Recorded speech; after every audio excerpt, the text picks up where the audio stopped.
Everybody sounds okay? Sounds good. Okay. Then we're going to move on.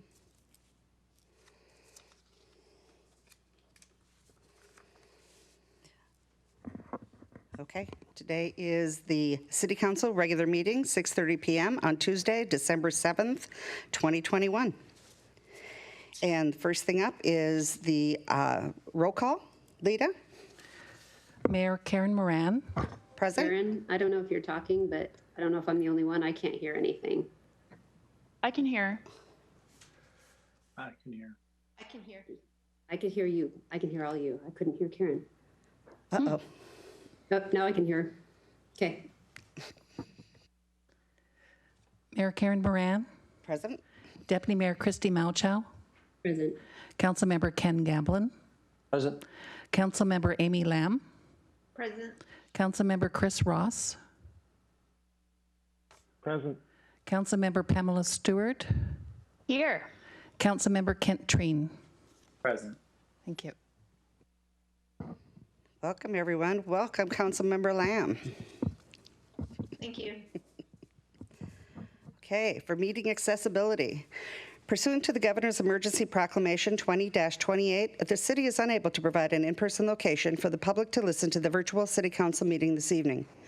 Meetings are still accessible to the public and public comment is able to be submitted. The city is now using Zoom Webinar to host its public meetings. To join Zoom Webinar on the web, https://zoom.us/i/977-434-76957. By telephone, dial 253-215-8782 and re-enter the following webinar ID when prompted: 977-4347-6957#. To view live, the city website is www.sammamish.us/TV21, or on the city YouTube or on Comcast Channel 21 within Sammamish only. To view later, meeting videos are available the day after the meeting on city website www.sammamish.us/TV21, on YouTube, or on Comcast Channel 21 within Sammamish only. First up, we have got the Pledge of Allegiance. And how about Councilmember Ross? Would you lead us?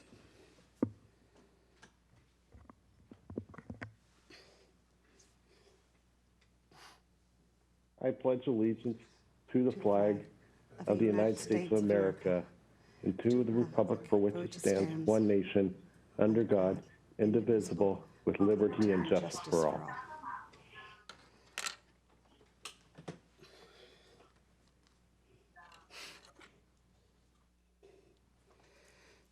Thank you, Councilmember. Okay, first up is the approval of the agenda. Do I have a motion? So moved. Second. Okay, I have an approval and I have a second. Any discussion?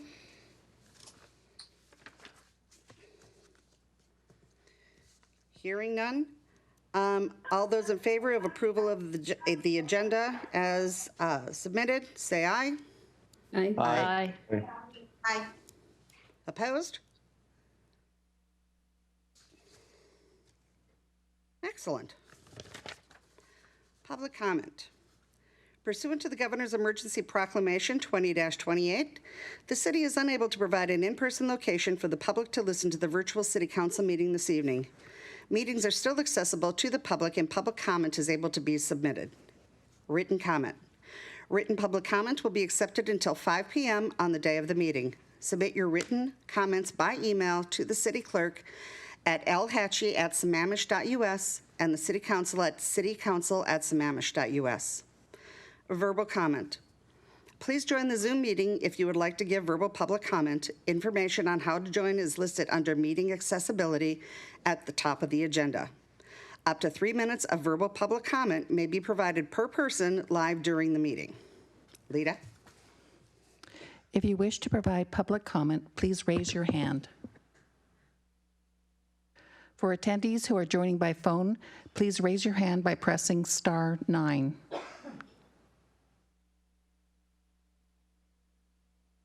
I see that we have, at the moment, 4 people who in attendance to provide public comment tonight. I will unmute callers in the order that they have raised their hands. When it is your turn to speak, you will be converted to a panelist, be unmuted, and can turn on your webcam if desired. If you would like to speak at the public hearing, I will return you to the attendees and speak to you again when the council reaches that hearing. Please note, during these conversions, it will feel like you have been removed from the meeting. Please wait a few seconds and you will return. You will have 3 minutes to provide comment. 15 seconds before your 3-minute is complete, I will provide a time warning. At 3 minutes, you will be muted and converted back to an attendee. Please start your comment by stating your name and the city you live in for the record. I will now unmute the first caller.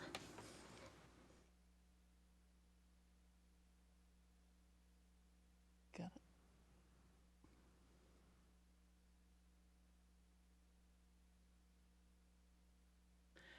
Carrie Bosworth.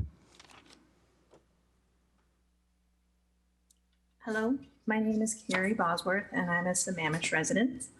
Good evening, council, city council, and staff. You and we, the public, have been watching at home, have heard the phrase review of performance of public employee pursuant to RCW 42.30.110 at city council meetings for over a year. The official investigation may have been kicked off in June of 2021, but the city council's one employee, city manager Dave Rudat, performance review started long before that. It was on the agenda or discussed at the November 10th, 2020 meeting, November 17th, 2020, November 24th, 2020, December 22nd, 2020, January 5th, 2021, February 2nd, 2021, February 16th, 2021, March 16th, 2021, April 6th, 2021, April 13th, 2021, April 20th, 2021, May 4th, 2021, May 18th, June 1st, and those continued through November of this year. What one might have thought was a yearly review turned into an almost bi-monthly event, all in executive session. The public has no idea what this is all about. This has taken up your time and the public's time, as well as staff and lawyer time, where overtime and payments were potentially or likely made as part of this ongoing situation. Therefore, along with my fellow residents and other interested parties, I would like to see the report and findings related to the performance review and investigation. Additional staff time is now being spent to satisfy public records requests, of which there are over 10. Because this has gone on for so long, the complexity of these requests is taking up more taxpayers' time and money to fulfill. Please release this information in a timely manner. Thank you. Thank you.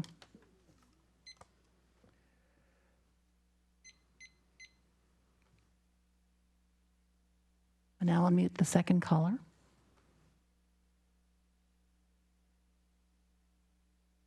Mary?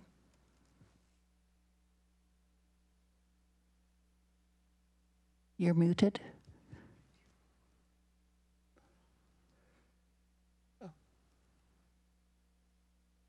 Caller, you're muted.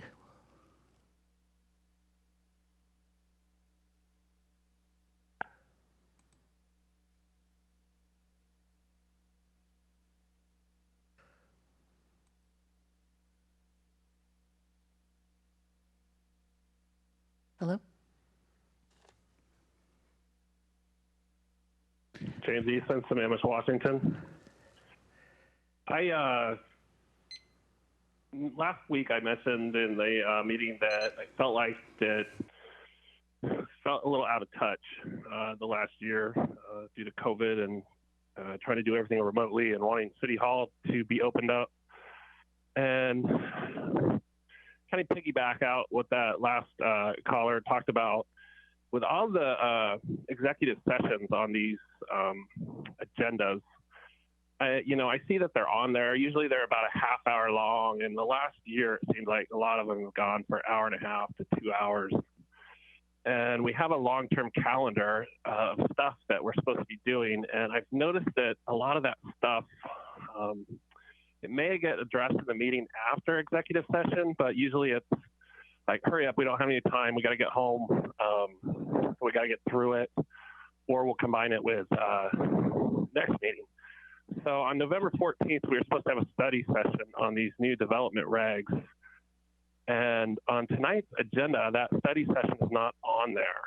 So it was supposed to happen already, and we pushed it 3 weeks. It's supposed to be today. It's not on the agenda, but I understand there'll be some discussion before the public hearing.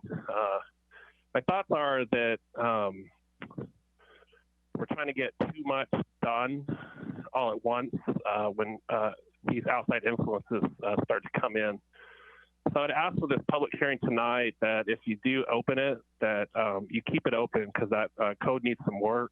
And also, in the past, there's been some, voiced rules that you could only give public comment one time in one public hearing on an issue. But I just think that code needs so many changes that not only should I be able to give public comment tonight, but if it's kept open, I should be able to give public comment again.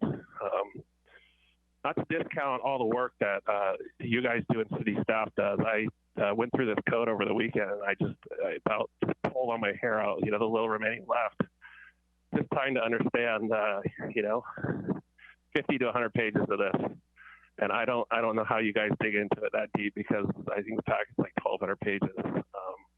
So I appreciate all the work you do, and I appreciate just for us to have a robust discussion and maybe try to allow a little more time to get through our agenda. So I think we have 4 public hearings tonight and a bunch of other stuff. So we need to push it. Let's push it. I know there's noticing requirements as far as getting it in the newspaper, and I'm wondering that's probably why we're trying to stay on the schedule. It's just too hard to renotice, but if we could keep it open and do a thorough job, it'd be much appreciated. Thank you. Thank you. Thank you.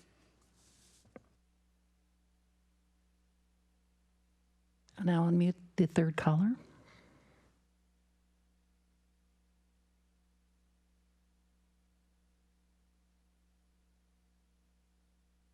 Paul Stickney.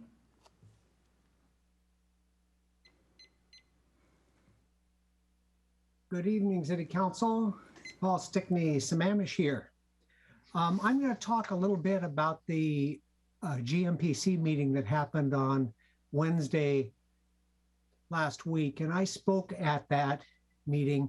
I'm going to be sending them a copy of my written comment along with all the citations to the actual numbers, and just want to go over a couple of those things, and I'll be sending that to all of you. The exact same thing that I send them, I will send off in just a couple of days to you guys. At issue is the Office of Financial Management estimate on growth at 3,963 housing units. The city of Sammamish showed that there were roughly 2,772 housing units built for the same time period at the City Council retreat in 2020 and at a March 2020 City Council agenda packet, and that's about 1,190 units less.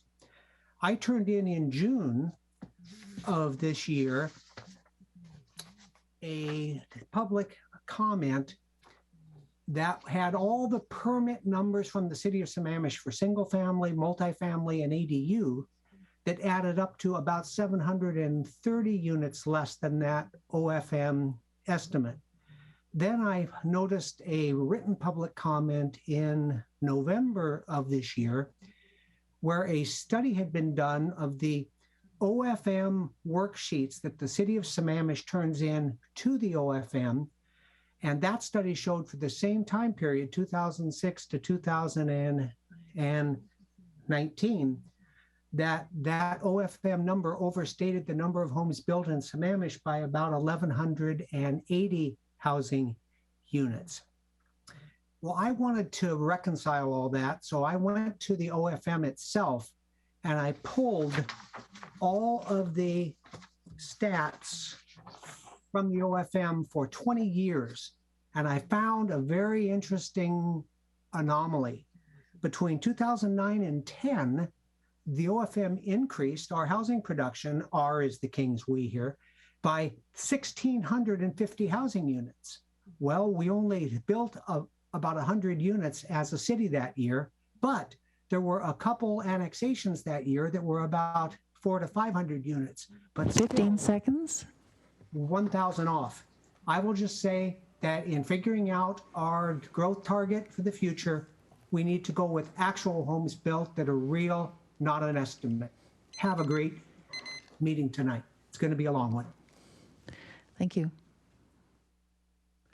I will now unmute the fourth caller.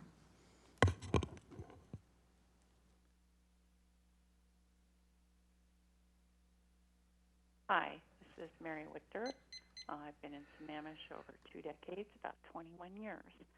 I just do want to speak for 2 of the public hearings on the docket requests and also the development regs phase 2, but I did want to just say a few things here in general public comment. First of all, I know the development regulations phase 2 is a huge part of the packet, but I do want to say some things that I've seen this year and last year that I thought were really excellent and wanted to compliment the city on those and recognize staff.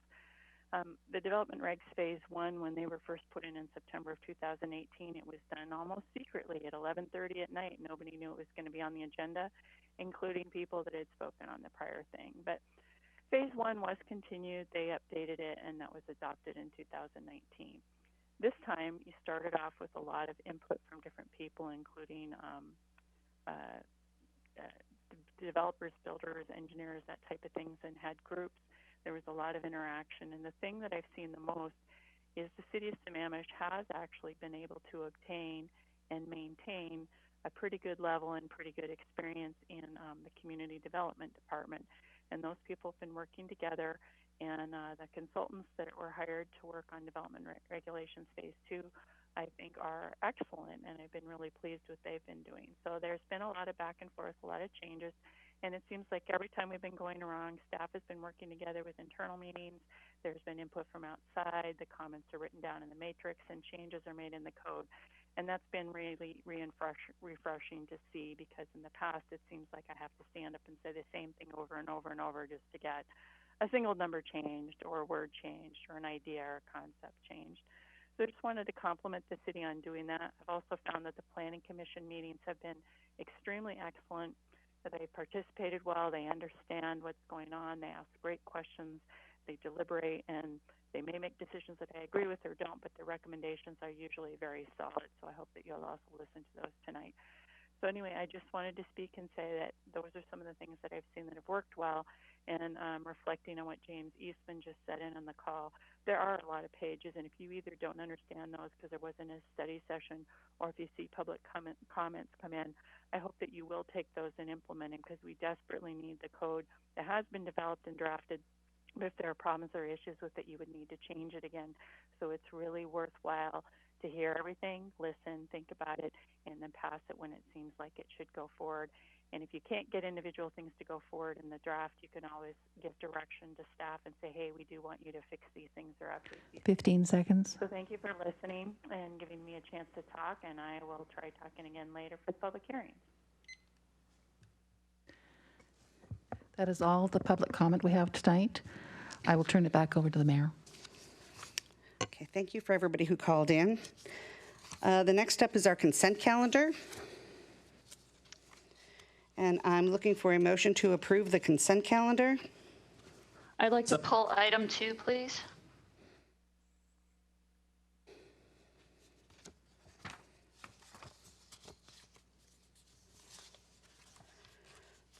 Okay, we've had we've asked for to pull item number 2. Is there anything else? Which are the claims?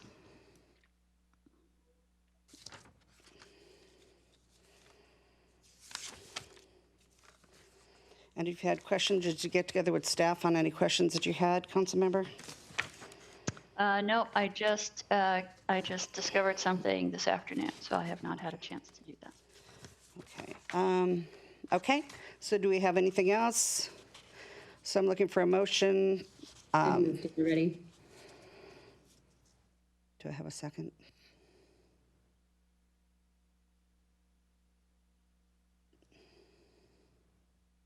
What was that? I'm sorry, I didn't hear. We need a second. To approve as amended. Okay, thanks. Okay, so we have a motion to approve as amended, and we have a second. Any discussion? All those in favor say aye. Aye. Aye. Opposed? Okay, excellent. And then we're going to put that, oh, you know what? I think we're going to deal with that one right away, actually, before we get to our public hearings. So, Councilmember Stewart, I'm going to give you the floor, and let's just deal with that right away. Sure. There's another $40,939.72 check to Eglick and Whitted, which again exceeds the not to exceed contract amount. So I'm kind of tired of and that is a check dated November 12th. So I'm sure that we are even further beyond our not to exceed contract number. I question again, why do we pass not to exceed numbers if we're going to continuously exceed them? So this would be the third time we have exceeded the not to exceed contract amount. So I'm not in favor of approving that check until we get an understanding of what the internal controls are to monitor the billing and make sure that we are not exceeding council approved levels and contracts. And who's going to take that? Mayor, members of council, I don't have that contract handy. I don't know if we've got Aaron on the line or Chris. If we don't, we'll try and chase them down so we can get at least these things addressed here before council has to blindly make a motion whether or not to approve or not. So so I'm fine approving all of the other items in that there, except for the check to Eglick and Whitted. So there's like pages of payments, and so I would be willing to make a motion to approve all of the payments in there. What are they called? All of the claims for the period ending December 7th, minus the check to Eglick and Whitted. But I do see Deputy Mayor has her hand up. I do. I had it up prior to the city manager making the remark, but I think just to confirm, Councilmember Stewart, is that check number 61472? Is that the only check on there? That's what I see in the amount of $40,939.72. I can't speak to if it's the only one. I just know that's the one that pushed it over the edge. Okay. So yeah, I would ask if the city manager and anyone from finance can just give us a running total based on the latest contract amendment. And then I would second Councilmember Stewart's motion so that we can get answers to those questions before approving that particular check. Okay, I think we've got an answer for you. Mayor and council, Deputy City Manager Scott McCall has pulled up the memo from September. I'm going to have him read that to see if it doesn't clarify this issue for Councilmember Stewart and the rest of the council. Please go ahead, Scott. Thank you, Scott McCall, Deputy City Manager. Councilmember Stewart, email was sent out to the council in response to a question last time around, and that email included a reminder that on September 7th, the council approved an extension to the contract with Eglick and Whitehead for a not to exceed amount of $250,000. And so we have not exceeded that contract amount to date. Actually, I think you have. So I'd like to see that data because I think you have exceeded that amount.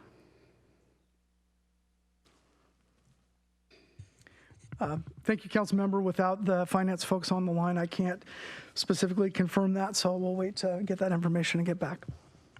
Yeah, just to clarify for the public, so on September 7th, when we approved that additional $250,000, that I think council even made comment that they didn't think we'd even spend that much. We were already $73,809 in the hole.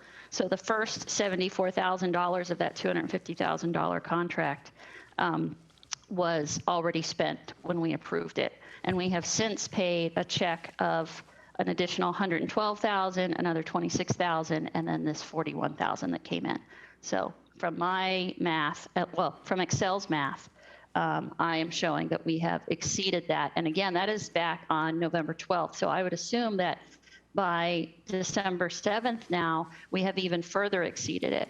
And as I understand the internal controls, we should not be allowing anyone to bill us or to accumulate billable hours, I should say. So people should not be allowed to work if they don't have a valid contract in place.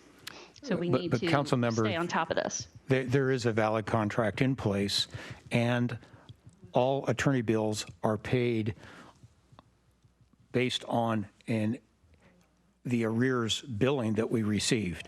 And I understand just that. totaling those numbers that you have would have meant we had about $175,000. 250 minus 75 leaves 175, and the numbers that we total up there are certainly approaching it close. But just follow the direction of the mayor and council on this item. We can go back and provide the additional paperwork. We certainly don't want to be paying amounts to exceed, but it could be close. Staff has been very conscientious about this, and you're interrupting me. But go ahead. It's $2,996.39 that we've exceeded that. And again, because that's dated November 12th, and I understand billing in arrears. I also understand, though, that we should be managing that just like any other contractor relationship, that once we know we are approaching that, staff should be coming back and getting a new contract so that we aren't accumulating that, because otherwise you put us in a situation where we don't have a choice but to approve more money because they've already spent it. And that's not how this is supposed to work. We should be planning ahead on this. So we've already exceeded it as of November 12th. I'm sure we've exceeded it even further in the 3 weeks since then, 3 to 4 weeks since then. And we need to be keeping track of this. And I would agree. Council, to the suggestion of Councilmember Stewart, we can pull this item, go back, and then if we're incorrect, we can correct that next week, and if we are within the contract, we can approve it next week. Thank you. I think it would be helpful when you come back next week to bring what the current billings are, even the ones that we haven't been billed for yet. Order. So that we know where we stand. Councilmember Trine, what's your point? I have my hand up, so are we going to take turns here, or are we going to just keep, blurting out? Okay. Did you still have a question, Councilmember Trine?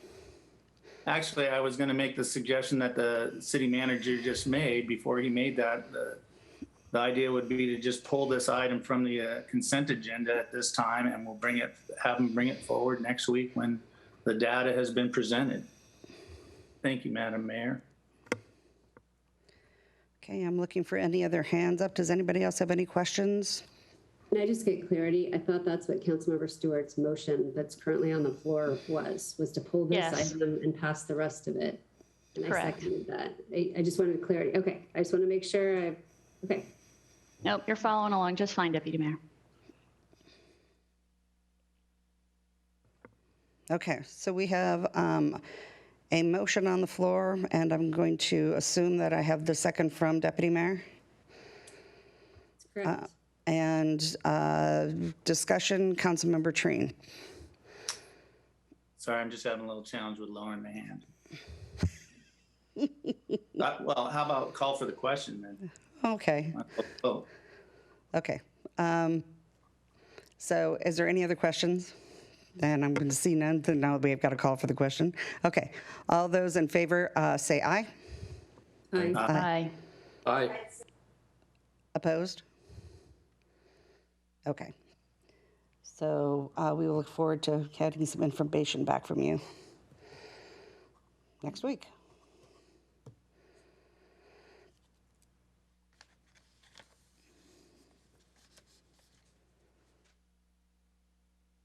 Okay, next up we have got a series of public hearings this evening. And the first set of public hearings is for consideration to adopt by public reference the 2021 six-year capital facilities plans for the Issaquah, Lake Washington, and Snoqualmie Valley School Districts. The first public hearing, an ordinance of the City of Sammamish, Washington, relating to school impact fees, adopting the Issaquah School District Number 411 2021 Capital Facilities Plan, and establishing an effective date. And it is going to be ordinance number 02021-537. I'm going to open the public hearing. And Lita, do we have anybody to speak to that? If you wish to provide comment for the public hearing, please raise your hand. For those attendees who are joining by phone, please raise your hand by pressing *9. I see that we have one person that has raised their hand to provide public hearing comment. And I will unmute the caller who has raised their hand, and when it is your turn, I will convert you to a panelist. You will have 3 minutes to provide public comment.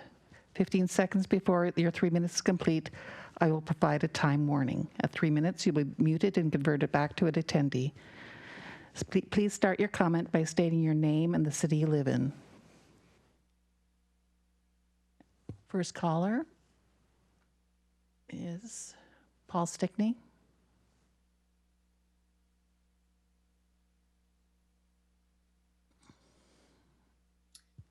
Good evening, City Council. Paul Stickney here.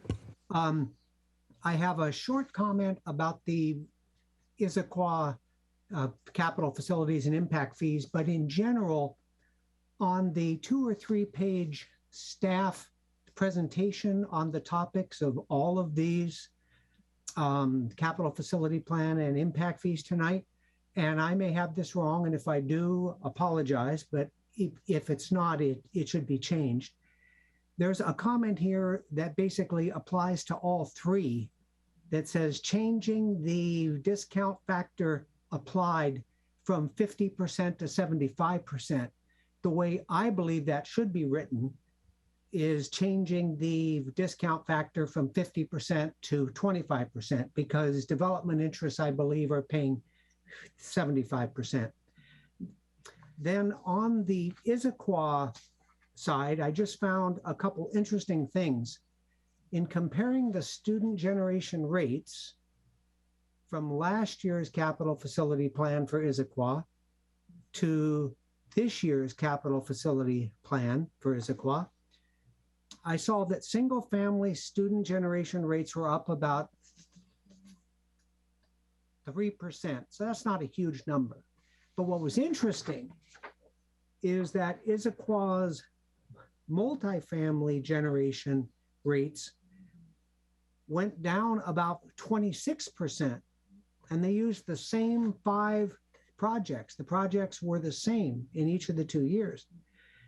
Very interesting. So the single or the multifamily rates went down from a factor of 0.461 to 0.341 per 100 units, or restated 46 students generated per 100 multifamily down to 34.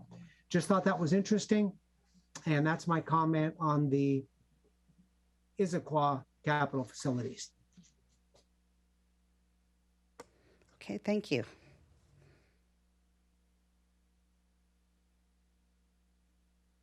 Okay, I am going to close that portion. If we have no other public comment, I'm going to close the public comment portion of the hearing.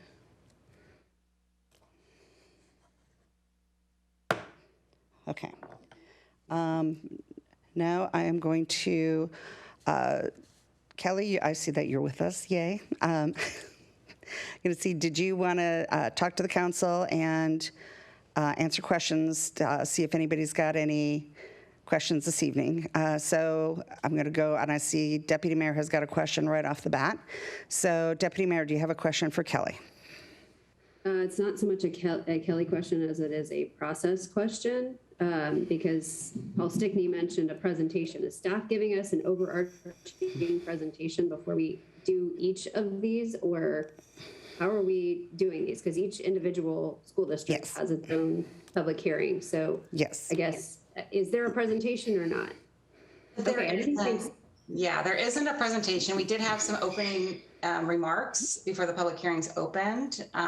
We'd be more than happy to provide that here. Let's do that. Okay. And then I'll circle back and I'll keep my hand up if still something after the presentation then. Okay. Good evening, City Council. Kelly Hildy, Deputy Director of Community Development. Joining me tonight is Jackie Belil, Management Analyst. Like I had mentioned before, Jackie is going to provide some introductory comments on these three school capital facility plans. So with that, I'm going to hand it over to her. Good evening, Mayor Moran and City Council members.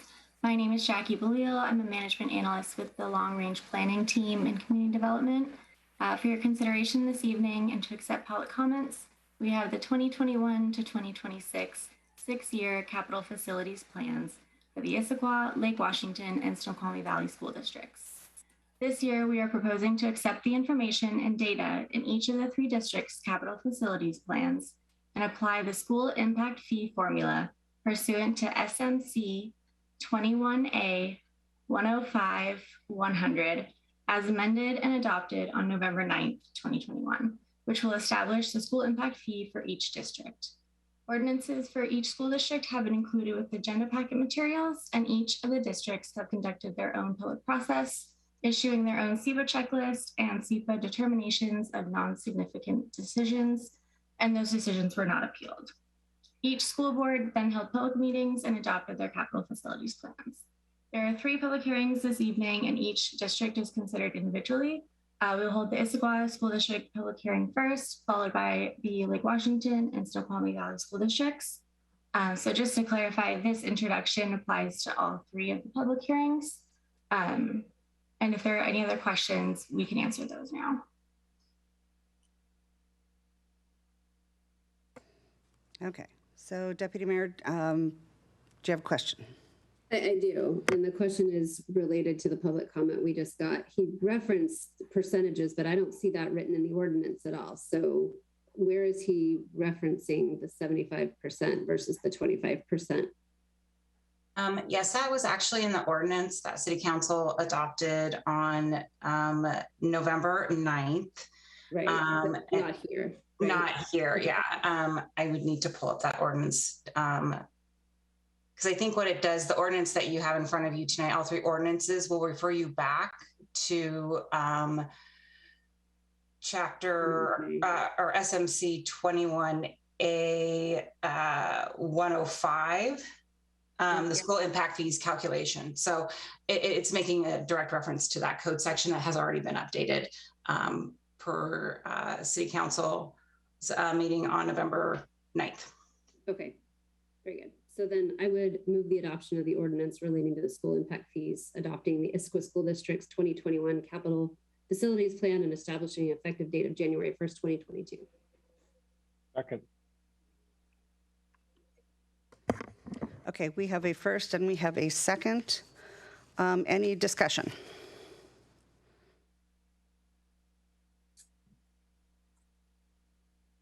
Okay, not seeing any discussion. All those in favor, say aye. Aye. Aye. Aye. Opposed, say nay. Nay.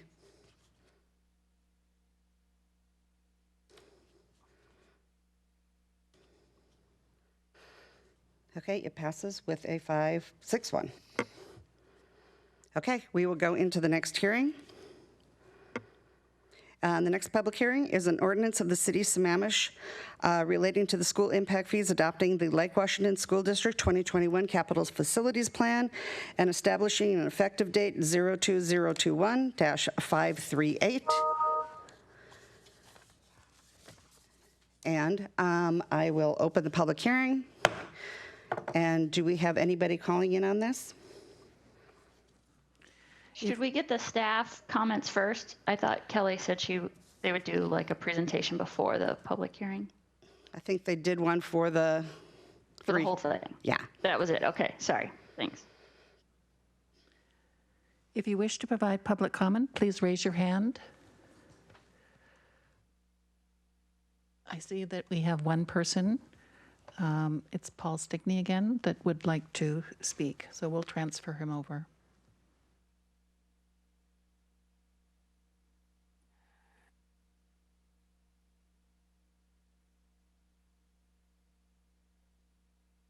Good evening again, City Council. In answer to the question, I wasn't referring to the ordinance itself, but on page 216 of your council packet, where there's the two-page agenda bill. On page 216, it is where it reads that changing the discount factor applied local impact percentage from 50 to 75%. And to me, if I'm wrong, I'm wrong. But if I'm right, I think that should be changed from 50 to 25%, because development interests that had been getting a 50% rate reduction, a discount factor, are now getting 25%. So that's the answer to the question. It's not in the ordinance, it's in the staff transmittal memo here. Just a couple comments on the Lake Washington School District. As they mentioned to us at a few weeks ago, they did not update their single family or multifamily student generation rates in their capital facilities plan. They used the same numbers in 2021 as they did in 2020. And those numbers showed that single family housing across the entire Lake Washington School District has roughly a 0.670 factor, or 67 students per 100 housing units. And multifamily across the entire Lake Washington District had a 0.15 factor, or 15 students. What was interesting is that in Sammamish, last year's and this year's, because they're the same, most of the housing projects in Sammamish that are newer have between 100 to 110 students for detached single family, and multifamily for the projects that Lake Washington used had roughly 10 students per 100 units. It's just interesting. And I also noticed one other thing.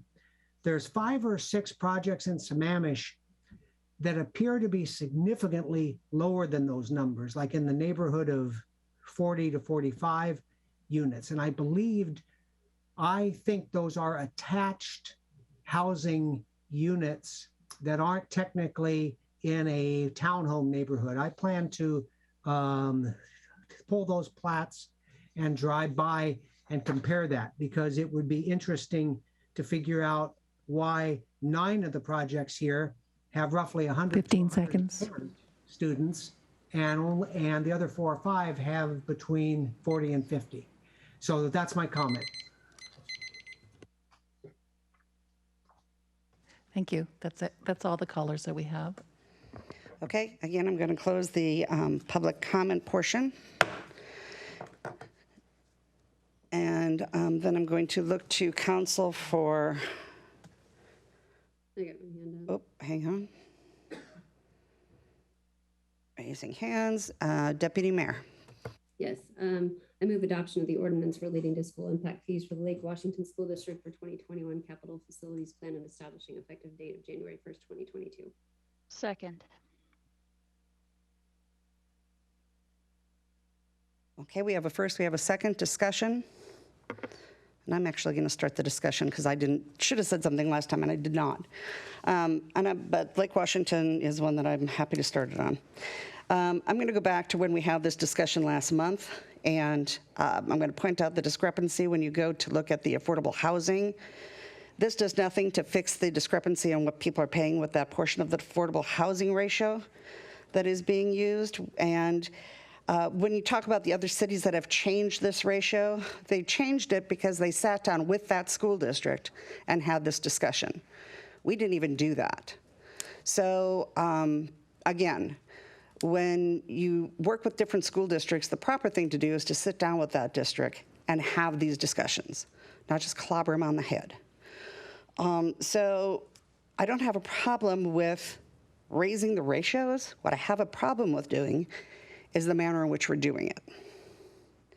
So these are, the way that we're doing this, to me, is a little bit backwards. We should be addressing this with them. We should not be addressing this blindly. We should be addressing all of it. And that includes the affordable housing with the single family housing all at once. It is not one over the other. It is one with the other. And I see that as something we have to do together. It is not something we can come back and fix later.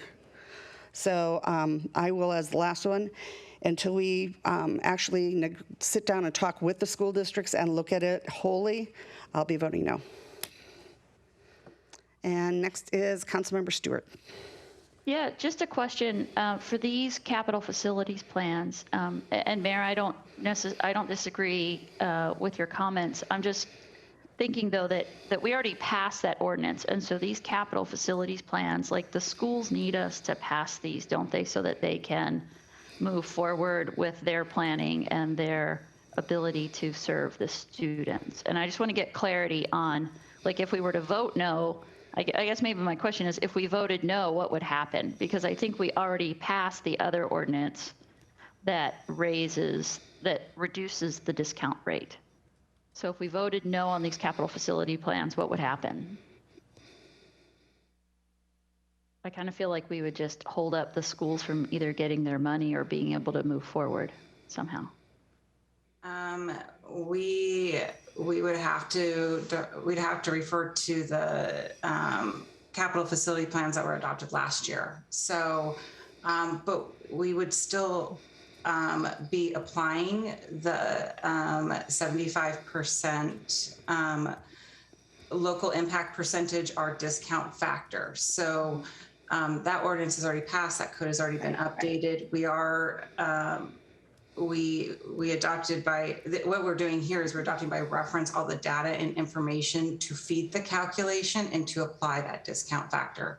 So if we don't approve these capital facility plans, we would be applying it to last year's capital facility plans, which are currently adopted. Okay, thanks, Kelly. So yeah, so again, Madam Mayor, I don't disagree with the statements you made, but I don't know that there's anything, I don't know that the school districts benefit if we were to not approve these. So appreciate the help there, Kelly.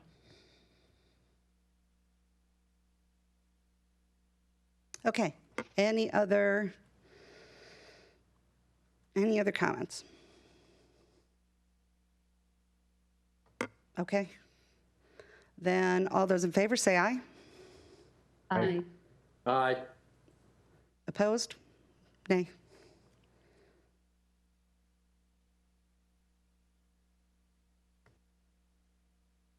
And our last one is ordinance of the City of Sammamish, Washington, relating to school impact fees, adopting the Snoqualmie Valley School District 2021 Capital Facilities Plan and establishing an effective date of 02/021-539. And this one is for Snoqualmie Valley. And I'm going to assume we're going to hear from Deputy Mayor. We need to open the public hearing first. Oh, thank you. Sorry. Okay, gonna open up our public hearing. Do we have anybody here to speak to the public hearing? If you wish to provide public comment for the public hearing, please raise your hand.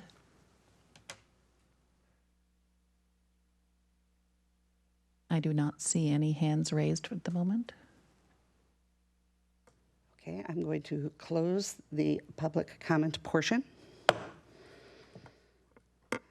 Okay, and there we go.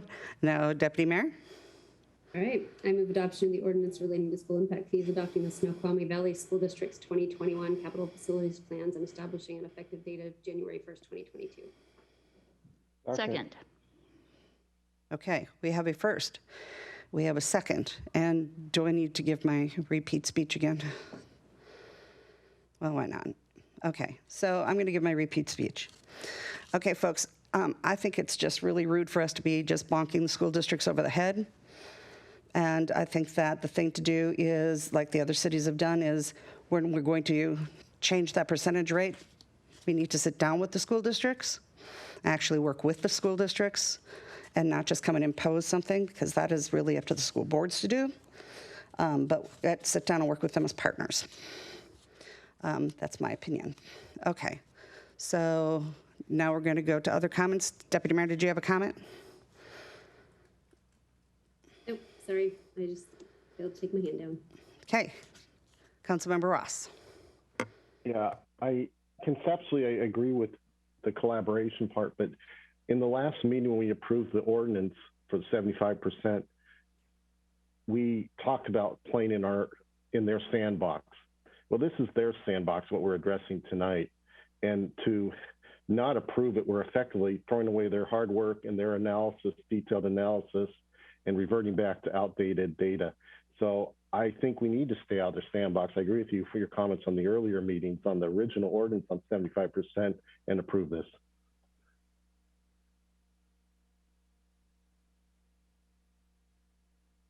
Okay, do you have any other comments? Okay, excellent. Okay. All right, so no other comments. All right, all those in favor say aye. Aye. Aye. Okay, Aye. Opposed? Nay. Okay, perfect, you guys. This is just you guys are being so great. Okay, so the next thing we have is we have a public hearing on ordinance of the City of Sammamish relating to the development regulations repealing Sammamish Municipal Code, Title 13, Surface Water Management, repealing Sammamish Municipal Code Title 14A, Public Facilities. And you know what? I'm going to just turn this over to Kelly and let her read through all the numbers. I seem to just be having a night. Okay, so Kelly, I'm going to turn this on over to you. Well, thank you, Mayor Moran. And yes, this is a big one.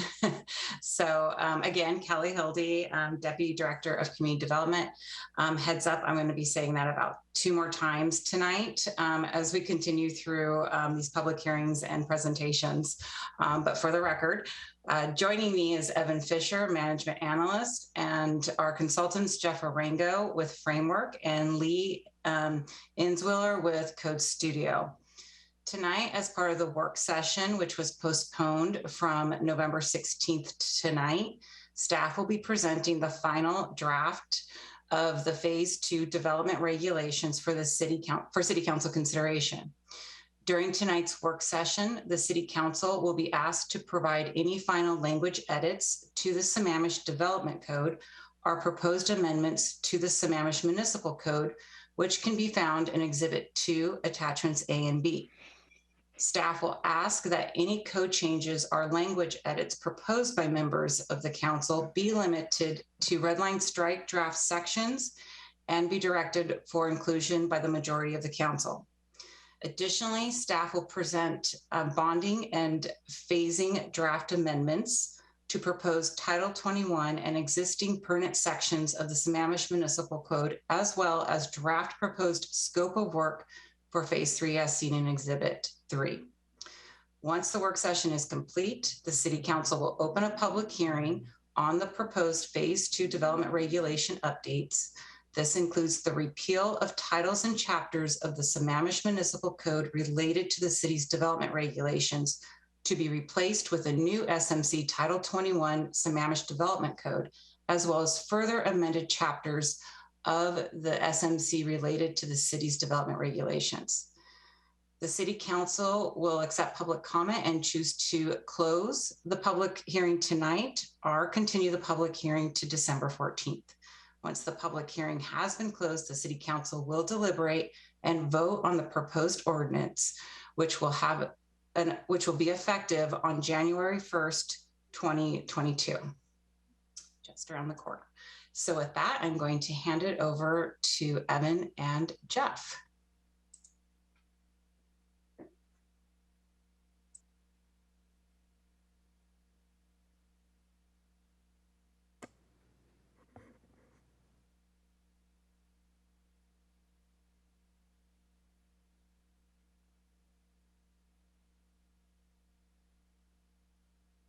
Thanks, Kelly. And just to clarify, I think Jeff will be taking the lead on this presentation. So I think he's just taking a moment to get set up here.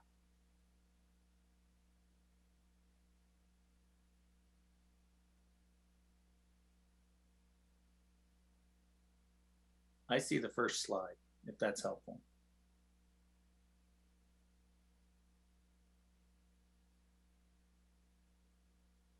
There we go. Can everyone hear me okay?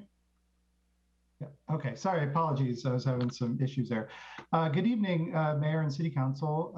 My name is Jeff Arango. I am the Director of Planning at Framework, and we're the lead consultant on this project. I'm also joined by my colleague, Leslie Bain, architect and urban designer and a principal at Framework, and also Lee Einsweiler, principal with Code Studio. Code Studio is a sub-consultant to Framework on the project and has led the integration and development of the Unified Development Code, which we'll present tonight. So we'd like to start with just a little bit of background around the purpose and need for this project. And this project is really about better aligning the comprehensive plan and the comprehensive plan vision with the development regulations.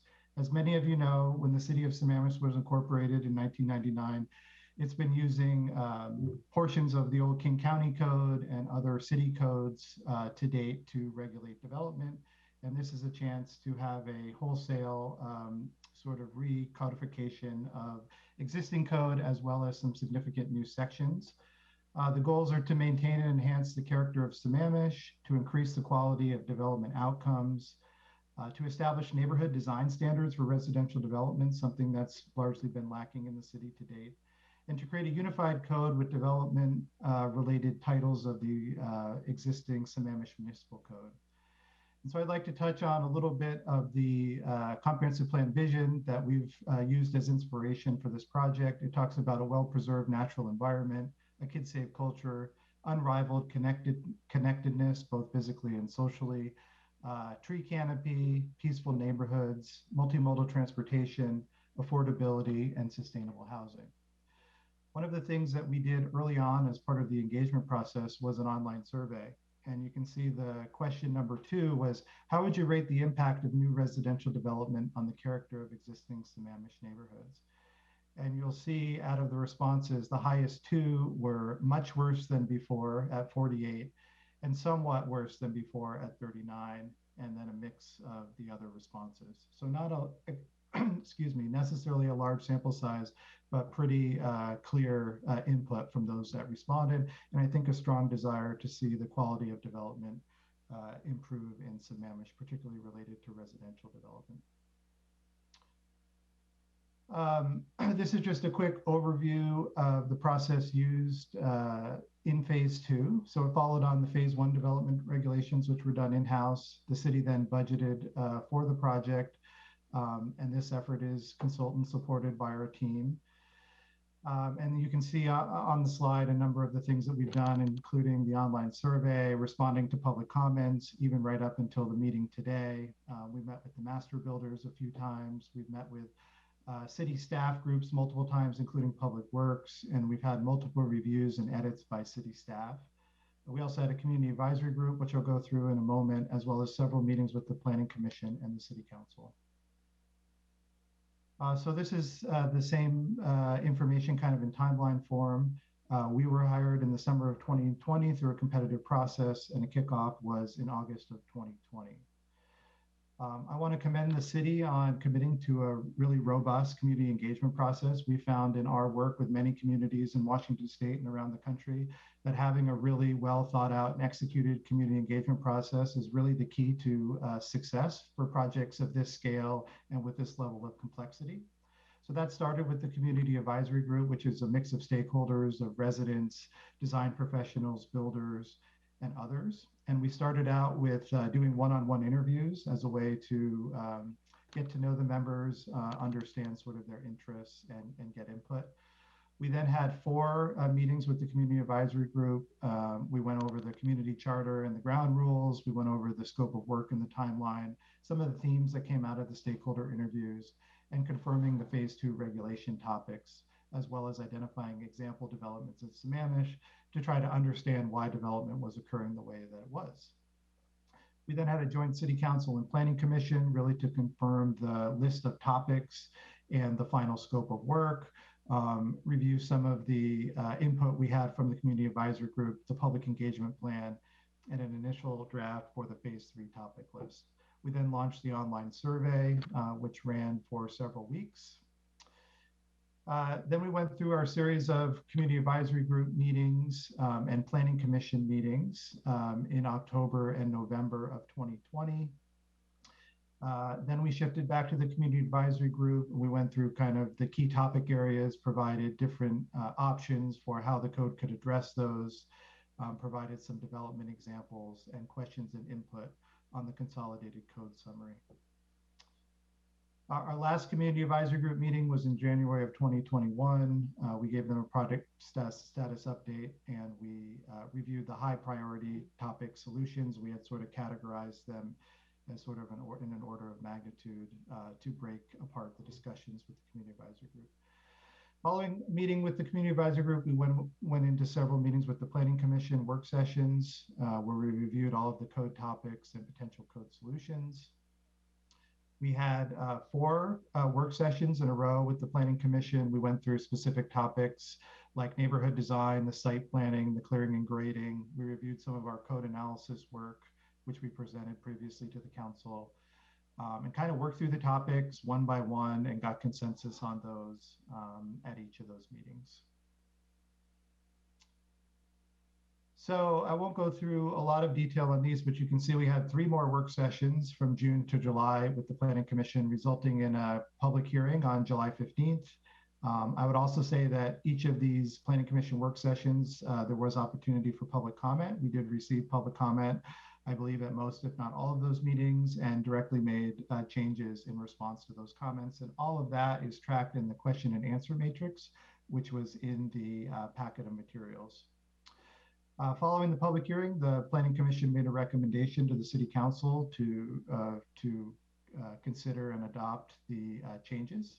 And then in September, we started work with the City Council work sessions. We had 2 of those, and the third is tonight, and then followed by the public hearing. And then if needed, on the 14th, we'll have a continuation of the hearing. So that's been the process. I think it's worked really well. We're very thankful for all of the members of the community advisory group that participated, as well as all the stakeholders that have provided input along the way. We really can't have a successful project without input, and many of those comments have had a direct impact on changes to the development code. So thank you. So now I'd like to just highlight some of the major topics that are addressed in the phase 2 updates.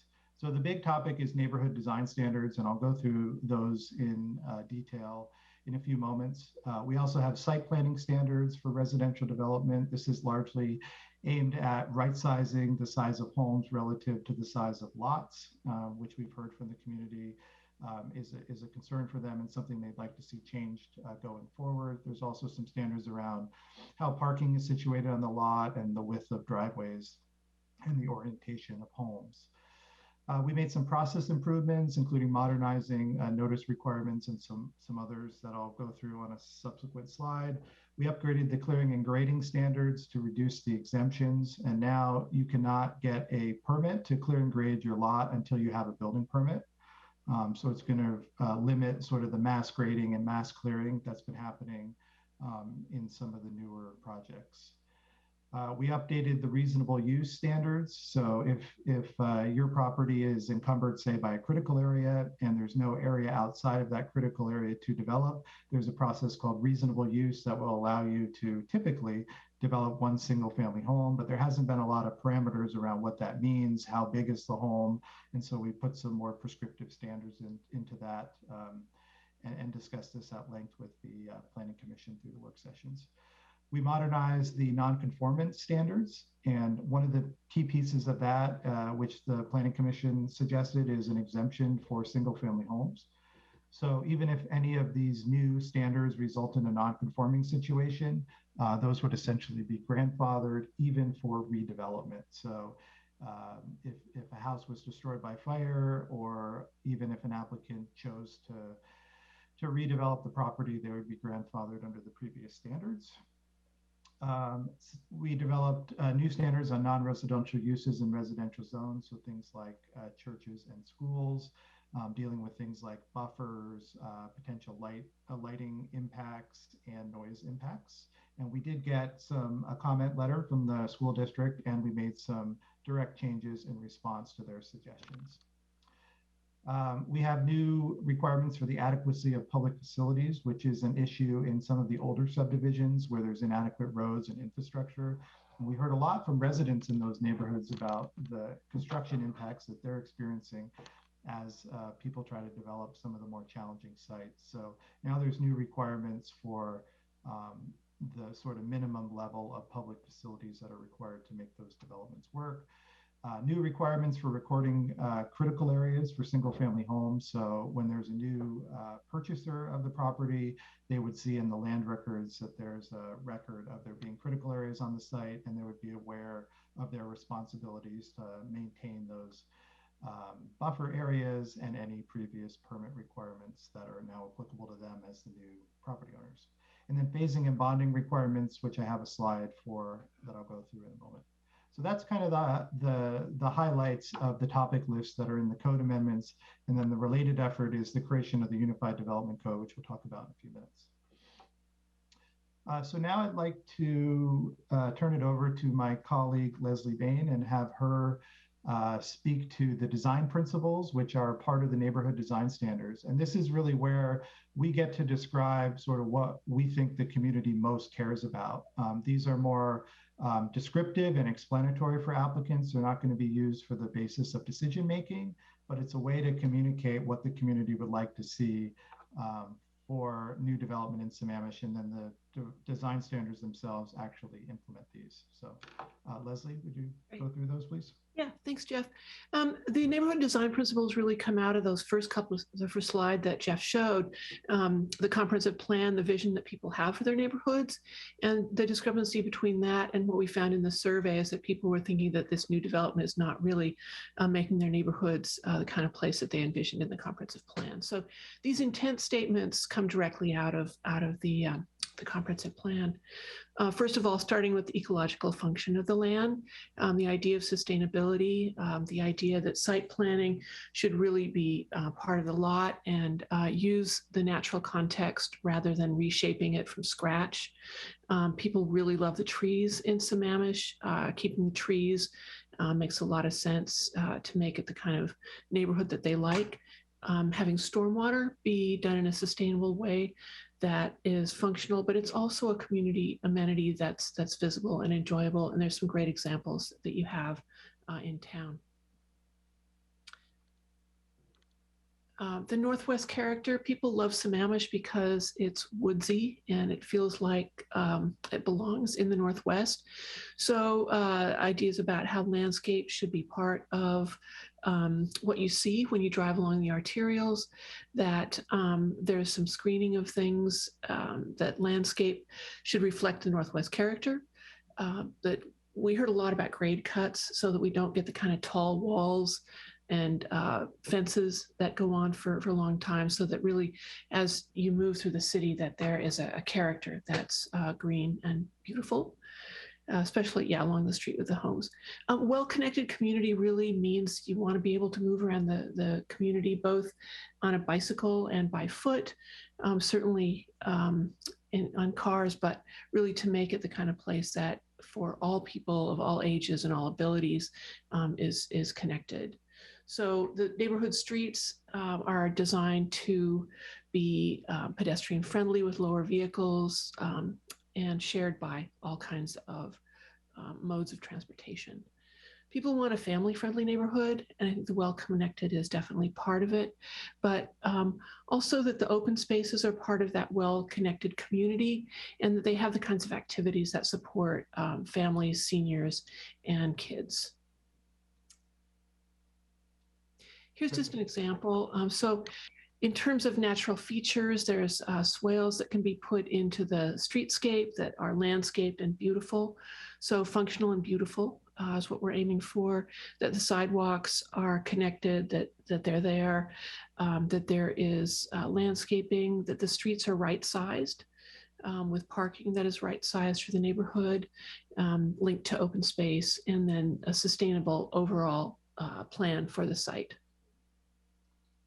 Great, thank you, Leslie. And the last point I'd like to make about the design principles is that, even though they aren't regulatory and the basis for decision making, they're not superficial. I think one of the things that we found is, in addition to a really solid group of regulations, you also want to create a good culture around development. And so I think the design principles really are aimed at kind of changing the culture around development in Sammamish. So these are the categories for the design standards: natural features, streets and connectivity, lots and sites, parking, arterial frontage, open space, and sustainable site planning. And I'll go through some of those in more detail. So we've had a lot of questions around the arterial street frontages, and this is something that was identified early on in the project as a priority, and some development examples that had created some concerns within the community around how those developments were interfacing with arterials. So on the right, you have the map of the arterials. There's really not actually that many of them in the city, but there are some prominent ones. The arterial street frontages generally apply to subdivisions, short subdivisions, and binding site plans. So if you have an existing lot and it's already developed, then you're exempt from the requirements, even if you redevelop. If you have a single family lot or a lot that has not been developed, you would be required to orient your home towards the arterial. And orientation just simply means you need to have the front door and a walkway. We've also drafted some exceptions to that, which I'll go through at the end of the presentation, but it's a fairly simple requirement. And then the other point I'd like to make is that the standards generally apply for the first 100 feet or so. And if your building is outside of that 100 feet, then none of these standards apply in that case. If you are required to provide a buffer area as part of a subdivision, that area counts towards your density. So it's not a reduction in the amount of development that can occur. And we have some flexibility for smaller sites where that may become more of an issue. But just like areas that you provide for your stormwater pond or the recreation space that's required, those all count towards the density. And Sammamish does not have a minimum lot size. So up until now, developers have had basically their own discretion in terms of how much open space they want to provide and how small the lots are. And this sort of provides some more standards around that. Because people in the community really like the forested character and the forested buffer on sites that do have mature forest along the buffer, that's going to be prioritized, or along the arterial, that's going to be prioritized. On sites that do not have that forested buffer area, the minimum requirement would be a 25-foot landscape buffer. And again, that area would count towards the project density. For smaller sites, less than 5 acres, where there would be a loss of development density, there's flexibility to modify those requirements. And then the other thing is that you can co-locate things like your recreational space and your stormwater within those buffers. So there's an efficiency there. And we already know from the code analysis that we did early on that developers are setting aside large quantities of open space in their development as a way to reduce their lot sizes. So now I'd just like to go through some of the different, these diagrams. These diagrams, again, are kind of explanatory. The text is really the regulatory piece. So forest, the forested buffer along the arterial. I have a photos that I'll show here in a few moments, but this forested buffer is really nice. It's nice for the homeowner because they're not up against the traffic, experiencing noise and light impacts.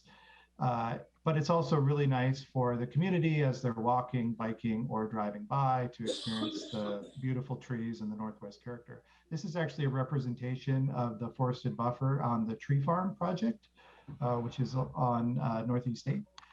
And that was identified by the Community Advisory Group as a good example. So we have seen many of the things that we're showing here for arterial frontages actually are representations of things that exist in Sammamish. So I'll show you some photos of that in a few moments. Stormwater, green infrastructure, there's lots of examples where developments have put their stormwater facility right on the arterial. And that can be a great thing because it provides a natural buffer to the homes behind it, both for the residents living in the homes as well as for those on the public street. But if you're going to choose to put it along the arterial, and there's not a lot of really large sites left in Sammamish, but if you're going to put it on the arterial, you have to make it kind of a visual amenity with native plantings and not just say a chain link fence and a concrete lined stormwater pond. And this is actually a representation of an actual stormwater pond, again on 8th, which I'll show a photo of in a few moments. The next one is front facing. So this is one that is applicable to existing lots. And again, it's to avoid the backs of the houses looming along the arterial. Again, the orientation would be the front door and walkway. We've modified this graphic a little bit to show the walkway connecting, and I have some photos I'll show in a moment. The landscape frontage, again, minimum of 25 feet for sites that don't have that forested character along the edge. This would be, I think, type 1 landscaping, which would be a year-round screen. And again, that buffer area, if it has to be provided, counts towards the project density. Open space also could create a great buffer. So if they wanted to put, say, the recreation space or the playground area or additional open space, rather than maybe putting it on the interior of their site, they could put a portion of it along the arterial, provide a nice aesthetic amenity and buffer for the residents from the traffic. Retaining wall frontage, retaining walls are allowed, but we've limited them to 4 feet in height, or there needs to be terracing. And that's based on input from the community around concerns around the visual impact of very tall retaining walls. We also have some exceptions for the house orientation requirements that I'll show you in a few moments for areas where there's extreme topography or other physical limitations. So now I'd like to go through the site design piece, and that deals with how big the home is relative to the lots. And we looked at a number of examples in many different zoning districts, and I presented this to the council, I think, at our September work session. But many of the sites were being developed at a floor to area ratio of 1, meaning that the square footage of the home was about equal to the lot. And typically what we would see is 4,000 to 5,000 square foot homes on 4,000 to 5,000 square foot lots. And the way that they're able to get that is because they can set aside open space that counts towards their density and then are able to reduce their lot size. Whereas many communities just simply have a minimum lot size. If you have a home, your lot has to be this size. And there's pros and cons of the two different approaches, but the Sammamish approach provides quite a bit of flexibility for them. So what we've tried to do is put some parameters around that. So what we're saying is that your floor to area ratio limit would now be 0.5. So your size of your home, including everything above grade, but exclusive of your basement, cannot be more than half of the square footage of the lot. So if you want to have a 5,000 square foot home, you need to have a 10,000 square foot lot. But what that also does is it leaves more green space, and that green space could be used for things like stormwater retention. It could be used to be forward compatible with a detached accessory dwelling unit, which many of the recent developments would not allow for a detached ADU because there's simply not enough space on the lot. They could carve it out of the existing building, but typically could not do it as a detached ADU. We also have some incentives in the Florida area ratio standards. So one of those incentives is that the detached ADU is exempt from the Florida area ratio standard. There's also an increased allowance for duplexes. So if you do a duplex, I think it's 0.65. So there's a bit of an incentive because duplexes have been on the books in Sammamish as an allowed use, but very few have been developed. So trying to provide some incentives for that. The other standards, we have a maximum width of the driveway so that the driveway and parking doesn't sort of overwhelm the frontage of the lot. There's a minimum of 12 feet, a maximum of 20. The other thing this does is it ensures that there's spacing between driveways for on-street parking. Some of the newer developments, the driveways are aggregated or so close together, there isn't enough space for on-street parking. We've developed new calculations for building heights, primarily to deal with sloped sites. So you can see in the diagrams on the bottom, it uses a modular system so that each portion of the building is only so tall, and it accounts for the slope sites to avoid a really massive wall on those projects. And then we have a parking setback. So you have to have your required parking setback at least 20 feet from the street. That could be in a garage. It could be to the rear of the home. It could be to the side of the home. There's some flexibility on that, but just to make sure that the parking, again, isn't sort of overwhelming the streetscape. And then these are just a couple, more examples of that and how that would work. You have a 10,000 square foot lot, 4,500 square foot main house, 440 square foot attached garage, 1,000 square foot detached ADU, end up with a lot coverage of 28%, yard area 61%. So this would leave area to hopefully be able to do things like retain your roof drainage, your non-pollution generating roof surface, to be able to retain that water on site if the soils are amenable to that. And then this is just showing another layout, but with more of a longer, a wider lot at the street frontage and how that looks like. Again, there isn't a limit on the size of the home. You can still do a quite large home if you so desire, but it just requires a larger lot.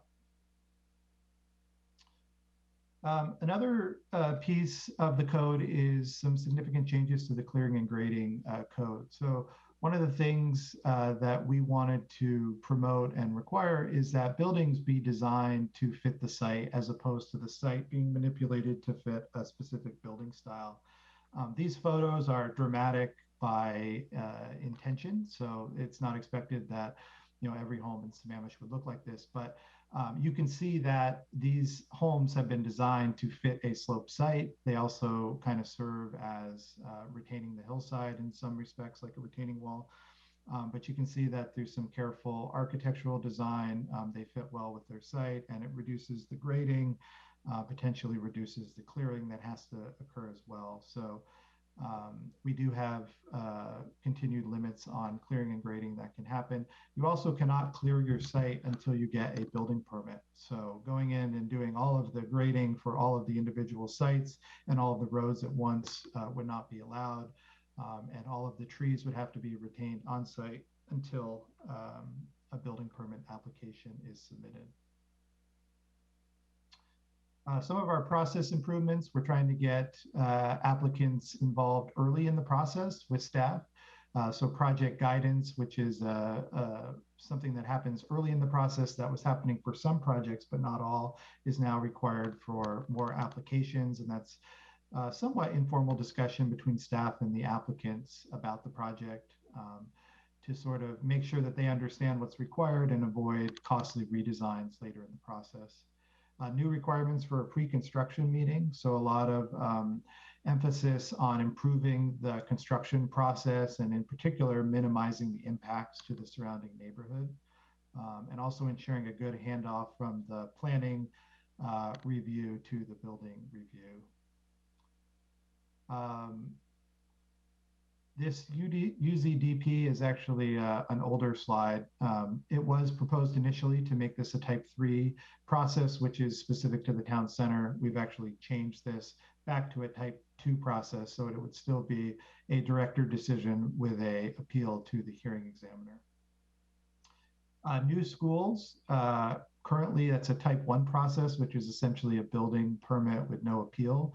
We're proposing to move schools to a type 2 process, which would be a director's decision and allows for some more public input. And then we've modernized the notice requirements. So rather than putting a notice in the back of a newspaper, we're going to do the noticing through the city's website. And then phasing and bonding. To date in Sammamish, when developers go to do subdivisions, they have to build out all of their infrastructure for the entire project before they're able to start building homes and or sell any lots. And many other communities, including Redmond, Kirkland, and Issaquah, which we did some research on, allow for what's called phase final or bonding.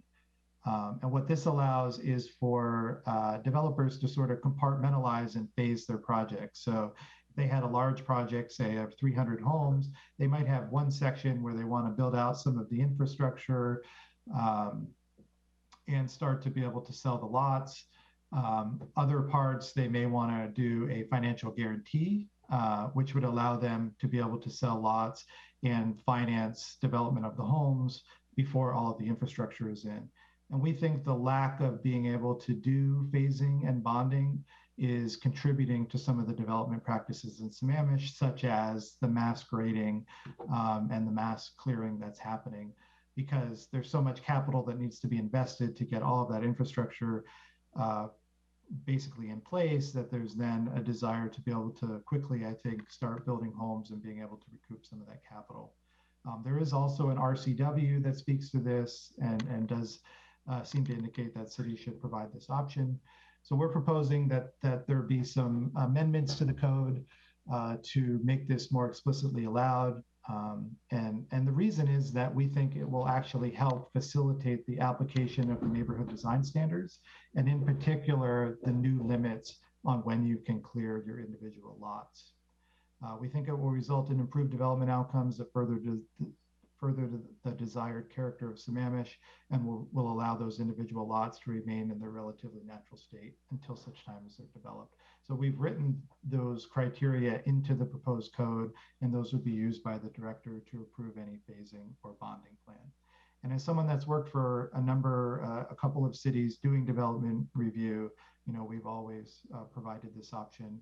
And from my own experience, it does lead to better development outcomes oftentimes. Okay, last piece. So we've been getting public comments over the last couple of weeks, and of course throughout the whole project. We did receive some public comments just last week, and I just wanted to address those and then offer some proposed amendments to address some of those. So I'll just go through them piece by piece. So the first comment was talking about the application of the arterial setback on East Lake Sammamish Parkway, and that it could constitute a taking and not consistent with the existing character. So the first piece, again, arterial buffers are not required on existing lots if they're not subdivided. So that's the first piece. They do count towards the project density. A taking is really a very kind of strict legal review, and it typically occurs when an applicant or property owner is denied all reasonable use of a property, so there's very little economic value of it, or when a regulation doesn't further a public purpose or is not proportional to the impact of the project. In my professional opinion, I don't think we're even close to any of this being considered a taking. Because it does provide flexibility and does not reduce the amount of density that can be developed. So again, the neighborhood design standards are intended to better align the comprehensive plan and development regulations.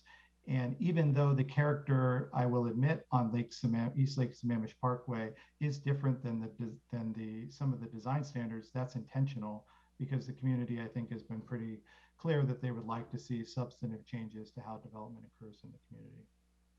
Comment number 2, application of the arterial buffer standard on sites with a no disturbance area constitutes a taking.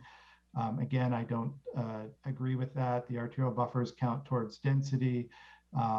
Development regulations currently also allow for some different approaches to site planning and developing residential projects. It doesn't just have to be a standard single family on a single lot type of development. There's opportunities for clustering, zero lot line development, accessory dwelling units, duplexes, and townhouses to create density on properties with development constraints. And I think the issue when you have a no disturbance area is you're trying to basically take all of that density in that area that can't be developed and try to transfer it to the other part of the site. And that can be a constraint depending on the ratio of developable to undevelopable property. With that said, we would like to propose an amendment to address this concern. And so one of the things that we had in the current code was that the 100-foot buffer distance can be reduced on projects less than 5 acres where it's found that the application of the standards would reduce the project density. We would propose that that be changed to say 5 net developable acres. So you would basically remove from that calculation any land that is physically cannot be developed. That would include things like the no disturbance area, critical areas, and things of that nature. So with that said, based on this comment, we would recommend that this modified language shown in red move forward with the adoption of the ordinance. The next comment dealing again with arterial buffers, and they specifically referenced the Highcroft development and said that the application of the standards would result in a 500% increase in setbacks. So went back to some of the historic aerial footage from Google Earth to look at the Highcroft. The area along 228th was not forested. Actually, the trees were on the hillside. Therefore, they would have been only required to provide a 25-foot landscape buffer. And there's actually a 10-foot utility easement with some landscaping that's already there. So my take is that basically another 15 feet of landscape buffer would have to be provided for that project. That project's also a 30-acre project, so it's quite large, and I think there definitely is some opportunity to think about some of those more creative site planning approaches I just mentioned on the previous slide, as well as potentially, other types of housing types for the project. The other thing I want to note is we looked at the preliminary plat, and the Highcroft set aside 9 acres of open space that was considered developable under the code. So there are some critical areas. I think critical areas accounted for 2.2 acres. And some of the open space is around those critical areas. So there is I think some benefit of giving them some more breathing room. But with that said, there were 9 acres that under the code would have been considered developable. And so that 9 acres that they set aside is basically being used in their density calculations. And that's where they're able to get sort of the 5,000 square foot lot with the 4 to 5,000 square foot home on it. I'd also, final point would just say that the Highcroft also did not use all its density. So I think the actual allowable density was 134 units and they developed 120 or 121. And then this diagram was something that's not in the code, but we used in a previous meeting with the Planning Commission. And it takes a 5-acre site, which is sort of the smaller end of the sites, and looks at how the arterial buffer would be applied. So the arterial street would be down here where my cursor is. And then this is, let's assume that this 100 feet was forested. So the applicant protects the forested buffer. They lay out their lots and calculate density, including this buffer area. This example on the left includes also an area for recreation space and stormwater, which also counts towards the project density. And when you apply this in the R4 district, even on a 5-acre site, you get down to a lot size of almost 7,000 square feet. So still quite a bit larger than we're seeing even in the Highcroft, where the lots are closer to 5,000 square feet. If you go with this example on the right, where maybe now they're integrating some of their stormwater features or their recreation space into the buffer area, you end up with a parcel size of closer to 8,000 square feet. So still, even under these scenarios, larger than what we're seeing developers provide in the R4 and the R6 districts. So in this example, the actual physical development lots constitute 63% of the site, whereas in the Highcroft, the lots comprised only 59% of the developable area. Another public comment, landscape screening should be prioritized for arterial buffers. And again, for those sites that aren't forested, the minimum buffer is 25 feet, and that was reduced in response to a previous public comment that we received during the Planning Commission process. And actually, in the R12 and the R18 zones, it's only 10 feet of a landscape buffer.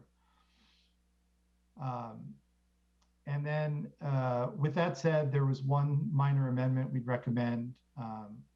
We did have this language talking about creating a development kind of screen or landscaping. And so we added this to reference type 1 landscaping, which has specific requirements. Also, the plan must be prepared by a licensed landscape architect in the state of Washington. Comment number 5, the city should not regulate front doors and homes facing the street. We had extensive discussion with the Planning Commission during the process, and they voted to recommend that this be implemented. I should also point out that in the vast majority of cases, this is a really simple standard, and most homes are probably already doing it. So most homes only have frontages on one lot, and it's a pretty simple requirement to orient your door and have a walkway facing the street. It gets a little more complex in some cases where the lot fronts on 2 streets, or in particular where there's through lots with a street in the front and back, and if it's potentially on an arterial. Homes that don't meet this standard and are already developed would be grandfathered, even if redeveloped. And then again, homes that are set back more than 100 feet from the arterial, would not have to meet these requirements. So with all that said, we are recommending a couple of changes to clarify this. And I'll just read through those in the red here. So the first is for duplexes, the front door from at least one unit must face the primary street. So in cases where it may not work to have both doors, there would just be at least one. That was a recommendation. And then the city may allow the front door and walkways to front along a secondary street frontage, along secondary street frontages to be co-located along a driveway, or a waiver of the requirement when a walkway is not feasible from the primary street frontage due to topography, natural features, mature trees, or other factors. So there's flexibility now for those sort of unusual circumstances. The theme of these standards are, do the best you can with the site you have and the conditions that you have. But, certainly there's unusual cases where I think we do need to have some exceptions to that. The other suggestion was to add some definitions for what is the front of the house, what is the side, what is the rear. The front is typically, what's facing the street, or in the case of multiple streets, the primary street. The side typically faces another side, lot line or a side of a house. The rear would be the one opposite of the street facade. Or in the case of double frontage lots, there would be no rear, there'd be sort of 2 sides and 2 fronts. And then we have a definition for a primary street, which is typically the street with a higher classification. And then we wrote this, that lots with 2 frontages on streets of the same classification can choose. So if it's 2 just residential streets, that could be the discretion of the applicant. So now we put together just a couple of photos to as some examples, some with topography. This one up here, even where there's grade change, you can see this nicely kind of planted retaining wall, but clearly mark entrance and front door and front face for that. Here you see an older neighborhood using, again, the rockery and stairs and clearly defined front entrances. Whereas, many locations in Sammamish, you're seeing the backyards and the decks, and there really is no accessibility for pedestrians from the street.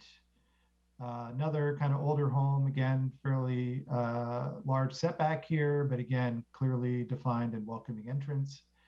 And then this is an example on Inglewood Hills Road in Sammamish along 8th, which is one of the arterials, where you can see nicely landscaped frontage, nice porches, and clearly defined walkways. So this is what we'd like to see. And I think, what the community would like to see. And we also understand there are some unusual circumstances where, you know, it might be more difficult to achieve, and that's okay.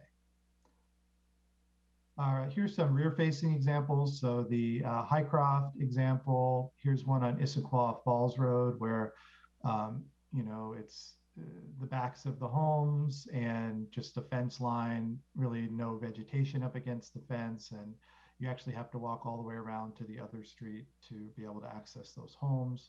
Not a great relationship, I think, you know, for those living in the homes as well as those experiencing it on the street. Another example here from Sammamish. I think this is actually East Lake Sammamish Parkway. And then this example on 228th near the Highcroft, where this is the back of the home immediately abutting 228th. So again, the neighborhood design standards are really aimed at dealing with these kind of relationships through the subdivision process. We understand, you know, there's not a lot of huge sites left, but for those that do get developed, we'd like to see the outcome be improved. Just a couple other photo examples. This is the forested buffer. So this is really, I think, the character of Sammamish that people really love. This character, I think, is more embedded in some of the older neighborhoods. You know, we mentioned areas like Inglewood and Tamarack that are more challenging to develop, but they're partially more challenging because they have a lot of trees and they really have that sort of Sammamish Northwest wooded character. People really like the tree farm. The tree farm's an R1 zone, so it's much larger lots, but people like the diversity of the housing, the forested buffer, and the overall character and integration of the trail system. This is a photo of that stormwater example from the diagram. So this is also on Northeast 8th. And this is really beautiful. Nice landscaping, split rail fence is set back a little bit to allow for a landscaping. You can see there's nice vegetation, and it's a nice sort of visual amenity. It's also, I think, you know, more functional and to some degree more sustainable than some of the more engineered stormwater ponds that you'll see along some of the arterials. So again, this, if you want to put your stormwater facility against an arterial, and it's not a requirement, we ask that it be designed in this manner. If you want to put it on a different part of, you know, the site, there's more flexibility for that. And then the last comment, city should not impose a 4-foot height limit on retaining walls, result in more landscape disturbance and terracing. You know, I just go back to the community has expressed a strong desire to limit retaining wall heights. Neighborhood design standards, I think, you know, provide some flexibility to hopefully avoid the need to use retaining walls. I think retaining walls are often used to create flat development sites, you know, and so looking at other approaches to how you design the house could mitigate some of that, understanding there are certainly going to be cases where walls may be required. So yeah, homes should be designed to fit the site as in terms of vice versa. And I would also just say with any of these, if there's a hardship, there's always a variance process for unusual circumstances where applicants can seek relief through that. I've kind of gone through the Highcroft, but I just wanted to just show the aerial here. So you can see along 228, this area was not, you know, previously forested. The trees were up here. So some of these the patches of trees here and here were preserved, but you'll notice they didn't preserve a single tree on any individual lot. And part of that was they made the lot so small and the house is so big, I don't even think it would have been physically possible to retain any of the trees. But I do think that is part of the character, and some of the older neighborhoods do feel more forested. It's not just one area of the development that has trees, but it's actually embedded throughout. And I would just also point out that, you know, development review is often fairly nuanced and site specific, and it's often difficult to apply standards theoretically without having all the information. But with that said, I think, you know, because this area isn't forested, they just would have had to provide that extra 15-foot buffer in addition to the 10-foot utility easement they've already provided. And again, they did preserve 9 acres of land that was considered developable under the code. 2.2 acres of it was critical areas, and their average lot size was 4,831 square feet. And then here you can see the development as it was completed, no mature trees in any part of the development and the developed portion of the development. And you can see the homes, essentially backed immediately up to 228th. And then, there are other, types of housing that are allowed in the code and other sort of typologies that they could consider: clustered housing, townhomes, zero lot line development, duplexes, accessory dwelling units, all could be looked at as ways to increase or modify density. And again, they didn't utilize all 134 units of density after taking reductions out for things like critical areas and streets and things like that. Okay, so that's a summary of the changes, and we go through the Unified Development Code. I'll just make one last point on the changes, and assuming we move forward to adoption at some point, this will continue to play out. We have some resources in our budget to do some staff training, as well as potentially some training and some information that we can be provided to applicants and design professionals about how these new standards will apply. We also have some resources to help the city with some initial project review and potential code interpretations. And we also have phase 3. So oftentimes what happens when you have new code, sometimes that results in code interpretations as development projects come up. Oftentimes those code interpretations then feed back to some further changes to the code and refinement. So it's really important to continue to monitor and make adjustments where necessary. So I just wanted to point that out. And so this is now the Unified Development Code, which is another major piece of the project. Up until now, the code has been hosted on Code Publishing, and it's included as part of the municipal code. So if you're doing development, you have to go to different titles of the municipal code, and it doesn't really all fit together as one. So this is basically taking all of the new code that we developed and just reviewed, integrating it with the old code and reformatting and renumbering the whole thing. And the first thing that we wanted to do is kind of create a table of contents that was understandable and sort of track the way that you would think about your site and the neighborhood as you're doing development. So we start with an introduction, which sort of orients the reader. Then we go into neighborhood design, which is the standards I just went through. Then we go to environment and sustainability. There's opportunities to add other elements to this chapter as part of phase 3, as we have some topics related to that. But this includes things like SEPA and critical areas and things like that. Then we go to your zoning districts, your allowed uses, and then your development standards. And then several of these chapters were simply just imported and reformatted, but there's been no changes to them. That would include the town center, public works. Administration is a couple of different sections of some of the existing titles, but now it's all in one place. And then definitions, this is the overall definition section, and then there are also some definitions within each of the chapters. So that's kind of an overview. And now I would like to go to the flipping. We have a version in Flipping Book, which I'd like to show you and explain what that is. I'd also like to bring on Lee Einsweiler, who's led this effort. And he can talk a little bit about Flipping Book because they have used it with some of their other clients, as well as some of the next steps for phase 3 for the Unified Development Code. So let me just switch my screen sharing here 1 second.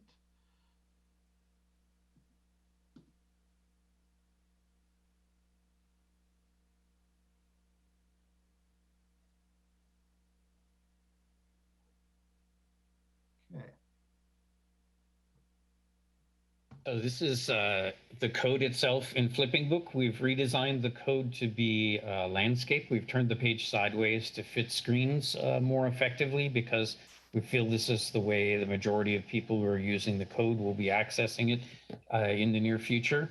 On the left-hand side, you can see there's a table of contents. It's expandable. Individual pieces explode out to the section level. And if you have some general sense of where your material is, you can actually navigate the code that way. In addition, you can simply page through the code as you might do if it were a hard copy, and the little arrows on each side allow you to do that. When you hover over the arrow, you'll see a little arrow with a hard line comes in front of it.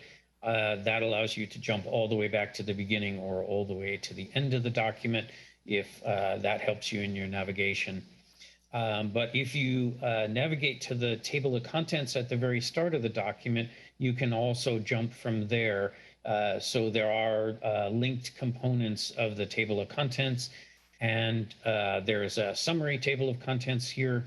And then within each chapter, there's a more detailed table of contents that you're taken to when you click on any of those links.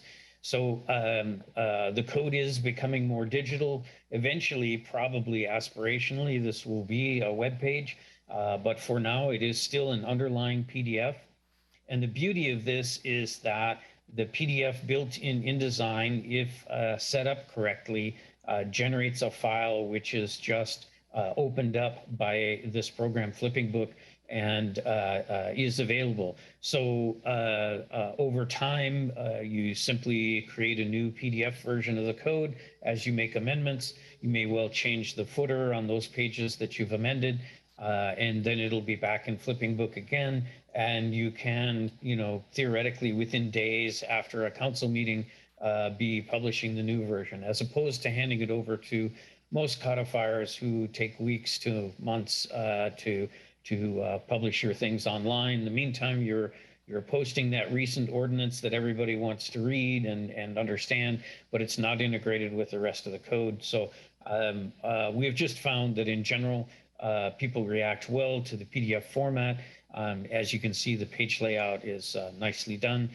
Jeff, if you'd continue on a little, you'll see a 2-column layout for most of the pages that's used now. We've used a little bit of color to bring a little pop to the titles at the section level. We've actually changed the font size for the title sizes to give you, a sense of how those are organized. So really a lot easier to generally navigate. On the top of the page is a header that tells you which chapter you're in, and also which individual section you're looking at. So allows you to page through like a dictionary would as you move through. If somebody told you the exact page of the document to look at, you could input that at the top of the page. Majority of users aren't quite that interested in jumping to a particular page, but if something has been cited to you, it's on page 52, you could leap to that page as needed. In the longer run, as part of phase 3, we intend to make all of the internal cross-references clickable as well, and that will allow you to move forwards and backwards through the document by using those internal cross-references as well. At present, they are highlighted in the code as they will be later when they're links, but they have not yet been made into cross-references. So this is the document. The red is the underline and strikeout from the new provisions. The existing provisions are brought in directly. They have been renumbered. There are a few changes that have been made that have helped to clarify things, but no policy changes have been made to the black sections. An example would be there at the bottom of the page, you see a definition. We've switched those to be both numbered and to have that bolding of the definition, the first word in the definition. The definitions all used to say acre means an acre of land, and now it says acre period an acre of land, for example. So minor scrivener's changes, the same way your codifier might have cleaned up code draft as it came to them, have been made to bring this forward, but we believe there have been no policy changes in the document. Was there anything else about the document, Jeff, you wanted to share? No, I think that's a great summary. Just to say just to make it clear that anything that's in here that isn't redlined or underlined is simply old code. And language. Yeah, is existing code. And we'll be taking next steps as part of phase 3 to clean up some of the consistency issues and stuff. But it's really exciting to, I think, create such a great foundation through the redesign and consolidation of the code. I've worked for cities with a unified development code and one without, and the one that had the unified development code, much easier to implement and convey the standards to the public. So I think going forward, this should, I think, really improve the process, both for the staff and for the applicants, and set us up for success for future amendments. Great, thank you, Lee. Let me see, go back to the presentation here. Just a couple more slides and then we'll be done. So real quick, not part of the public hearing, but we do have a draft scope for phase 3. So at the top was the initial topic list that was developed at the conclusion of phase 1. So we had been using this list in some of our early discussions with the Community Advisory Group and the Planning Commission. So it talks about flexibility for school development, architectural design standards, elements related to sustainability, housing affordability, incentives, other topics related to the UDC. Our draft scope topics include Unified Development Code cleanup and refinement, what we just described, picking back up the Planned Unit Development Code, which we had gotten pretty far along on with the Planning Commission before they decided that it would be best to defer that to phase 3. So we look forward to picking that back up with them. And for those that aren't familiar with the term Planned Unit Development, it's a kind of an alternative review process that provides more flexibility in design, but also theoretically provides more public benefits to the community. So it's kind of a discretionary process. We're looking at potential design review program, the bonding and phasing for subdivisions. If that was deferred or not included in this package, we would include it there. Looking at a green building code and more standards related to sustainability and addressing greenhouse gas emissions as part of the comp planning effort, which is being updated. Affordable housing, looking more at sewer connection requirements, landscape standards for single family residential, and finally the transition between zones from commercial and residential that allow higher density ground related housing through code updates. So that's our topic list for phase 3. And that's the conclusion of my presentation. I just want to again thank everyone that's participated in this process for the last almost year and a half. It's been really valuable. We really appreciate it. And with that, turn it back over to Mayor Moran. Okay, well, the first thing we're going to do is we're going to open the public hearing. So we're going to open the public hearing, and then Lita, would you please check to see if we have anybody who wants to speak for the public hearing? If you wish to provide comment, please raise your hand.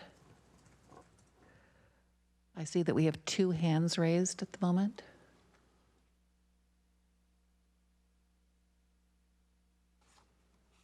I will unmute the callers in the order they have raised their hands. When it's your turn, I will convert you to a panelist and unmute you. And you can turn on your webcam. You'll have 3 minutes to provide public comment. 15 seconds before your 3 minutes is complete, I will provide a time warning. At 3 minutes, you will be muted and converted back to an attendee. I will start with caller number 1.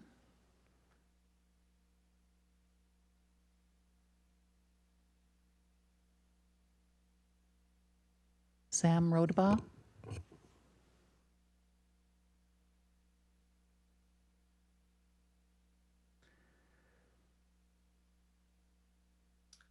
Good evening, Madam Mayor, council members, and city staff. My name is Sam Rodabaugh. I am a current and 15-year resident of the city of Sammamish.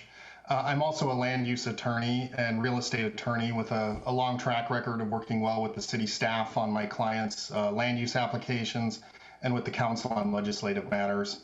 And it's in that vein that I offer my comments tonight.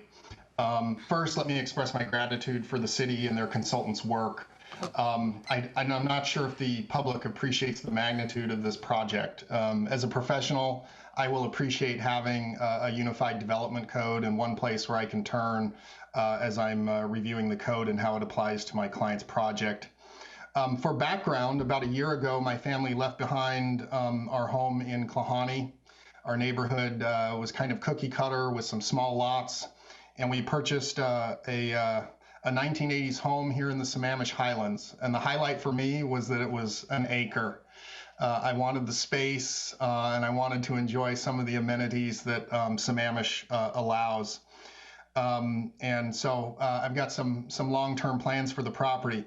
But I do have, since my lot is wedge-shaped, 332 feet of frontage on my rear property line on 228th Avenue Southeast.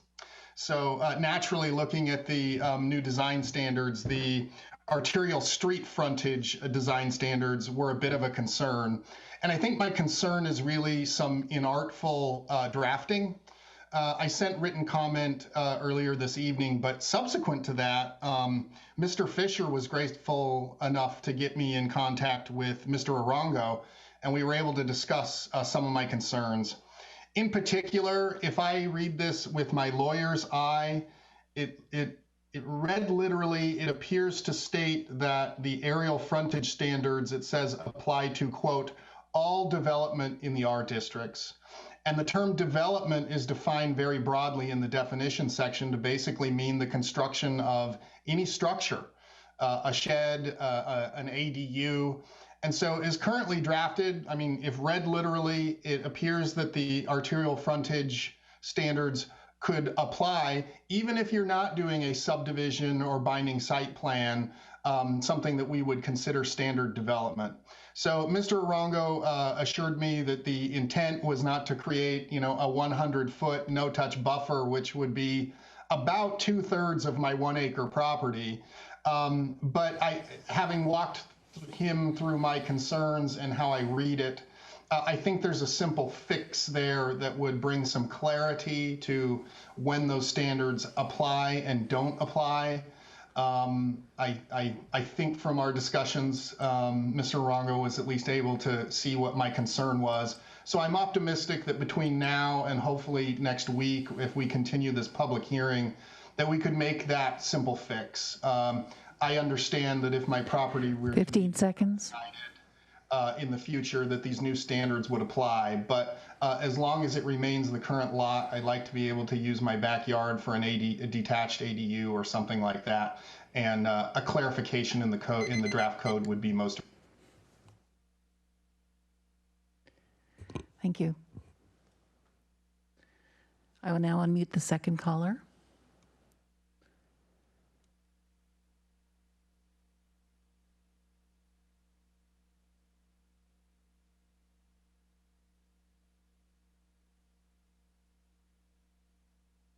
James Eastman, Sammamish, Washington. I too appreciate city staff sitting down with me, going through some of my concerns. I'm still confused after hearing Sam and after hearing Jessica's presentation on who this applies to. We talked about if houses burn down, they want to rebuild them, they can do it.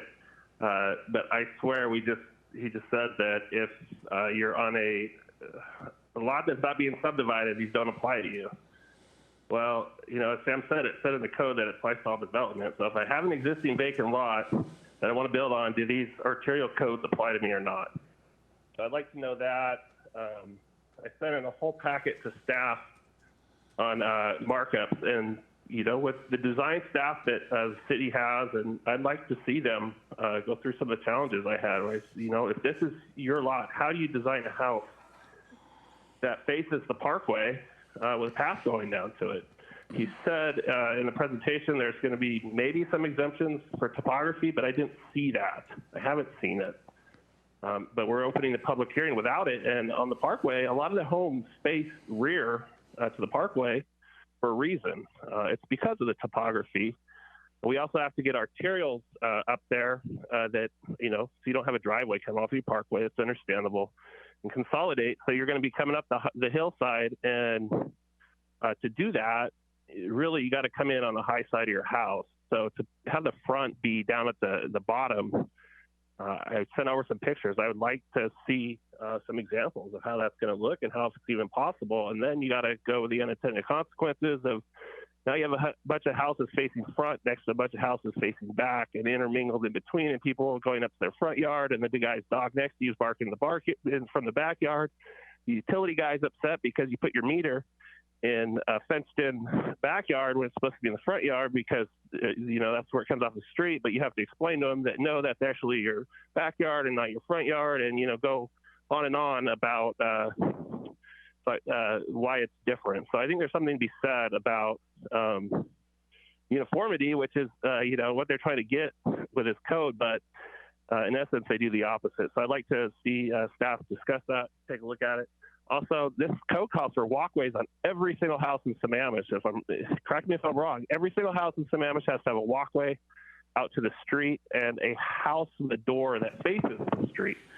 I went through a $5-6 million custom neighborhood, probably one of the nicest ones in Sammamish is not on the lake, and I don't think any of them had doors that faced the street. And, they're paying the most in excise tax. It's on a graduated scale, the most in property tax.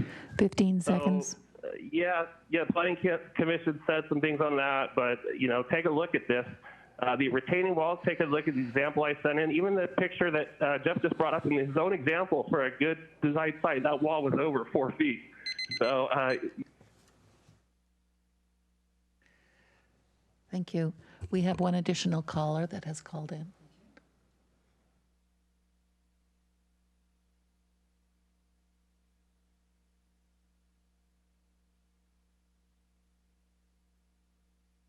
Is it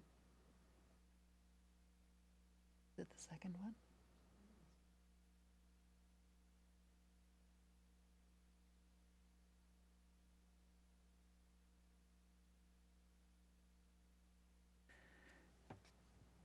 Next caller.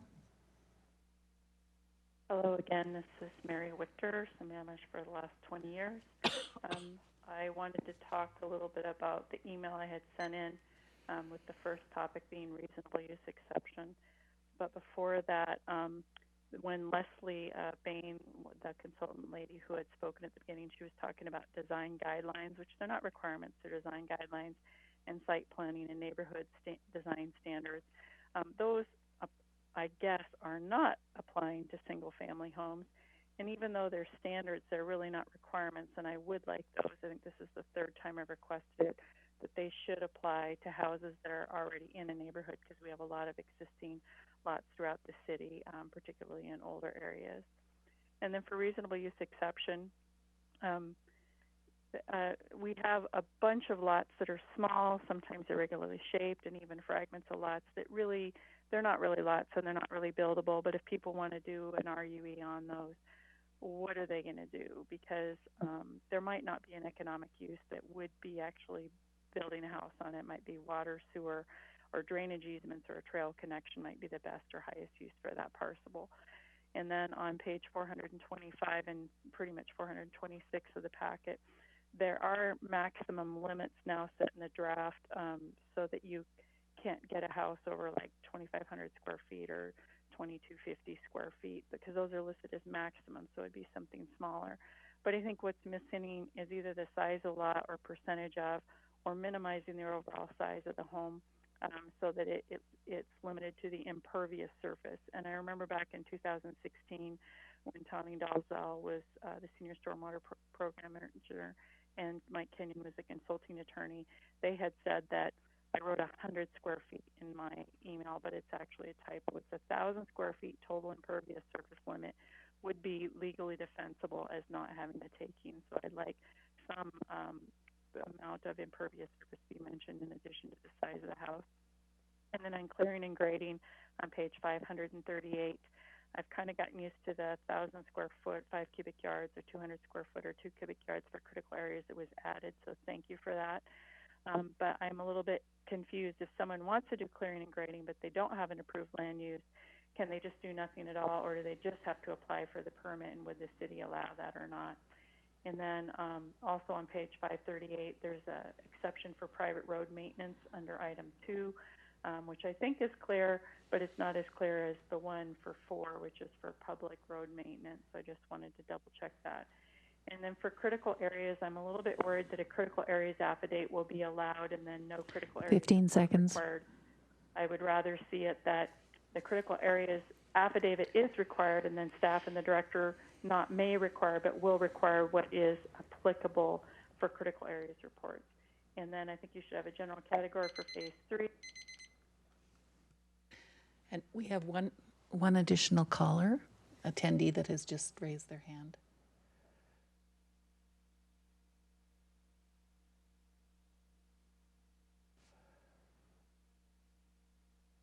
Paul Stickney. Hello, Paul Stickney here. I've followed this the whole way through, and I've got one statement and then a few overarching observations or questions. On the statement, I've driven many of the arterials, and in general, I'm not sure how much opportunity there is for the 100 feet, relatively speaking, and I've been one of the advocates for making that 25 to 30 feet and really well landscaped. So it really is well screened. I'll just say that. Here's some of the overarching things about how much property is left in Sammamish that can be developed for one turning into more than one, and about how much in Sammamish is one-for-one redevelopment. My guess, anecdotal only, is it's 80% or more is one-for-one replacement and less than 20% for one for more than one in either a short plat up to 9 lots or a long plat of over 10, which I think there's even less. And that brings another overarching question. If a one-for-one house is changed, to me, there are 3 types of outcomes. One is a remodel or a major addition to a house. Another is a complete demolish that was intentional and then a new home built. And another is some sort of either wind or fire or catastrophic damage to a house that needs to be rebuilt. How do these codes apply in all those circumstances? Mary Wichter just talked about RUEs. In general, the way I read these codes, the size of an RUE will be less than it has been in the last 10 years or so. It would be good to know the intention and whether that's accurate, or can RUEs be larger than they have been over time? On the FAR, I agree with that. I think that it increases the lot size, and that is the character that people want. Overall, I agree with most of what's happening here. One other major question I have is, in regards to trees and the topography on lots, et cetera. 15 seconds. Okay. Currently, our tree retention is at 35%. Will these regulations potentially increase, decrease, or leave it the same? Those are the overarching statements. Thank you. Thank you. That is all the attendees that have raised their hands tonight. I will turn it back over to the mayor.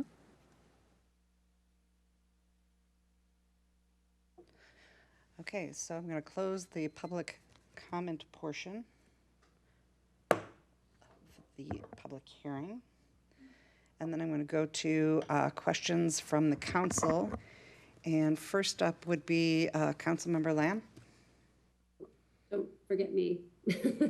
I know my hand color is really hard. Oh, okay. I have on the screen I show Amy first, but I will go to Deputy Mayor first. But that. No worries. I just didn't want you to miss my hand. No, I know. I know that color on that one is just awful. It blends right in. I don't know how to change it. So. Okay. Either one of you. Somebody go. Okay. First, I want to thank staff. I know, and our consultant and the Planning Commission. I know David Pyle's not here, and he had a heavy hand in all of this as well. So a huge thank you. I think Sam Rodabaugh said it best. I don't think the general public has any idea what a heavy lift this has been for staff. And so thank you. You fielded questions from the public, you fielded questions from the Planning Commission, and you fielded a whole bunch of them over the weekend from myself and the public, and potentially other council members that I didn't see. So huge thank you, and appreciate your patience as we try and weed our way through a very, very long document as we aim to make it easier for those that want to develop in Sammamish to read the code. That being said, I appreciate that some of the feedback that we had over the weekend and the discussions I had with staff have shown up in some of these changes. I will admit it's very hard to digest these on the fly without seeing them embedded in the code. We're seeing them on a PowerPoint presentation and it helps, but I really do need to see that new redlined version now and read it holistically, like all over again. And I'm not trying to scare staff saying that, because it may, potentially bring up more questions. But I think what I'm getting at is that I think a continuation of this public hearing is probably in order, not only for council, but also for the general public to kind of digest some of these changes too. And I suspect there could be a few more that come from our discussions tonight. It is kind of hard to understand. I mean, James Eastman, who gave public comment, is confused, and he's a pretty well-studied guy on code. And I admit I'm confused sometimes when I read it. I'm like, okay, in which scenario do they have to have 100 feet? And, which one is it that they can provide 25 feet and then a 20-foot setback? So I think as far as that particular issue goes, I understand why we went with this front orientation. I understand the overarching goal of it. I'm not sure it's achieving what we set out to do, and I'll explain why.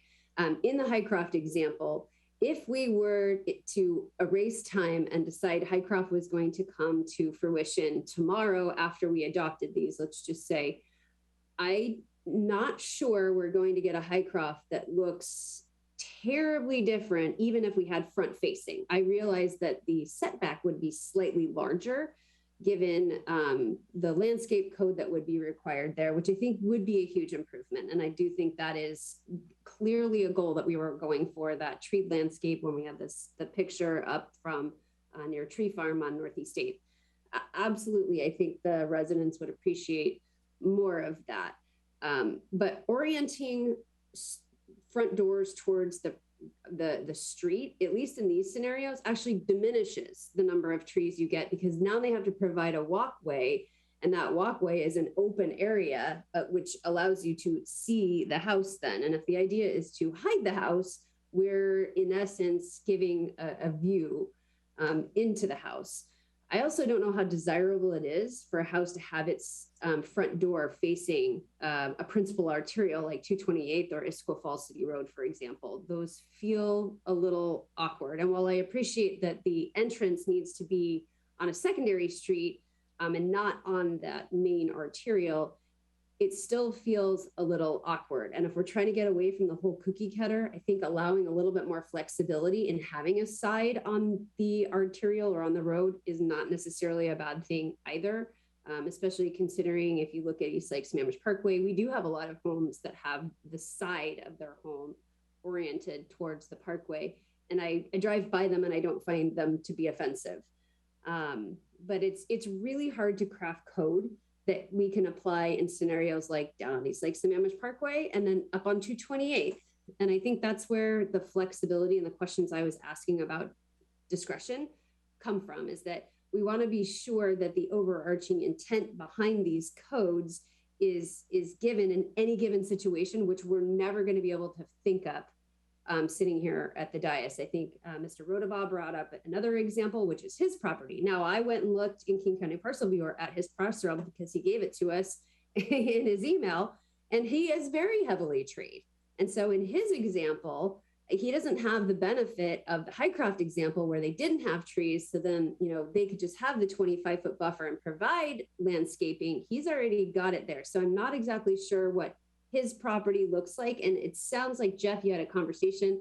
Thank you so much for being so willing and able to speak to some of our residents on some of this stuff. I think that's great. He got cut off on public comment, and I am very interested. in the back half of what he was saying, which was there was an easy fix to this. And so I'd be really interested if you can, I'm totally not done with my comments, but I will pause for half a second because I'd be really interested to hear what that fix is and how we can incorporate it. Yeah, sure. Great question. The section that he's referring to, let me just go to the page here, is Neighborhood Design 2102030 G3, and that's on page 18. And it says arterial frontage standards apply to all development in the R districts. And so his concern is the term development, and the intent of why that statement says the R districts is because it doesn't apply in the non-R districts was the attempt. So I'm happy to follow up with Sam, but I think his simple fix would be something like taking the word development out of it. Arterial frontage standards apply in the R districts, or potentially even adding some qualifiers to that. Like obviously if you're in an R zone and your property isn't anywhere near an arterial, then it's not going to apply. But the intent was to simply say that it applies in the R zones and not the other, non-residential zones. And then to specifically to his property is an existing, lot with an existing home. So none of these standards apply to his property or any redevelopment of his property. Okay, so I think maybe that's a consideration, just that removal of that word development as you suggested. And if that's the easy fix, then I think that's great because, knowing that he's a land use attorney, he's looking at this not only through the lens of his own property, but potentially any property in Sammamish. And so, I certainly would take his comments to heart. Yep. I have a lot of comments in my packet, and I know I pushed out a lot of those to staff over the weekend. Some of which will fall into the phase 3 of this, but I think from my perspective, and there's no way I'm gonna suck up all the time going through all the comments I have in here. I don't know what the timeline looks like if we continue this public hearing. I don't know if that goes to the 14th or if I think that the concern maybe is that we roll over into 2022 and there's a whole new set of eyes on this, and in the form of a pair of new council members that will be joining us in January. But I think this is such a big topic, and it is so important because it really will drive what a lot of the development in the future looks like in Sammamish, that we as council really, at least from my perspective, need the time to digest this fully, even with all these changes. And I'm not comfortable right now, given kind of these rolling changes that we're doing. I think we can get it packaged up neatly and get it done. I'm not terribly comfortable with it being tonight. And so Kelly, I don't know if you can speak to the when, if we can extend this to the 14th, if council's comfortable with that, or if we need to roll it over into 2022. I don't know.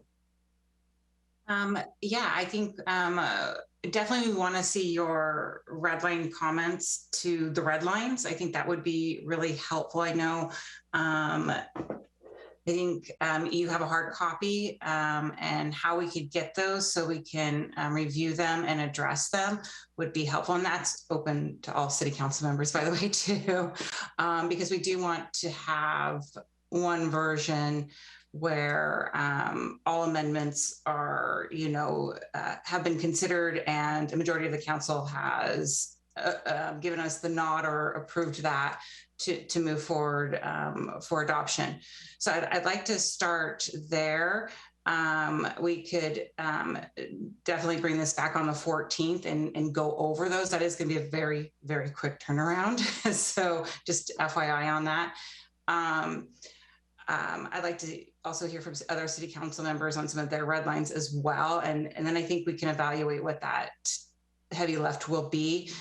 This can roll into 2022. You're correct. We have some new city council members who will be joining us in 2022. So we'll just need to address that appropriately moving forward, making sure we're bringing them up to speed on this material so they're able to contribute to that conversation if we do move this into 2022 as directed by the City Council here tonight and possibly on the 14th. Okay. So I would default to staff, frankly, on, if the turnaround is too tight on the 14th, then, just tell us what date is appropriate to bring it back for. That would be my take. And then one request, if it's possible, because we have this red line version and it's really easy to go through the document and find the new changes because they're red. When you incorporate any of these new changes, is it possible to have them in a different color that's not red so that they're easily discernible to our eye as we're scanning the document? It might kind of facilitate that. I mean, I'm not trying to make it harder, but if that's possible. I'm glad you asked that question because I had the same question and I was afraid to look at Jeff on the screen if I were to ask that. Is that a heavy lift, Jeff? No. Actually, we can do that. And because it's in an InDesign document, that's easier, Okay, great. Not to get too much in the weeds, but with Word, it's a little harder. But yes, the simple answer is yes, we can do that. We also have, there's going to be some more comments, I think, but we at least have, and I totally get that you can't review draft code on a PowerPoint presentation, but we do have a lot of it drafted and we can fairly easily put that into the code and do our best to bring it back, next week. Originally, we had 2 weeks till the 21st between the two hearings. We moved that up, but that's to say, depending on what the changes are, we'll certainly do our best to get it done. Okay, well, I really appreciate it. And it's certainly not, I think my request to push this out is not in any reflection of the work that you guys have done at all. It's just a matter of us digesting it and then trying to make some changes and really wanting to feel totally comfortable with this code we're passing because it is so substantial. So, sure. Great, thank you. Mm-hmm.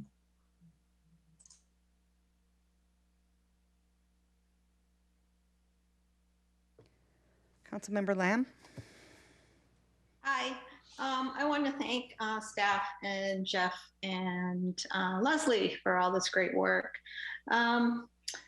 I also wanted to say, much like Christy, I wanted to spend a little bit more time on this. So having an additional week would be super helpful. I wanted to say that I think a lot of the code changes I see is being positive, such as like the grade cuts, the driveway widths. Just had a general question as to how these code changes, I guess, relate to what some of our neighboring cities are doing. And how does that relate to kind of in general urban planning?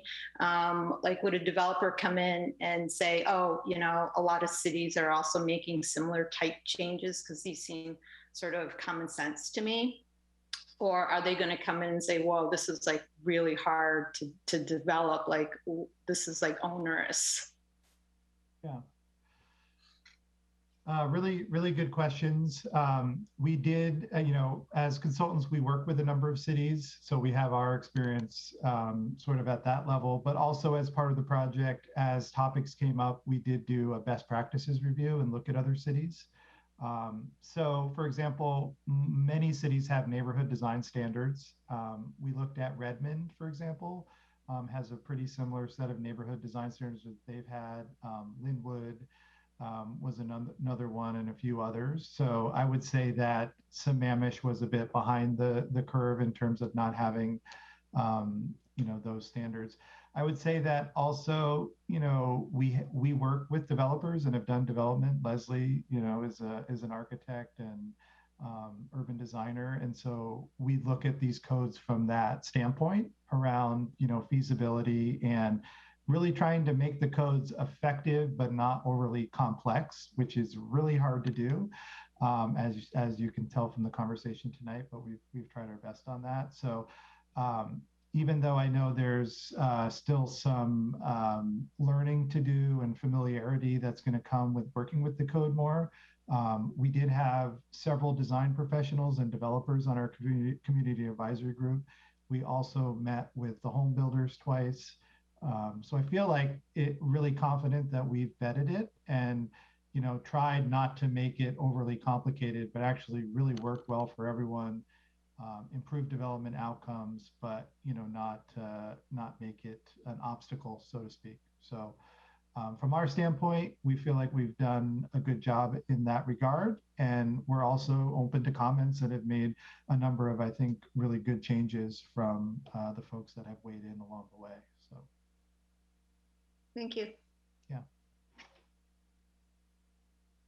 Okay, I want to thank everybody because everybody worked really hard on this. So Jeff, Evan, Kelly, Leslie, all you guys did, you did an amazing job. And all the changes that we talked about and the little group that I had were implemented. So you guys did a great job on that. And Jeff, thank you for letting me call you Charles a few times because sorry about that. But the one thing that I'm still, and I'm kind of glad we'll have an extra week on, is there still seems to be some confusion with that 100-foot. So I'm going to go back and look at that yet one more time and maybe give you a call yet again and see about the wording on that, because that still seems to be a place where clarification is yet needed. I know we looked at that, we changed the wording, and it looked good, but it still seems to be a questionable area. But that's the one place that I'm still hearing that there seems to be a question on. But other than that, you guys, great job. I just wanted to let you know, you guys, what a ton of time that you guys have put in. So thank you very, very much. Okay, Councilmember Stewart. Yes, don't want to miss out on the Love Fest. And again, for the public, this was a huge lift. And so thank you to staff.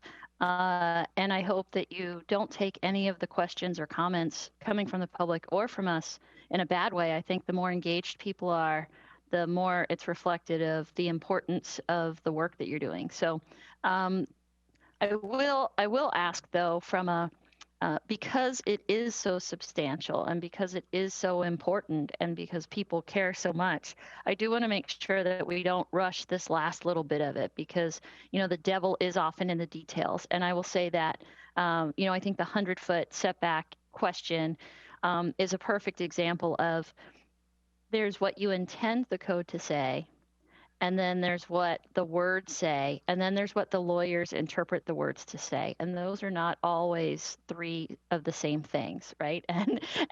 And so my big question is, have we had a full legal review of all of this to ensure that what you intend the code to say is what the lawyers interpret it to say? And I think our resident, our land use resident who called in really kind of highlighted how complicated that can be. And again, I'm not trying to generate a ton of work, but I think it's really important that how the code is written gets applied and interpreted, if it had to, in the court of law, the same way we intended it to. So can anyone answer that? Has it been reviewed legally by, the lawyers, with you sitting next to them saying, we wanted it to say blah, and then they read it and they're like, well, it does say that or it doesn't? I can't answer that. Kelly could. I actually can't answer that either. I was just asking Evan if that has happened. If not, I will have to follow up on and get an answer for you, Councilmember Stewart. Sure. And again, not trying to create work, but I think that's probably really important that we do that. And again, not trying to create a ton of work and not trying to kick any cans down the road, but I think we will save ourselves a lot of time, money, and heartache if we do that now as opposed to after we implement this. The other question I had was, I know that early on, you guys did a lot of engagement with the working group, and I heard a lot of positive feedback on that. So again, thank you for that. But it looks like from the timeline that there wasn't sort of a going back to that working group with the finished product and having this kind of a walkthrough with the working group. And we did get some written public comment from some of the folks in that working group. And so I'm wondering if that didn't happen, how are we making sure we get the feedback from them to make sure that all those great discussions you had early on, that that what ended up is what they were expecting, and they didn't have more questions, because I can't imagine a group that's more engaged than them. Yeah. So did that circle back happen? It was not the project was not set up that way, so it didn't happen. But I can say that some of the members participated in most, if not all, of the planning commission meetings and the city council meetings. And then we did have a representative from the home builders who was on the committee that we also met once we got more to the draft code stage. So we did not circle back with the group, but we had interactions with some of the members. So. Okay. I mean, it might be just worth pinging them and asking them if they have specific concerns, since again, I feel like they were probably early shapers in a lot of where you guys went. So just something to think about. Specifically, in terms of the timing as well, and I'm going to quote I'm going to paraphrase Mary Wichter. A couple of years ago, Mary came and gave us a couple of public comments and really kind of schooled us in engagement and receiving public input in a good way. She pointed out that if we're going to have these public hearings, that we need to make sure we're building in time into the schedule, that we hear these comments and we have time to address them and come back, that we don't just go through the motions and say we're having a public hearing and then we're going to vote on it, right? So I want to respect that, because we did hear from, a resident who's also a land use attorney. We did hear from James Eastman, Mary Wichter, and Paul Stickney, who are probably three of our most engaged residents. They all have questions, they all have comments, and I think it's really important, given the volume and the effort that you've put in till now, not to rush this last little bit. It's like we're in the red zone. Don't fumble the ball now, right? Like let's play this out in the best way possible. So I think that's really important. And given that those comments, I think it's really important that we be able to address all of those. My specific comments I have just reiterating. Yes, I'm still confused when that 100-foot buffer applies. Paul Stickney also brought up a really great question about the exceptions in terms of redevelopment and when do these apply, right? So again, if we take our resident Sam and his house, if he wanted to tear down his house and build another house with an ADU, given that it's a single family home, but he's taking the house completely down, would these new standards apply? And if so, how to his particular property? So I think getting some more clarity there would be really important. I think there were questions of if there was a fire and there were like percentages of the house destroyed. Well, if somebody loses their whole house in a fire, like, are we really going to suddenly change, what they can rebuild? I don't know, and I don't know the right answer, but I think getting that clarity is important. And then my last comment, two comments on the front door, and I think Deputy Mayor already brought this up, but in some of these instances, I think having the front door face the main arterial feels weird. When I think along East Lake Sammamish Parkway, for example, like, I think those people want their decks facing the lake. Like that, right? And you're not going to put your deck over your front door. So I think there are a number of situations like that. And then even looking at your pictures, yeah, I wouldn't want my front door facing Issaquah Fall City Road or 228th necessarily. And I think when I think about it from a practical house design standpoint, nobody's going to park there, right? Nobody can park along 228th or on Issaquah Fall City Road. So you're putting your front door in a location where, most people aren't going to be coming to your house. So you're basically saying, we're turning your front door into an outside decoration, but no one's ever going to enter your house through the front door. And I don't know that that's what we want to have happen, but I feel like that's what this standard would be creating. And then on the duplexes, I appreciate that you guys attempted to address that, right? That if we, again, it's my understanding we've had this really great code to allow duplexes, but it's not getting as much uptake as we were hoping it would. I'm still confused why we would require one of the doors of the duplex to face that arterial, because again, I feel like you're really tying the hands in terms of the interior house design when you start dictating that. And that's potentially going to make it harder and again, be a discouraging factor in building those duplexes. And it might even look kind of funky when you have a duplex at one door's here and one door's somewhere else. I don't know. I'm certainly not a designer, but I guess I'm just pondering why we're kind of so fixated on having the front doors facing the arterials. And so maybe finding a way to build in more flexibility there would potentially yield better results and yield better interior house designs. I mean, we all want them to look nice from the outside, but we also want them to be practical on the inside as well. So yeah, if we could make sure we address all those great comments we got from the callers tonight. And if there were any comments cut off for folks that we've engaged with, to make sure we get the last of their comments, I think that would be really important. And oh, the other one, did the school district, you mentioned that the school district had some concerns and you updated the code for those concerns. Did we reach back out to the school district to make sure that the updates we made address their concerns? I am not sure about the follow-up. I did not have a direct meeting with them, but my recollection is we basically changed the code exactly how they had suggested. Okay. So I believe it was straightforward, and I'm confident that they probably looked at it, but I honestly can't say. Okay. The other point I just wanted to, can I just make a couple of responses to your comments, if that's okay? Wonderful, thank you.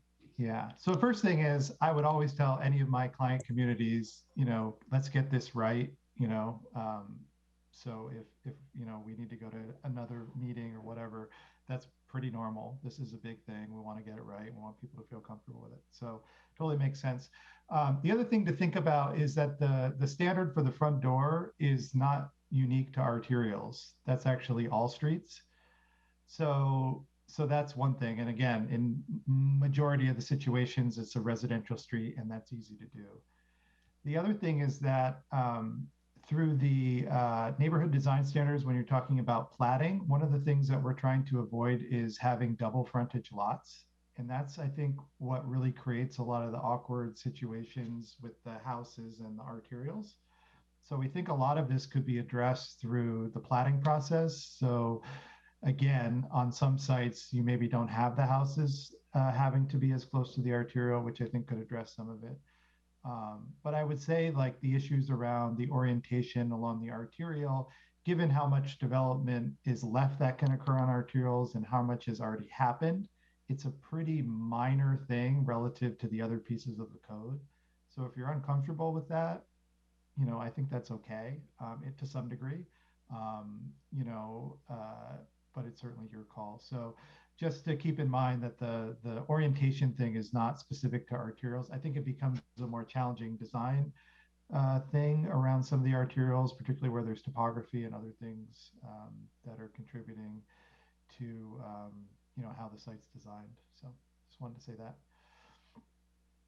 Sure, thanks. Yeah, I hear what you're saying. I just, again, the big one that pops into my head is along East Lake Sammamish Parkway, right? Where, you're going to, obviously the entrance to your house is not going to be on East Lake Sammamish Parkway, but the code specifically says your front door has to face the larger of the roads. And so you're forcing people to put their front doors facing that way. And that just seems, again, backwards, so. Yeah, and I think part of that is because, as one of the commenters said, everything's been developed with their back facing. But if you go to older communities, more historic communities, let's say, and you'll find arterials with all of the homes facing front, and it works fine. So I think it's a question of, does it make sense to go down the road with this standard when so much development's already happened and there are, lots of challenges. So, I would just say, like, it's a relatively minor part of this whole package. If you're uncomfortable with it, I think that's okay. I also do think there are many instances where, it could work and achieve some of the goals. So, but that's yeah. And I think if you have some ideas on how we can, for those ones where it would really work, change the code to make sure that it applies there, but gives us the flexibility in those other places where it would actually maybe be weird, given what's already here and given certain situations. So I think that's it. And again, the duplexes, I just don't want us to hamstring people who are developing those duplexes, because we're really trying to encourage those. So anything we can do to give them more flexibility is probably a good thing. So thank you. Appreciate it. Councilmember Treen.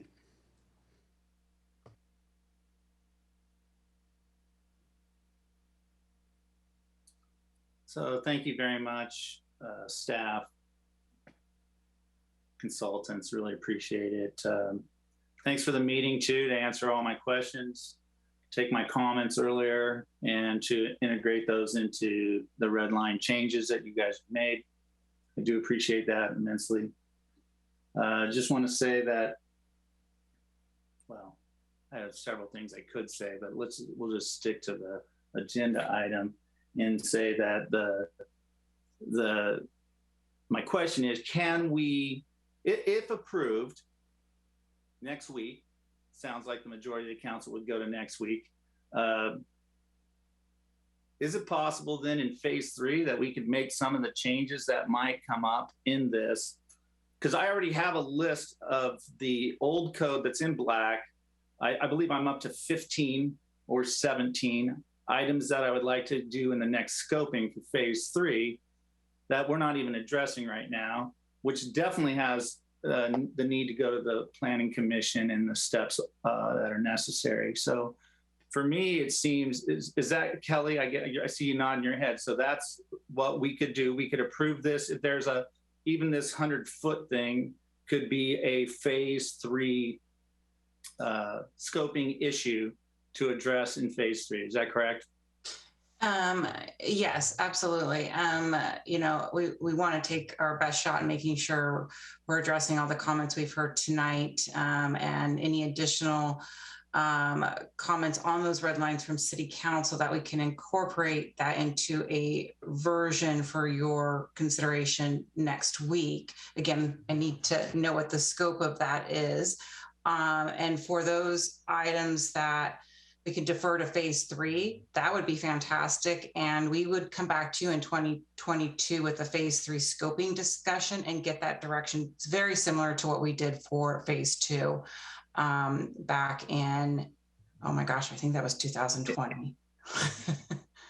If I remember correctly. So yes. So to follow up, I would just, thank you, Kelly.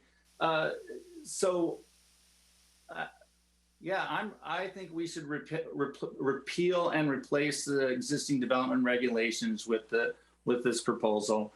The one thing I would say, I would like to move the phasing and bonding to phase 3. That whole piece has got warning signs are flashing as I started reading that.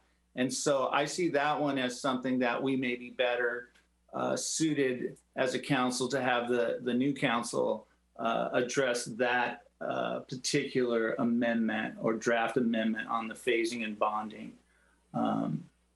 Seems to me like a heavy lift, and if you really wanted my vote to move this thing forward, if it was included, I would struggle, but then I'd also say add it to phase 3 anyway, and let's go make the changes necessary. So thank you. Excellent work. Heavy lift. I am so stoked, Evan, you know this. I'm so stoked about the design standards. I thought that was 4 more years down the road. So you guys adding the design standards already to this is like, that's just like super. You guys are awesome. Thanks. Back to you, Mayor. Okay, Councilmember Gamblin. Yeah, thanks, staff. Again, I don't think anybody realizes the level of work that goes into something like this. So listening to the public comments today and then the comments from council, the one concern I have is whether we're building for the city or we're putting these new plans for the city as a whole. I understand people calling in have concerns, and their concerns have validity, but their concerns have validity for their specific situations. And again, I don't want to minimize their situations. They are situations that these people are living with. My concern is that input that we should go ahead and look at changing all of the work that the city has done based on the input from 1 or 2 people who happen to call in. Now, if you look at their comments and those comments have validity for the city as a whole in your planning process, then certainly we want to address them. I just want to be very clear. We're not here to address one-offs, though. We're not here to change code to accommodate someone who happened to call in when, as a whole, that wouldn't work for the city. So I just want to be clear on that. For example, the 100-foot setback issue, does that work for the city as a whole? It's not going to work for every person in the city. And this is why we have staff to look at this and say, does it work for the city as a whole and accommodate and accomplish what we want? It's going to have situations where it's not going to make other people happy. They're going to look at it and say, oh my gosh, it affects my property negatively. I want nothing to do with that. Do we make an exception for that? Do we make an exception for anybody who comes after that wants an exception? Or do we say this is what the city has decided and the staff and their wisdom has decided works for the city as a whole?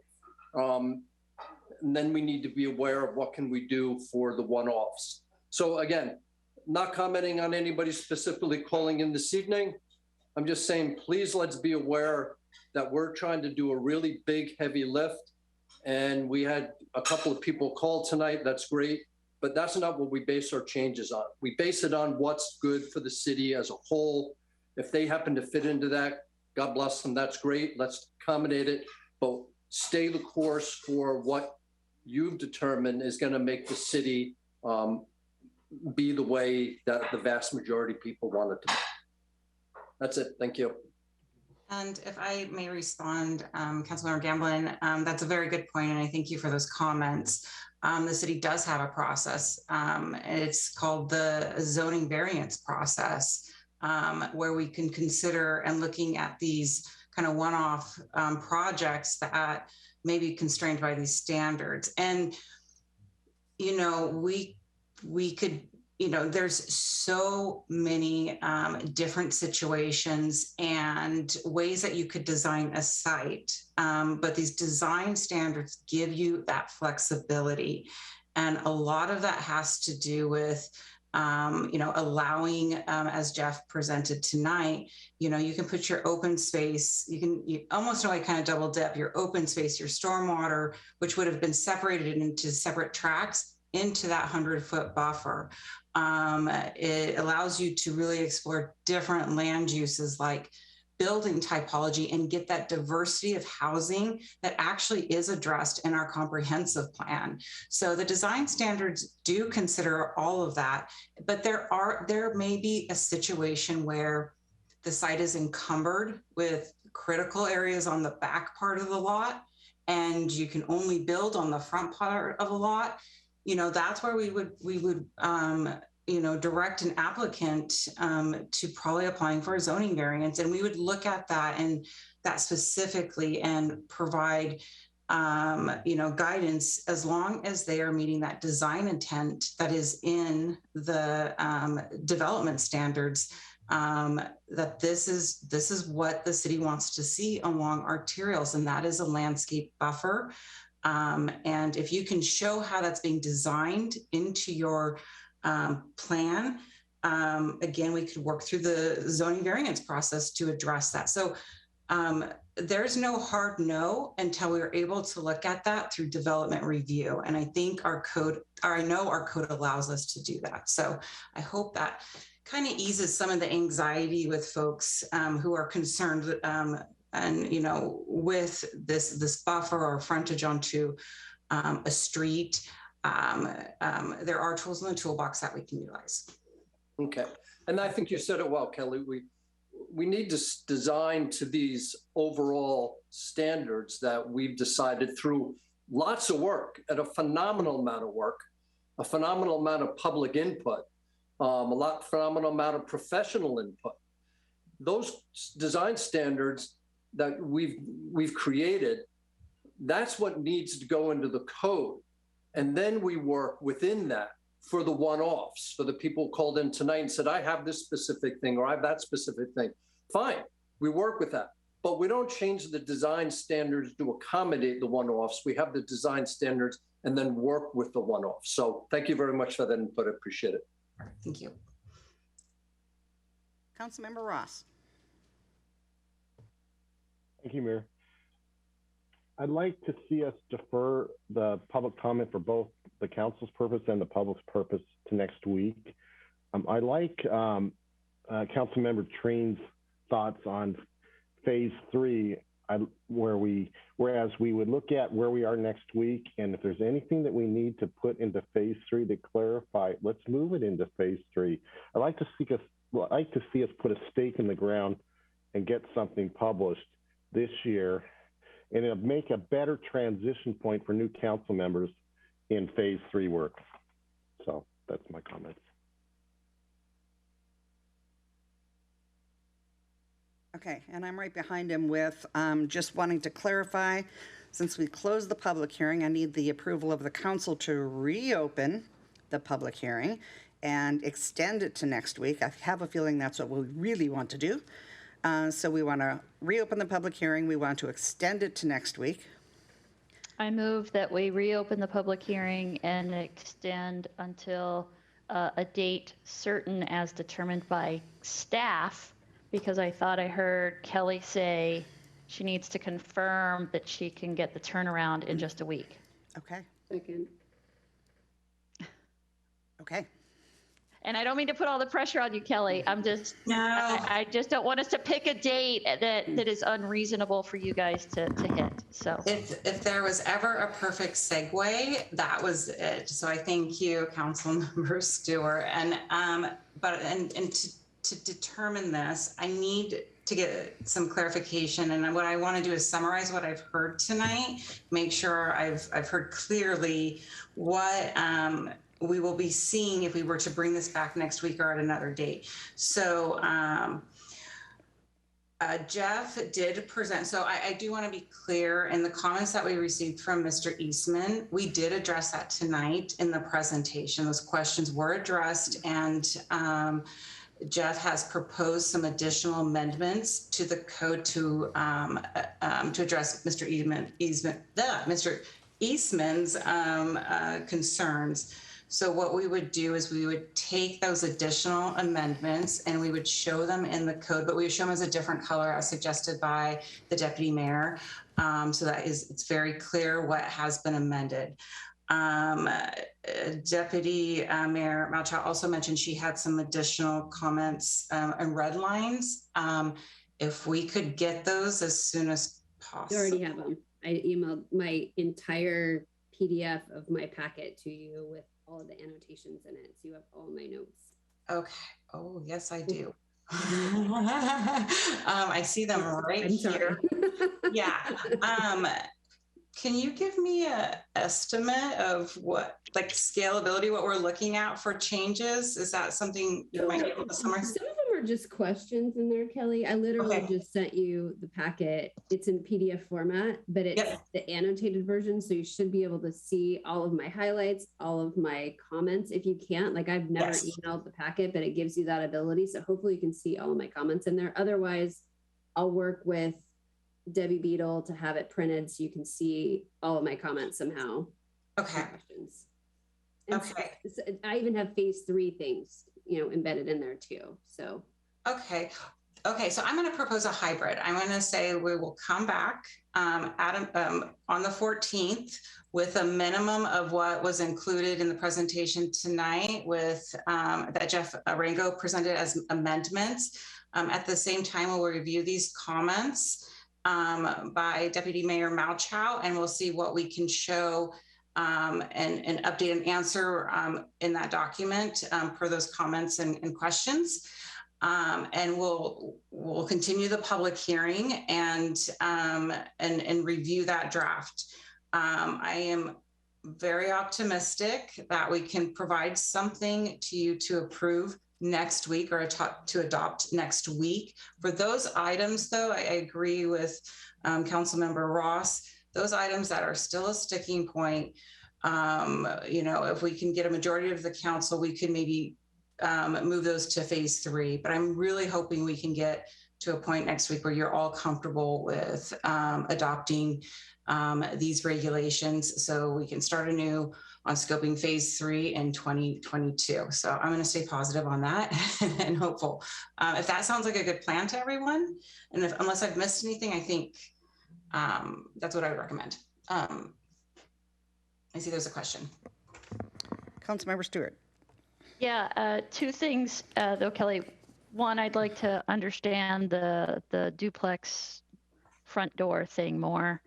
So I'd like that addressed. And I do think we need an answer on whether this went through a legal review so that, again, from a holistic point of view, this is not a one-off issue. This is you guys did this work with the best of intentions. Are we sure that it is written legally that's how the lawyers will interpret it? I think that's really critical before we approve anything. We could get ourselves into a world of hurt.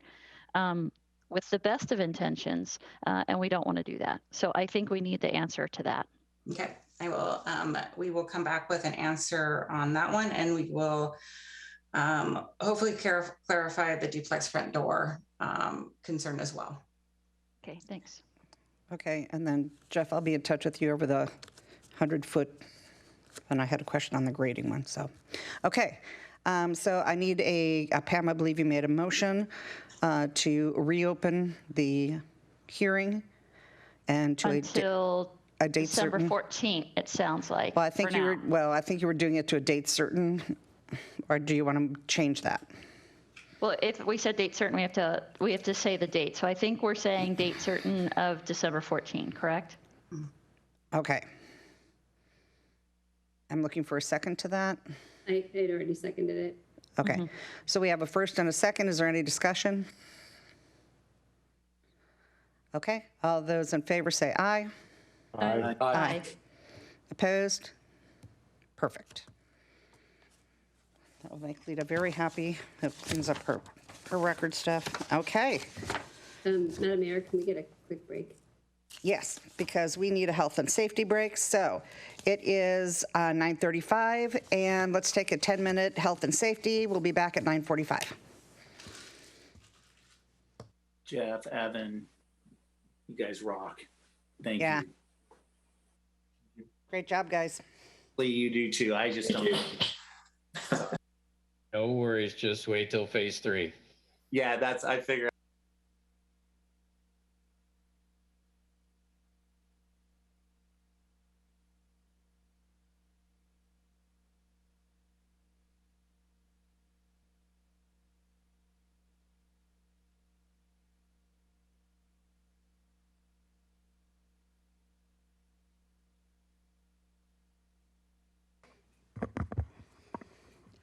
Okay, we are back, everyone.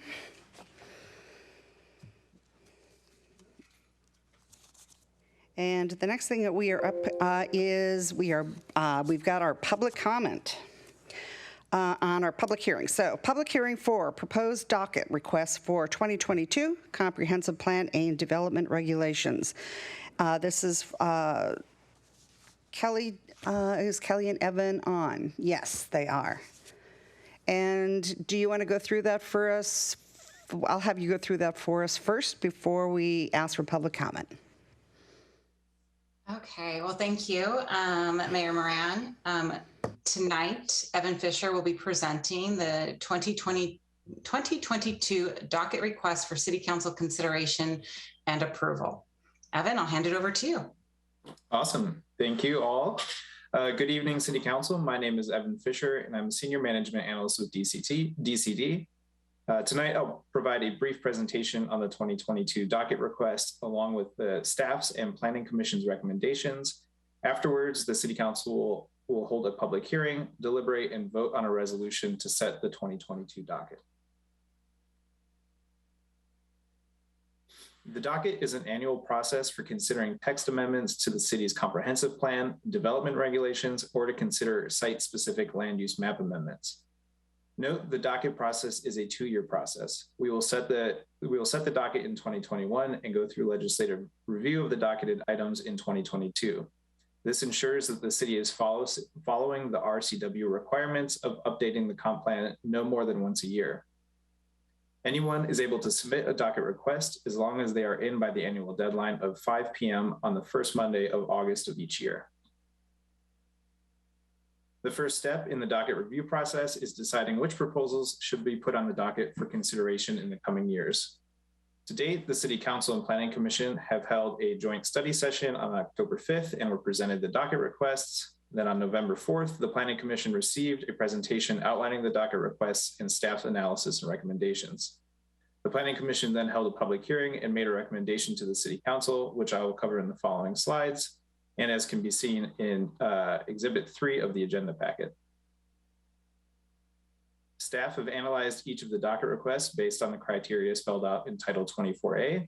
Those criteria are: how do the docket requests align with staff work plan items? Is there budget to complete the work? Is there staff availability to complete a full review of the requests? And are the proposals consistent with current staff policies and priorities? Now we'll take a look at the 5 requests we received this year and the Staff and Planning Commission's recommendations for each. The first request was submitted by city staff and is a proposed text amendment to the comprehensive plan and development regulations. The request asks for the addition of roadway segment and corridor level of service standards to the comprehensive plan and development regulations to address transportation level of service standards and capital facility needs and associated environmental impacts. Staff and the Planning Commission recommend docketing this request as it aligns with all of the criteria spelled out in Title 24A and is consistent with current City Council work plan priorities. It's important to remember that docketing this item means that full legislative review of any proposed changes to the comp plan and development regulations can occur in 2022. If this item is not docketed, changes to the comprehensive plan will be pushed to 2023 or later. As a reminder, full legislative review includes staff research and development of related regulations and policies, Planning Commission review and recommendation, environmental review of the amendments, Department of Commerce noticing, and City Council review and adoption. Both the Planning Commission and City Council will hold public hearings on the proposed amendments before any will be made. Requests 2, 3, 4, and 5 are all citizen initiated and are proposed text amendments to the development regulations. Request 2 has 4 parts pertaining to adjusting clearing and grading regulations. The first part of the request asks the city to adjust the city's threshold for when SEPA is triggered during clearing and grading. Staff and the Planning Commission do not recommend docketing this item as it does not align with staff's current or upcoming work plans. Additionally, as there is no staff availability, we would need consultant support for this work, which we currently do not have the budget for. Lastly, this is not consistent with current policies or programs as the city does not feel it has an issue with existing SEPA thresholds. The second part of request 2 is asking the city to set lifetime limits on types of clearing and grading. Staff and the Planning Commission do not recommend docketing this item as it does not meet the decision criteria of Title 24A and would be resource intensive and difficult to administer and track. Part 3 of request 2 asks the city to consider a 100 cubic yard exemption threshold for clearing and grading and lowering the thresholds for critical areas. The staff and the Planning Commission do not recommend docketing this item as it has been addressed as part of the Phase 2 development regulation updates. Changes made as part of Phase 2 found in Chapter 21.030.070 of the newly proposed Sammamish Development Code require a permit for clearing and grading involving more than 5 cubic yards or 1,000 square feet of area. The changes also require a permit for clearing and grading in critical drainage areas involving more than 2 cubic yards or 200 square feet of area, and a permit is always required unless exempt in critical areas. Part 4 of request 2 is asking the city to review and update the definition for fill.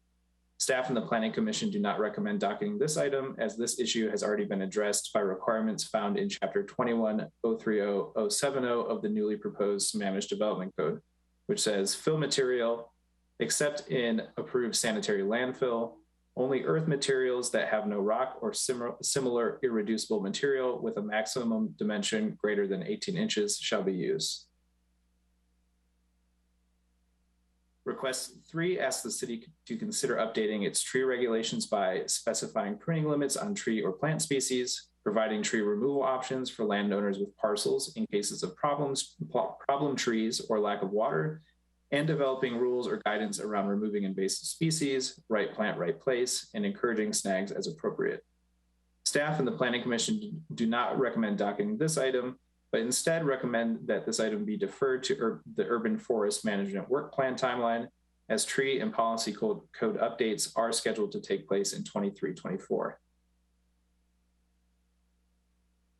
Request 4 asks the city to consider developing or clarifying lighting regulations to specify the number of allowed lights, location of lighting, lighting types, size, brightness, shielding, and allowed use to reduce heat and light pollution that would promote wildlife and salmon population recovery.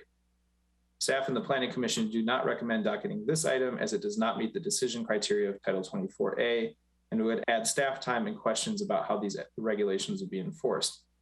Instead, staff recommend that this could be an educational effort instead of something that is codified, and the Planning Commission asked the City Council to direct staff to consider code-related changes as part of Phase 3 development regulations updates. Request 5 asks the city to develop and implement a septic management program that would inventory the city's remaining septic systems, perform outreach to septic system owners, create loan programs for future sewer connections, identify septic system failing points, and identify when a sewer should be connected.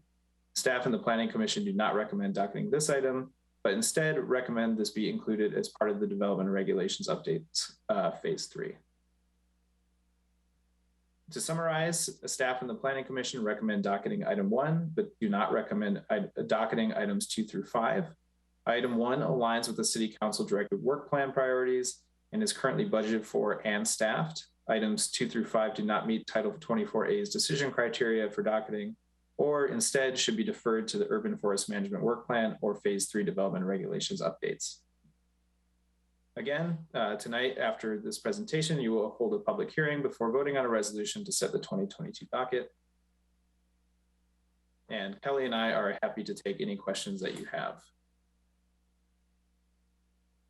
Thank you. Thank you. Okay, so first thing we're going to do is we're going to open the public hearing. And we will see if there is anybody who would like to speak on the public hearing for the proposed docket request for the 2022 Comprehensive Plan and Development Regulations. If you wish to provide public comment, please raise your hand. I see that there is one person who has raised their, two people that have raised their hand now. I will unmute the callers in the order that they have raised their hands. One moment, please. I will unmute caller number 1.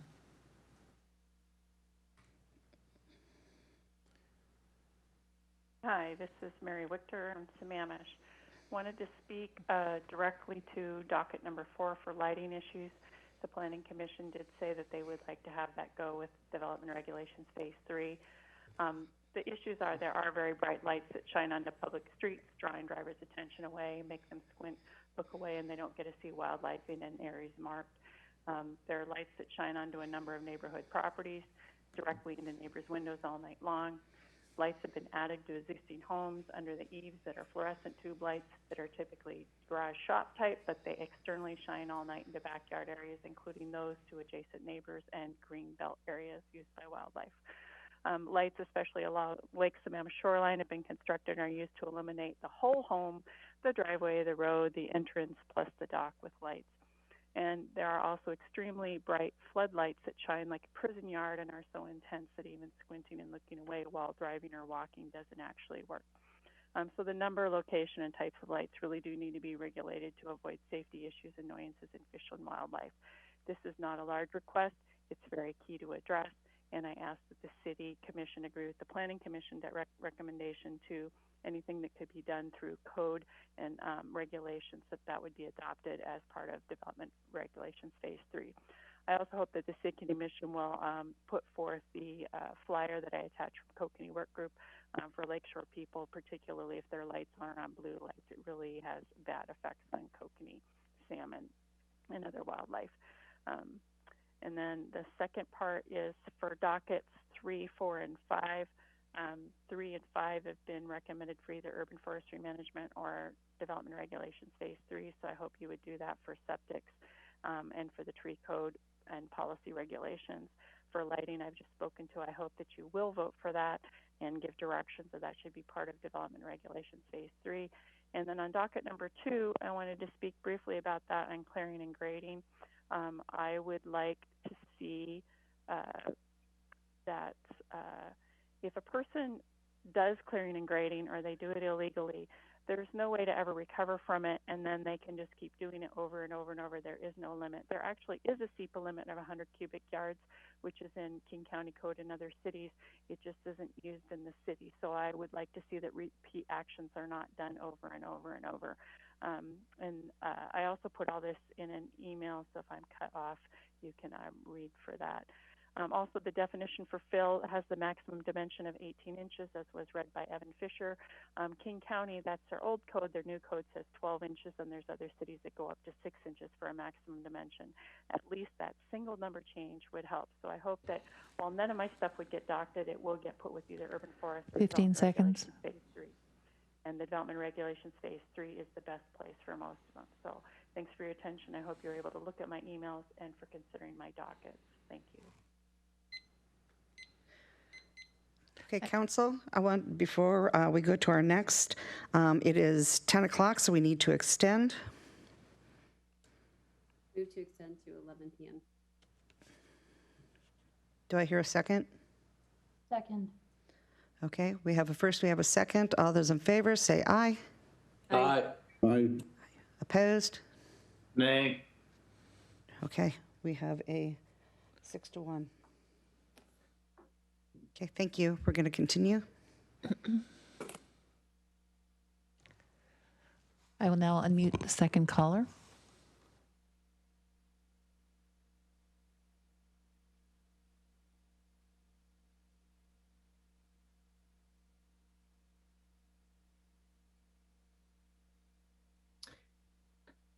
Hello, Council. It's Paul Stickney, Sammamish here. I sent in comments today on the number 1 request, which was the city request for the docket. A lot of those speak for themselves. I'm just going to cover a couple of high points. I recommend you do not approve your own docket item for this year. However, in the alternative, I suggest that you postpone approval for a week, look over material that's been sent, look over the requests for the dockets from 2010 until now, and title chapter code 24A. And I think you will find that the city's proposal is quite broad and vague and has numerous yet to be defined impacts that most docket items over the last 10 years have been far more specific. To me, it's like putting the cart before the horse when there's not a final alternative in the EIS adopted yet, that the EIS has the opportunity to change every comp plan element and background information element and development regulations for internal consistency. To me, it's a bit like writing a blank policy check. The other issue is, if you watch my comments to the Planning Commission about underarching topics, there's a few key things that I chatted with them about, and there's a new thing. With the growth target being in question, it's a core fundamental of what your proposed Bluma EIS was that is now going to be changing. The other issue is status quo in Sammamish isn't what's happened over the last 4 years of virtually no development in town center and less than 50 new lots applied for. Status quo is the currently adopted comp plan and town center plan. This EIS has been working to, in my opinion, attempt to reverse engineer land use to conform to a concurrent 15 seconds that isn't really needed. Alleviating congestion is needed. So take a look at these comments, and I suggest that you postpone for a week. Thank you.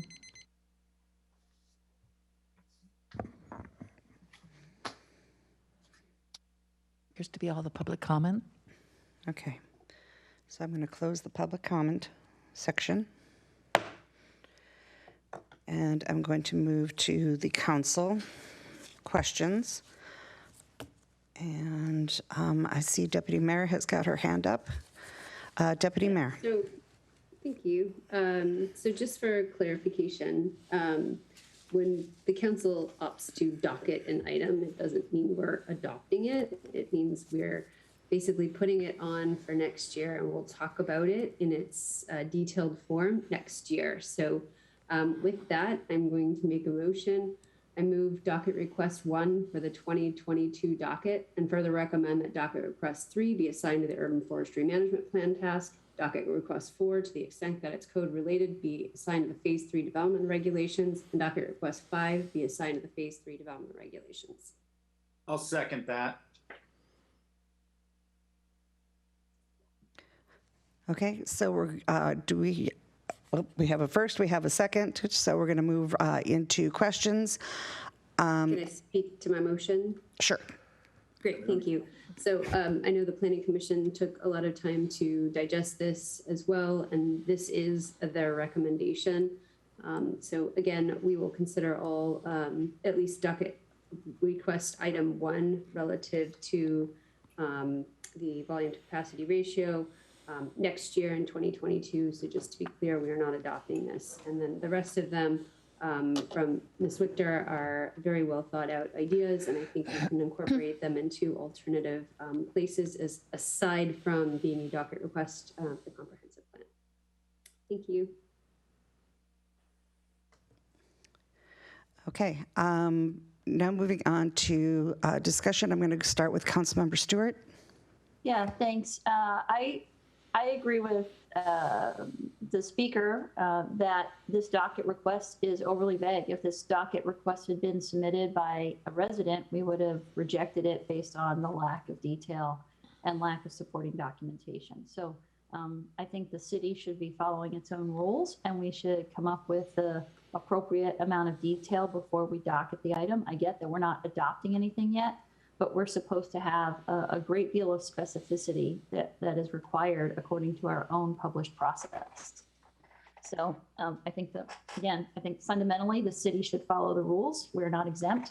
And it's a bad precedent, I think, that we set, that we basically have a placeholder docket item where we're gonna, figure it out later. And I don't think that that is the intent of the docketing process.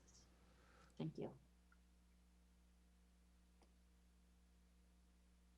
Okay, and since I've seen that done repeatedly in many years, is there somebody who can answer to that? Because I have seen that done repeatedly. Sure, I can answer that. Is there, can we clarify the question, I guess, so I can provide a response? Perhaps the question is, why does the city do that? Or, is there a better way to do that? Or the city isn't following what we expect our, the residents to do or something? Yeah, and I think to answer that question, I can provide a couple of scenarios with docket items. We've had I probably am going to get the year wrong on this. I want to say it was the 2019 docket. This was some Scrivener errors in our comprehensive plan that were the docket proposal was very specific. And this was from Mary Richter. And vocabulary references, adding a map with a legend. It was very, very specific. And so that was a docket request that staff took through the Planning Commission and the City Council, and we were able to make those changes very quickly through legislative review.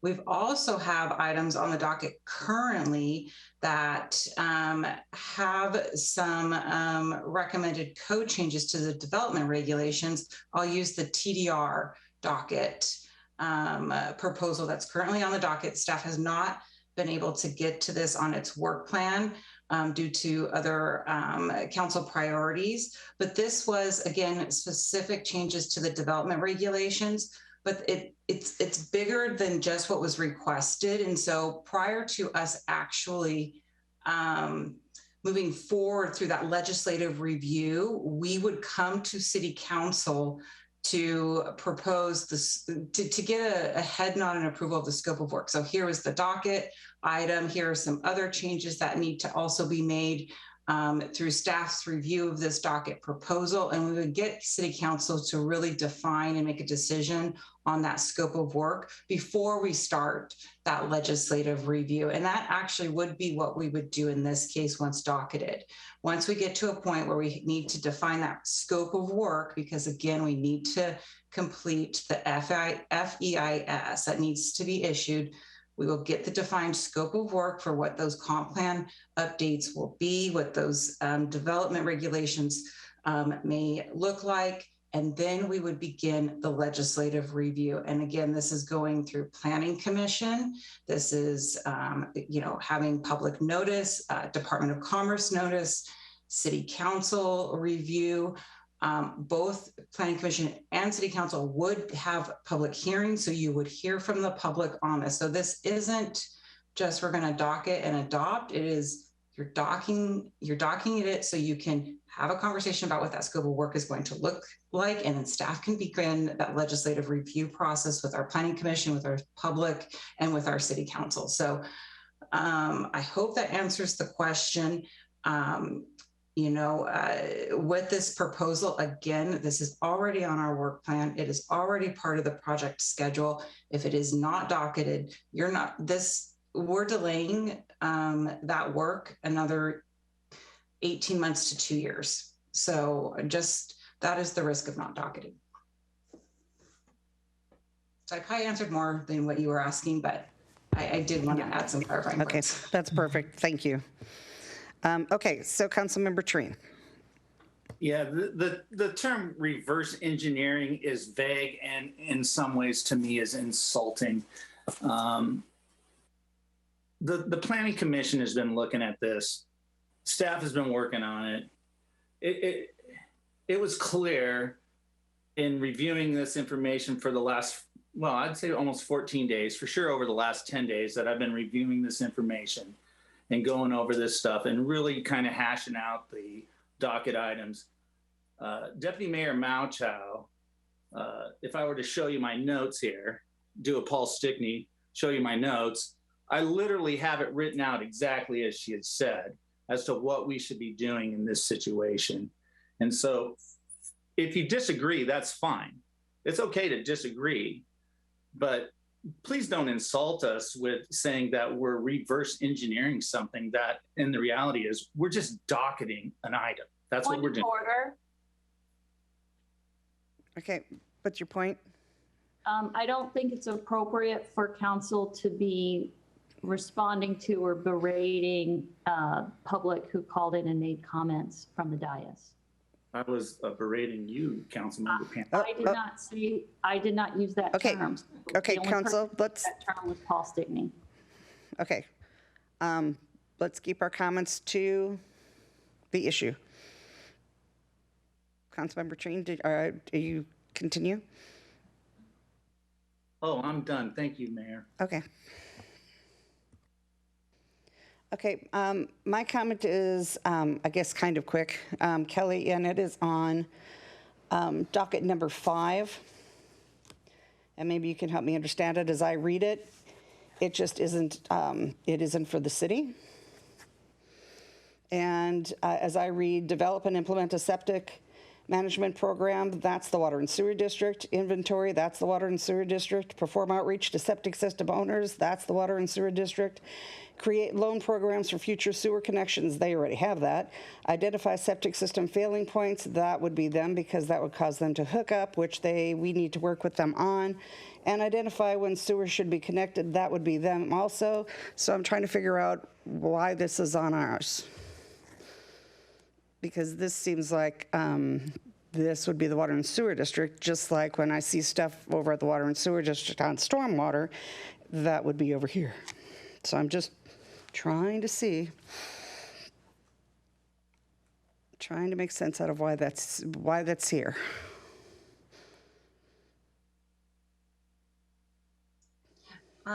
You're correct. A lot of this would be on the sewer districts, water and sewer districts to do that work. I am going to defer to Evan Fisher related to, because I know you had said some of this work could be looked at as part of phase 3, and I think there are.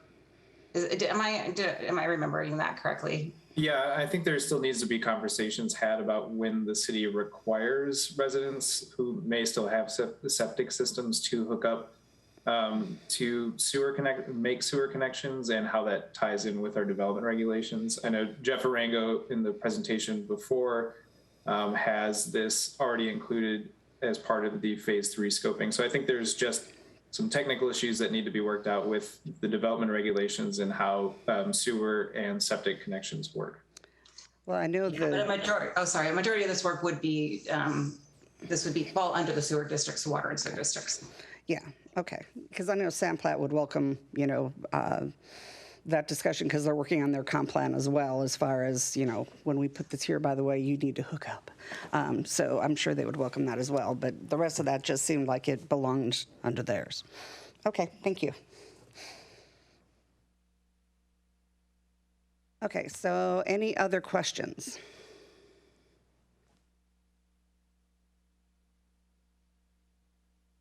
Okay, I don't see any. We had a motion on the floor. And that was Deputy Mayor. Could you repeat your motion?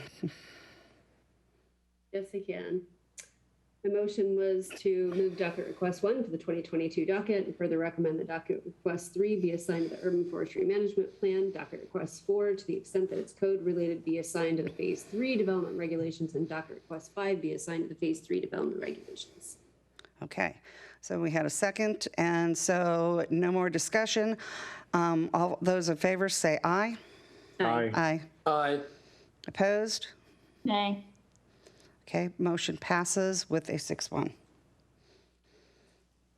Okay, excellent. So we are on to unfinished business. And Kelly, don't go too far. This is you. The last one for DCD. I'm ready. I am ready, and I know our staff are ready to present this topic and to receive direction from City Council. So tonight, Miriam Leitner, our planning manager, and Courtney Ramos, our consultant with Matrix, will be presenting a fee subsidy proposal.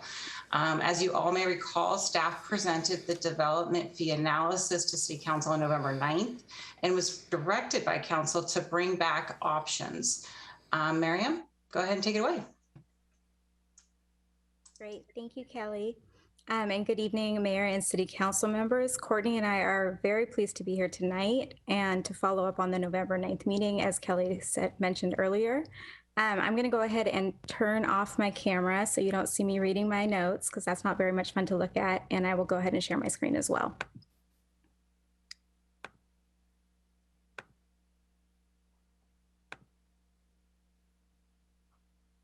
Okay, can everybody see that? Perfect. Yes. Yeah. Okay, so since our meeting on November 9th, staff took an in-depth look at the types of review fees charged for various lines of work. And our goal in reviewing these fee types was to have cost recovery while also providing a clear, straightforward process for applicants to follow, and also limiting the amount of administrative work needed to manage our fees. So we wanted to start tonight's presentation by quickly highlighting each of the different fee types that you're going to see in the draft fee schedule. You'll see those on screen. And I just wanted to mention that flat fees are the easiest to administer, obviously, and are also really easy for applicants to understand, while base fees are a little more challenging to administer because you do have to track and invoice the customer for those additional hours, but they're fairly easy for applicants to understand and to plan for. And finally, deposits are the most challenging to administer because you're continually having to go and check the deposit amount, invoice the customer, and wait. for that to get paid. It also presents challenges for applicants because they struggle to anticipate the full cost of their project. And for these reasons, we've tried to limit their use as much as possible in the fee schedule. So as we continue in the presentation, you'll see that the fee types are noted in red letters for each of the items that we're going to be discussing. So you can find the master fee schedule in Exhibit 2 of your packets, as well as a version that integrates the 3 new positions that were added as part of the mid-buy, which is in Exhibit 3. Tonight, our conversation is going to focus on the items that council indicated they were interested in providing a subsidy for when we met on November 9th. This included policy-related items as well as public information items. Our goal is to get direction tonight so that we can come back next week with a resolution to update the 2022 fee schedule, because those fees are going to become active on January 1st of 2022.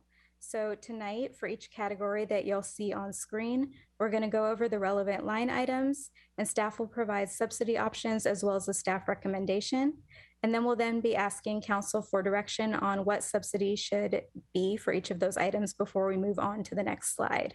And as a reminder, to help with your decision-making, any subsidy provided will likely be coming from the general fund. So for each category that we'll be discussing tonight, you'll see a table like this one. In the middle section here are some subsidy percentages, and you're welcome to propose other percentages. This was really just intended to be a starting point for the conversation. Under the current cost column, this is what we are actually charging customers for this service. And then under the actual cost column, this is what it takes to provide the service based on our current staffing and service levels. And then finally, in the mid-buy column, this is an adjustment to the actual cost that includes the 3 new positions added as part of the mid-buy, which we anticipate will be hired in early 2022. The subsidy percentages that are calculated on here are using the data that is in this mid-buy column. So our first category tonight is the docket requests, which you have just talked about earlier today. And these are the first step in the comprehensive plan or development regulation amendment process. Historically, these requests have been free of charge to minimize barriers for the public, but there are still real costs associated with processing these requests. So let me go ahead and show you the staff recommendations. Because site-specific land use map amendments typically bring value to the property owner, staff believe that this item should be the responsibility of the applicant. And while currently all of the text amendments we've received have been for public benefit, there could be a time where this isn't the case. For example, maybe a business owner would propose to add a permitted use to allow their business to move to a certain zone. So to address this, staff proposed to add a new item, docket request text amendment for public benefit, which you'll see there on the bottom of the screen. This way, requests like adding regulations that preserve wildlife habitats can be submitted with no charge, while requests like the permitted use example I just gave would be responsible for covering their own costs. So I'd now like to open things up for discussion on whether you'd like to go with staff's recommendations, or if not, what subsidy level council would like for each of the items on screen. Thank you.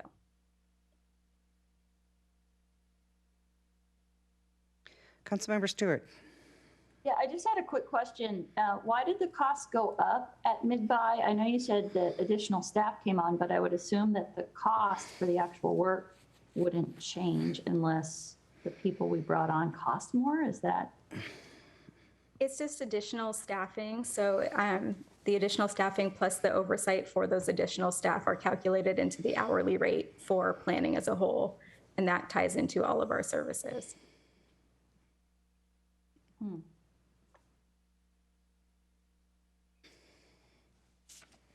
Okay, it seems like we're overloading the cost on that, but at least I understand the math. Thanks.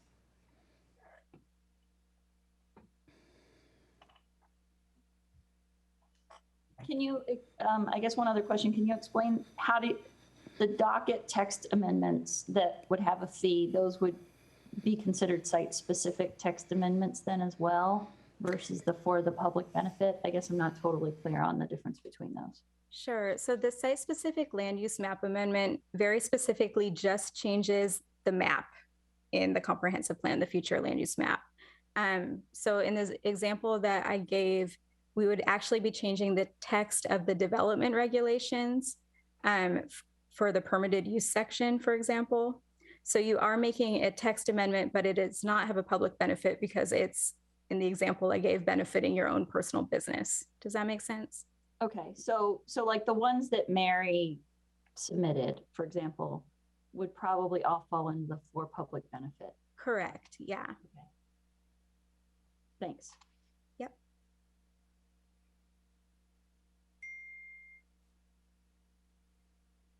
Do we need to do a round robin and tell you what we want? Is that what Yeah, you're I think asking? that's probably our best bet. I'm going to go through the list, and then we can, so let's start with Deputy Mayor. Oh, you can start with somebody else. Not prepared yet. Okay, Councilmember Gamblin. Yeah, please move on. I'm right in the middle of something. Oh, okay. Councilmember Lamb? I'm not clear on the different subsidy levels. Like, why are we assigning different subsidy levels? So you wouldn't be assigning different subsidy levels necessarily. These are just options for you to consider. The actual cost is 100% of the fee. If you felt like these items, because they are policy related, should be subsidized by the general fund, then it's up to you all to determine at what rate that would be. So these are just some options to kind of give a sense of what that would look like in terms of cost to the applicant. Does that make sense? Yeah.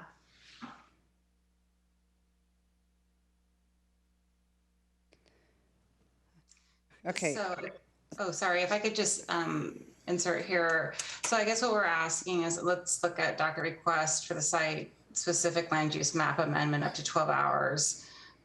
Is City Council comfortable with that? Mid-buy number as described by Miriam of 2,740. If you think that's too much, you know, so there's a cost subsidized by 25%. So the 2,055 are at 50%, at 1,370 are down to 685, subsidized by 75%. So it's just a comfort by City Council of how much you're willing to subsidize. Oh man, it's getting late.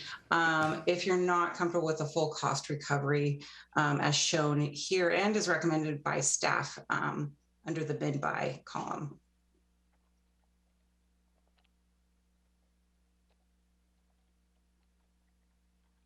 But if they show it's for a public benefit, then we're saying zero, right? Exactly. Under, yes, for, is that correct, Miriam? Under docket request For a text amendment, if there's a public benefit, staff are recommending that there be no cost to the applicant. Correct. Yeah. We should subsidize it 100%. For the public benefit or for all of them?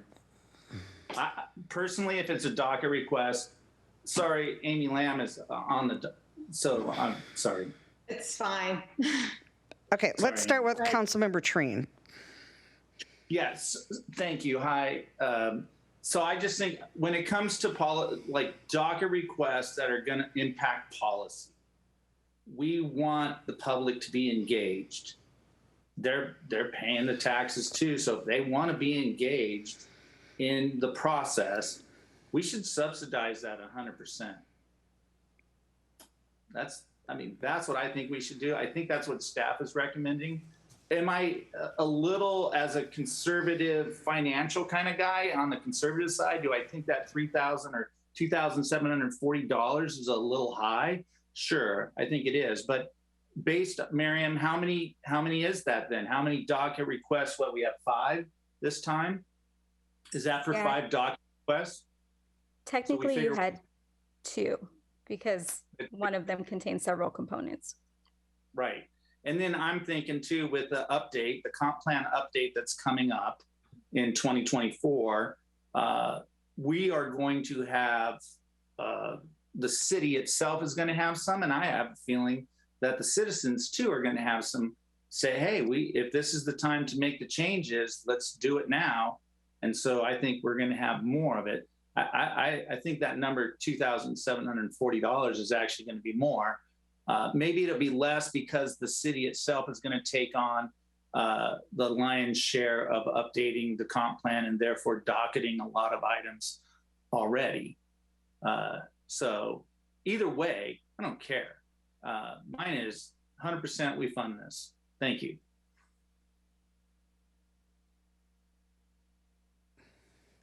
Okay, and Councilmember Ross has got his hand up. So Councilmember Ross. For point of clarification, I think subsidized costs should have a 100% column because we're not recommending, zero cost. And I understand that the second and third rows, I'm assuming, collectively are budgeted in the mid-buy for 1845, not 1845 plus 1845. Is that a correct statement? Can you repeat the question again? I'm not sure I totally understand. I'm sorry. Yes. So you have listed in the mid-buy on docket request text amendments up to 8 hours, or the public benefit text amendments, so second and third lines, you have a mid-buy 1845 specified for both. Is that mid-buy cost 3690, or is it 1845 each? I mean, if for 36 or 1845 total for the two. So I guess I'm going to describe a scenario and we'll see if it answers your question or not. So it would depend on the type of text amendment that is received, or sorry, the type of docket request that's received. So if the docket request is determined that it has a public benefit, then it could be 1845, or if you guys want to fully subsidize it, it would be 0. If it's determined when it comes in that there is no public benefit, it's really to that individual. Okay, so that's the cost per request for each. Yes. And so what I'd recommend, because this is a little bit misleading, at least from my view, is we need to add a subsidized cost column 100% subsidized, and you want to highlight 1845 on the third item as the mid-buy recommendation that we're going to do that, and then the 100% subsidized cost column would get you to 0. Correct. So I would like to see that make it more clear, because I'm struggling with the recommendations because we're not even addressing the subsidy really yet, and to be consistent, the mid-buy is 2740, 1845, and 1845 for each of these types of requests respectively. And then you have different levels of subsidy, and that's the second part of your recommendation you haven't asked us yet. What do you recommend? For example, you said 0. I would look at the subsidized cost of 100% and say that would be the recommendation, 100% subsidized, meaning 0 to the requester. Sure. So that's just a recommendation. And so I with that clarification, I mean, I guess we haven't even gone into subsidy yet, but that's the start of our discussion before we go on to the subsidy column. Great. I apologize for the confusion. Councilmember Lamb. So taking a look at what the docket requests were tonight, one of them was from the city and the rest were from residents. Are the majority of the docket requests typically from residents? I would say, so yes, the majority come from residents. We do see some that come from the city as well. But I would say at this point, and I've been here about 3.5 years, all of the text amendments that have come in have been for public benefit. Okay, thank you. Mm-hmm. Councilmember Stewart? Yeah, I'm willing to accept your recommendations as long as the public benefit ones are 0, so we don't discourage the public from engaging, then I'm fine. Deputy Mayor. I have a quick question for staff because we just had 3 text amendments submitted. How much time did staff spend on those 3? And are you saying that each docket request is up to 8 hours, or is it the 3 docket requests? It really varies by the application that's received. And we've been refining our administrative processes to try to get the information that we need in so we have less back and forth with the applicants, which helps reduce our time. I would say 8 hours is about standard because we are, working with the applicant, working with our staff to finalize all of the exhibits that you all receive, preparing all of the noticing for public hearings and all of that as well. So that feels about standard to me. Okay, so what happens if it goes over 8 hours though? Because this says up to 8 hours, then what? Correct. So this is a base fee. So at that point, if it is one of the more complicated ones that does require work, then we would have to either ask the applicant for additional hours, or if you guys determine that you want to fully subsidize the cost, then we would just not charge the applicant and have it be charged to the general fund. Okay.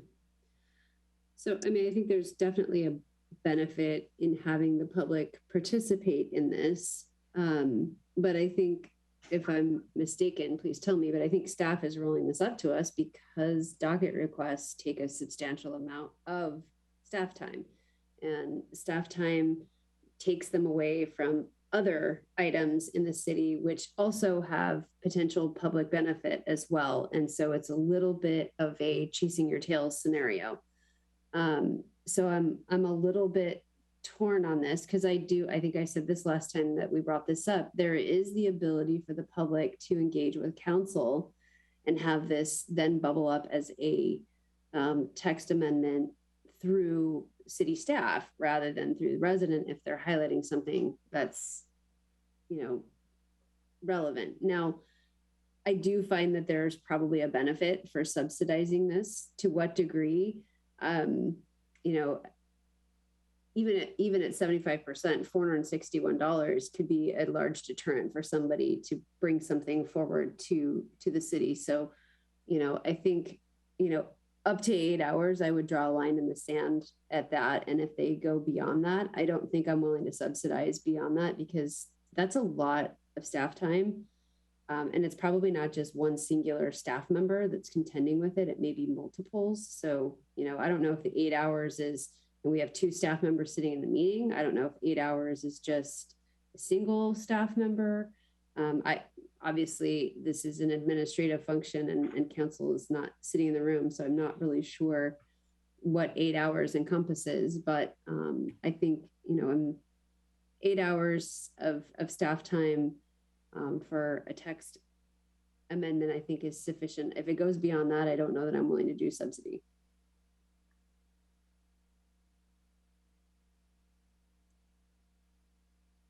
Great. And I would say, the 8 hours and what that looks like really, again, varies by the docket request that's received. But I would say, regardless of the number of people, it's about typical for us at this point.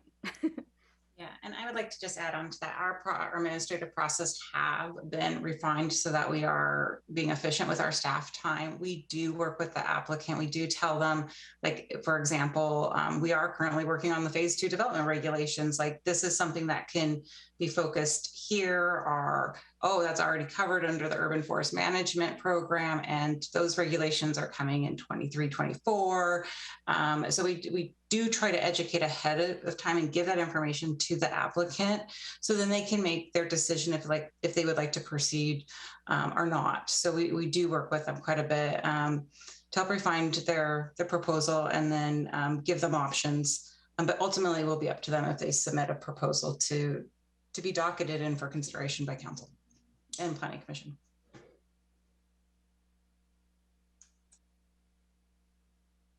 Okay. Deputy Mayor, did you have more questions?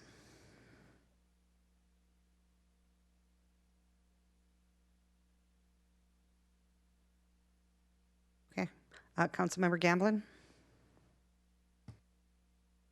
Yeah, I'm on board and comfortable with the staff recommendations. Thanks.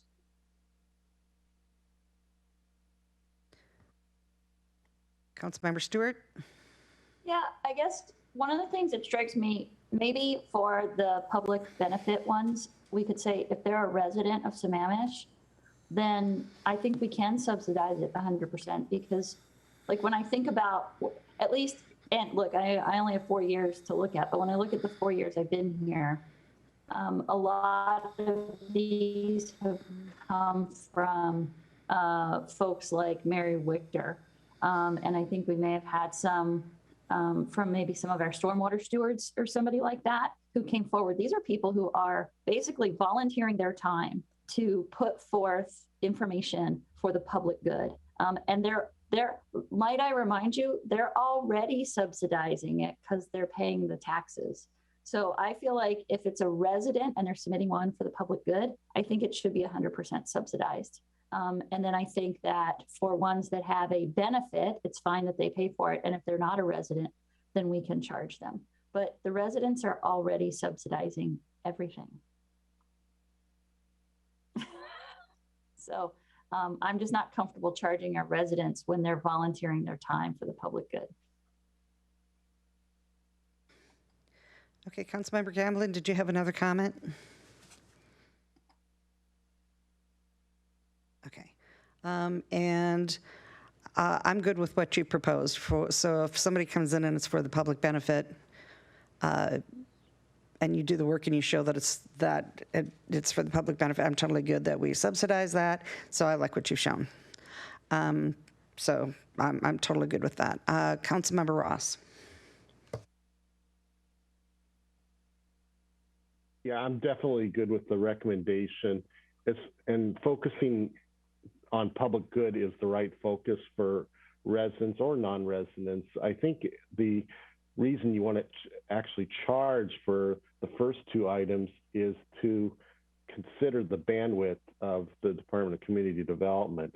And that's why you need to have some deterrence to them just bringing so many of those forward. We want our residents and everybody focused on public good. And so I think this is a good model to achieve that goal.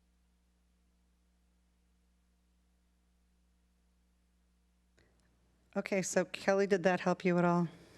Oh, yes, but we do have a few more that we need to get your guys' feedback on, and we'll try. And now that we are all comfortable with the table and how it's being presented, I am hoping and that we can get through this quickly. So, Miriam? Yep. Okay, so this is moving on to part 2. This would be after an item is docketed and the applicant submits a full application. Just as a reminder on why some of these rates are so high, specifically the text amendment, you're looking at 2 public hearings with both the one public hearing with the Planning Commission, one with the City Council, a SEPA determination and comment period, commerce notification, and all of the noticing that goes along with those things, as well as analysis on how the change impacts the rest of either the comprehensive plan or the development regulation updates. So with that, here is what staff is recommending. With the site-specific land use map amendment and the zone reclassification, which is typically related just based on how our comp plan is right now, we're recommending a continuation of what the current fee is. For the text amendment, we're recommending adding an additional line similar to what we just talked about with the docket requests, where if it's for a public benefit, there would be a flat fee of $5,000 versus if it's a text amendment that doesn't have public benefit, then we would be requiring a base fee of $5,000 and charging hourly beyond that. So I will again open things up for discussion. Okay, Councilmember Stewart. I'm still not comfortable charging our residents who are volunteering their time for the public benefit anything here. So I think I'm fine with the first 3 rows, but the 4th row, the text amendment for public benefit, I think should still be 0. Again, the public is already paying for all of this. And if they're helping us do this work for the public good, we should not be charging them for their volunteer time. Sure. So that would be a 100% subsidy for $0. Correct. That would be for the public benefit ones. Yep. Okay, great. Thank you. Councilmember Train. Hey, Kelly or Miriam. So this is quite the step up, right? As far as the what we're doing here, comp plan, development reg amendments, right? So when I read this before, I was just like, wow, that's a lot of work. Like, we know, look, we're gonna update the comp plan by 20, and we're gonna pay 300. I don't know what we're gonna pay yet. There's gonna be some number that's coming to the future council that's going to say, hey, we are gonna hire this consultant and we're gonna help us. Well, one, we're gonna pay somebody to do development regs number 3, phase 3, right? And we're gonna also pay, I figure we're gonna have to hire some consultant to help us with the comp plan update. Am I wrong on that? Or is that's coming down the road, right? You're correct. Yeah, okay. absolutely. Thank you. Yeah, no brainer, right? Sorry for the rhetorical question, really is what it was. So when I look at these things, at least from my perspective, is there's a cost to this. And if I'm a resident coming in, like, want to change the comp plan so that my R1 property is now an R4, and then I could put $4 million homes on my property, I don't care if you charge me $5,000 for that. Sure, here's $5,000, and I just made money because now my R1 is an R4 and my property value just skyrocketed, or the potential for me to do something. Okay, so with that being said, as my evidence, right, I'll go with your recommendation here. $5,000 seems a little low, is where I was headed. So I will just let you know that I think when it comes to and to be honest with you, this doesn't benefit me at all. It actually, this is like totally against what, if I had a greedy nature here, I would tell you, no, it should be 0 and I should be able to do whatever I want and make a shitload of money. So let's just, I'll go with your recommendation here, but I would even look at the numbers and really look at the data and see if this number should be a little bit higher, because that seems a little low to me at this point. Thank you. So we did do some research with other jurisdictions in the area to kind of find the average of what the, that deposit is. To get to the $5,000 deposit. I will say on the text amendment, the third row, most cities do charge a deposit. We are a rare bird by not charging a deposit, and then billing those hours to do that, those text amendments. Again, I know we all know this because we just had this conversation. If there is a public benefit, it would be a flat fee. And even when we looked at other jurisdictions, I do not recall through that analysis if that was actually called out. But again, most jurisdictions are requesting a deposit, and we're going one extra step and saying, we recommend the $5,000 flat fee for a public benefit. But obviously we're going to take our direction from you. Yeah. That's because, okay. And I agree. I mean, good thinking there. Cause that's the easy, as Miriam just told us, right? That's the easiest way to go. Flat fees are the way to go. I get that. I mean, I would almost say, I might want to be more like other cities and say, I'll take a deposit, please. Based on the value of really what's happening with this amendment that you're proposing to us. Yeah. Just an idea, a thought, right? But I'll go with your recommendation, but I would definitely lean towards looking at that being a little tighter. Okay, I'm gonna try to go a little round robin here a little bit so we can get everybody in. I'm gonna start with Councilmember Ross. I'm good with the recommendation. On the public benefit one, again, maybe that could be scaled down a bit. I agree with Councilmember Trent. Maybe the text amendment should be a little higher, but those are my only two comments. But essentially, I'm on board with what's recommended. Okay, Councilmember, okay, we've heard from Councilmember Stewart first time, Councilmember Train, Deputy Mayor. Thanks. Yeah, I think what Councilmember Ross just said, I think the text amendment that doesn't have the public benefit is costing the city a substantial amount of money. And then the public benefit one, while costing the same amount. But yeah, I'd prefer to see the public benefit one a slightly decreased charge. I still think that $5,000 is a pretty high bar. And I mean, if that were me, I would just say, well, never mind. And hope that, you know, somehow it made its way into a text amendment outside of me pushing it there. But $5,000 is no joke. That's a significant amount of money for someone, especially when there is a public benefit.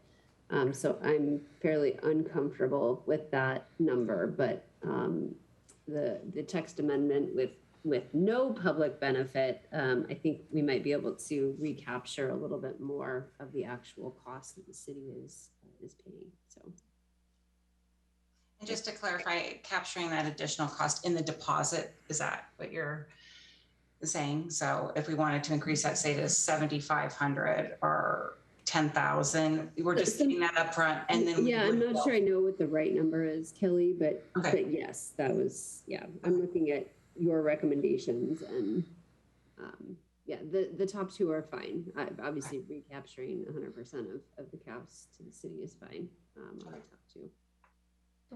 Can I follow up and ask about the flat fee for the public benefit? Is there a number that you think would be more appropriate?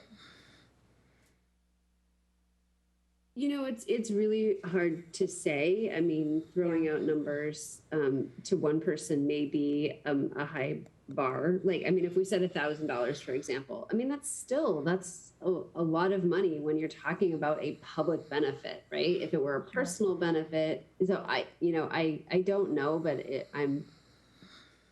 feels uncomfortable when there's a public benefit to be tethering of, something to it that makes it feel unobtainable. Sure. So. Councilmember Stewart, did you have a question?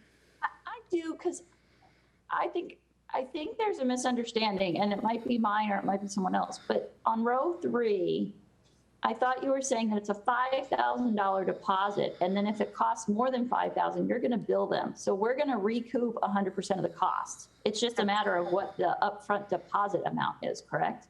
Yes, that's correct. Absolutely. Okay. So row 3, we're collecting 100% of the cost. It's just that we're setting a deposit amount. Yeah. Okay. Thank you. Okay, and then Councilmember Gamblin. Yeah, I think Councilmember Ross and Deputy Mayor both basically just said what I was thinking. So I'm good with that, with the recommendation with the maybe bring it up slightly if there's no benefit, public benefit, and bring it down slightly if there is. Okay, and then Councilmember Lamb. I agree with what Deputy Mayor Malchow said. Okay, so I think everybody's on board with that philosophy, is that everybody seems to like what is on the screen, but that 5,000, if it's a public benefit, seems to be a little bit high. That's where the discomfort level is coming. Can I ask a question, Mayor Moran? Sure. Is City Council comfortable with the public benefit being 0? I know we've talked about reduced, but I haven't heard a number. Are you comfortable with 0? If you're not comfortable with 0, we can come back and we can provide a number as part of the 14th meeting. It will, I mean, we were planning to bring this back anyway on consent for your approval. and we can reduce that. But if you're comfortable with 0, we can also make that 0. Okay, I'm just well, asking the let's question. quickly go around. We can quickly go around and ask. Let's start with Councilmember Ross. Yes, no. Are you comfortable with 0?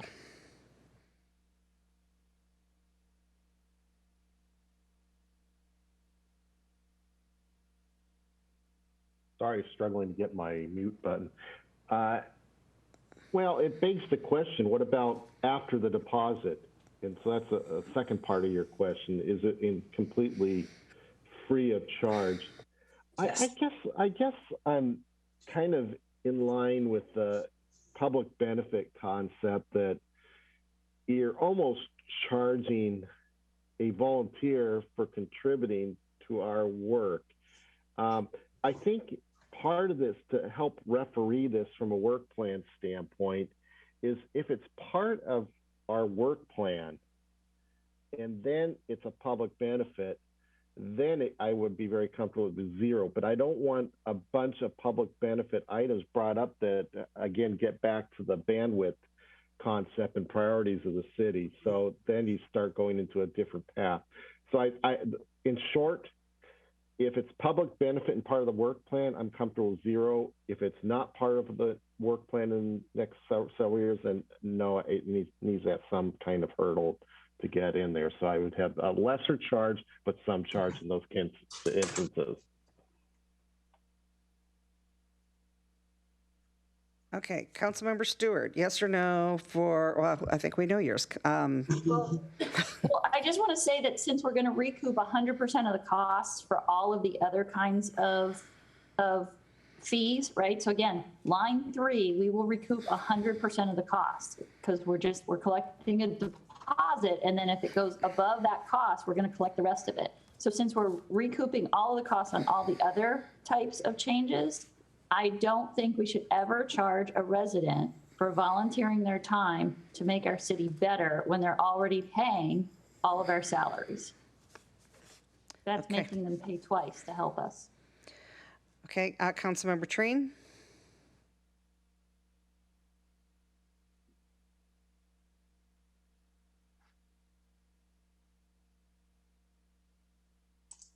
You're on mute.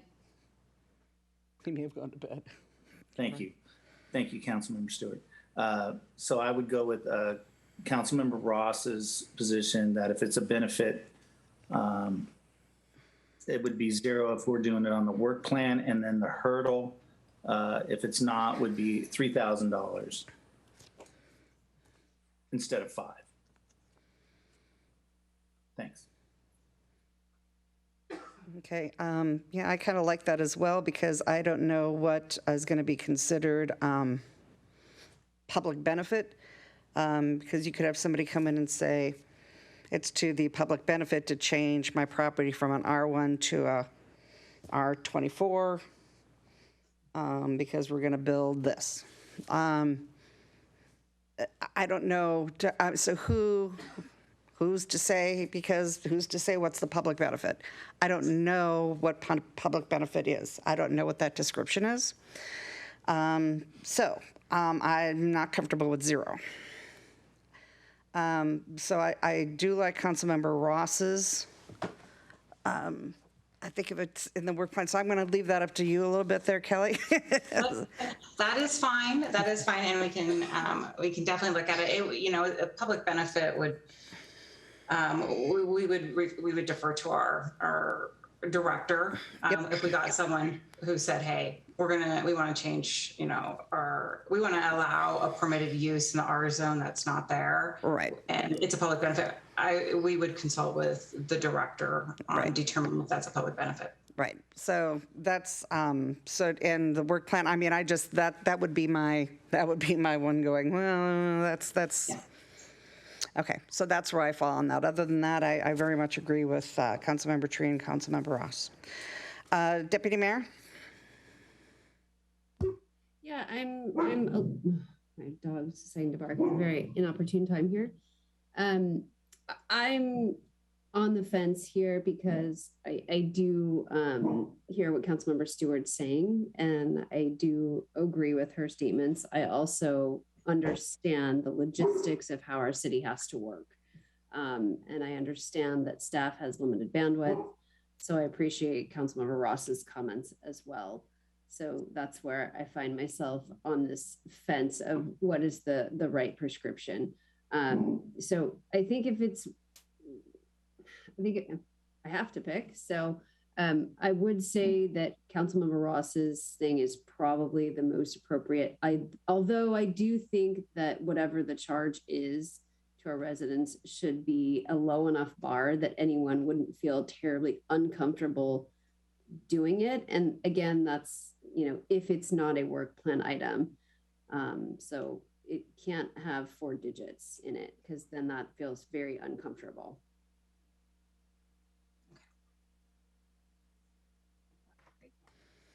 Okay, and then Councilmember Gamblin? Yeah, so I don't think we want an avalanche coming in, and if there's no skin in the game, and there's no buy-in at all, so I would tend to think you're going to want, if it's a public, even if public benefit, you're going to want some buy-in, 500, between 500 and 1,000. So that's what I would tend to go with. Thank you. Thank you. And Councilmember Lamb? I am comfortable with 0 cost for public benefit, just to kind of get my bearings here. In order for it to even get to this point as a text amendment, don't we have to vote on it to get onto the docket? So if that's the case, I mean, couldn't we eliminate things that we don't believe should even get this far? And second, can we define public benefit? So if, can we define public benefit? Not now, but can we put it, in the document?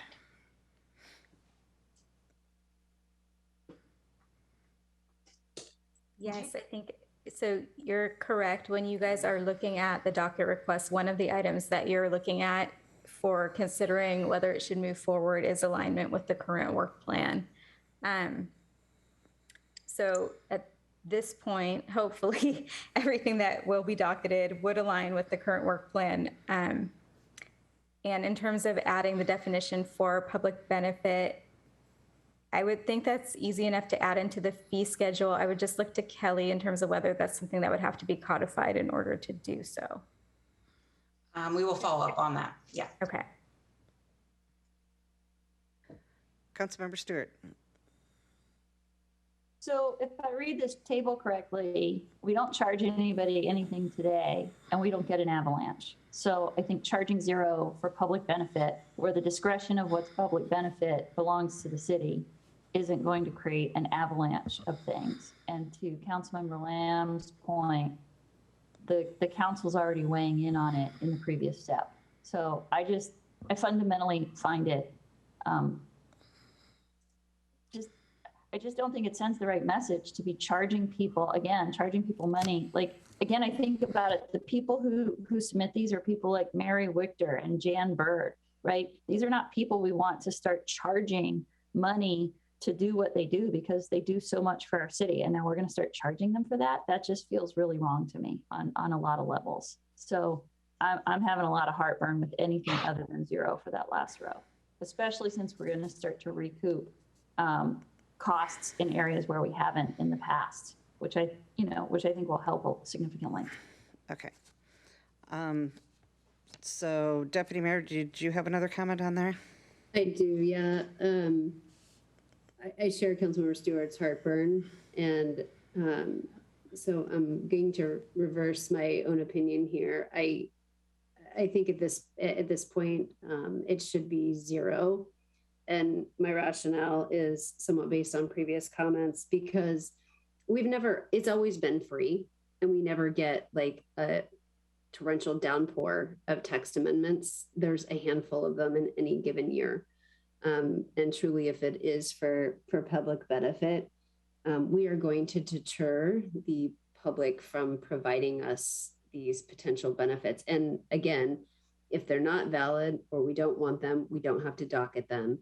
But if we choose to docket them, then clearly we see the value in it. And if we see the value in it, I don't think we should be charging our residents. So I will agree with Councilmember Lamb and Councilmember Stewart on this. I do think this should be zero.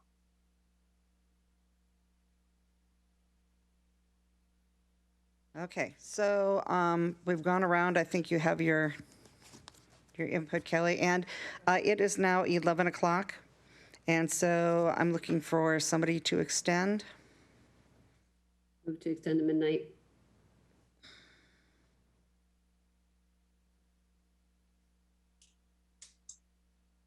Need a second.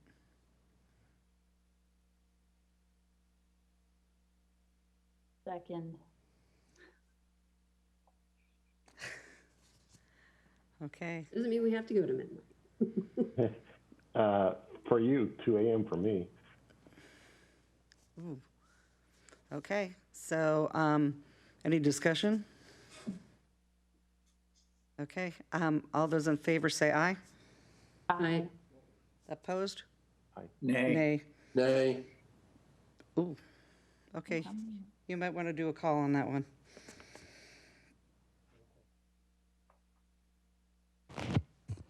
Mayor Karen Moran, Nay. Deputy Mayor Christy Maucho, Aye.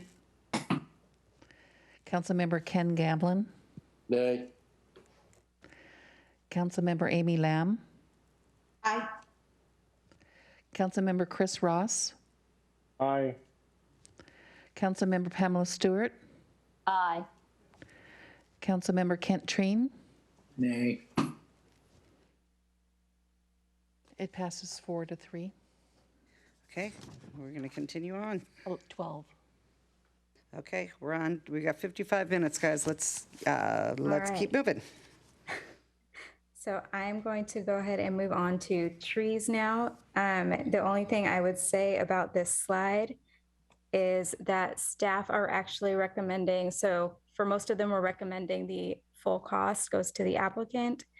With the exception of tree removal, we are recommending that healthy tree removal and tree removal for unhealthy, hazardous, or imminent threat trees, the 1 to 2 trees, match each other. And the reason for this is because it will help to disincentivize people making their trees unhealthy or applying for the wrong category, which will then create issues later on during the review process. And so we believe that by having those 2 fees match each other, it will ensure that people are applying for the appropriate application. So I'll now open things up for discussion.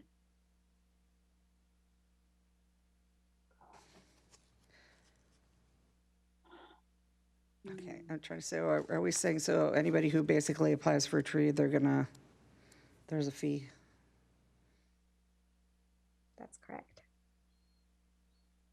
Okay. Deputy Mayor. Thanks.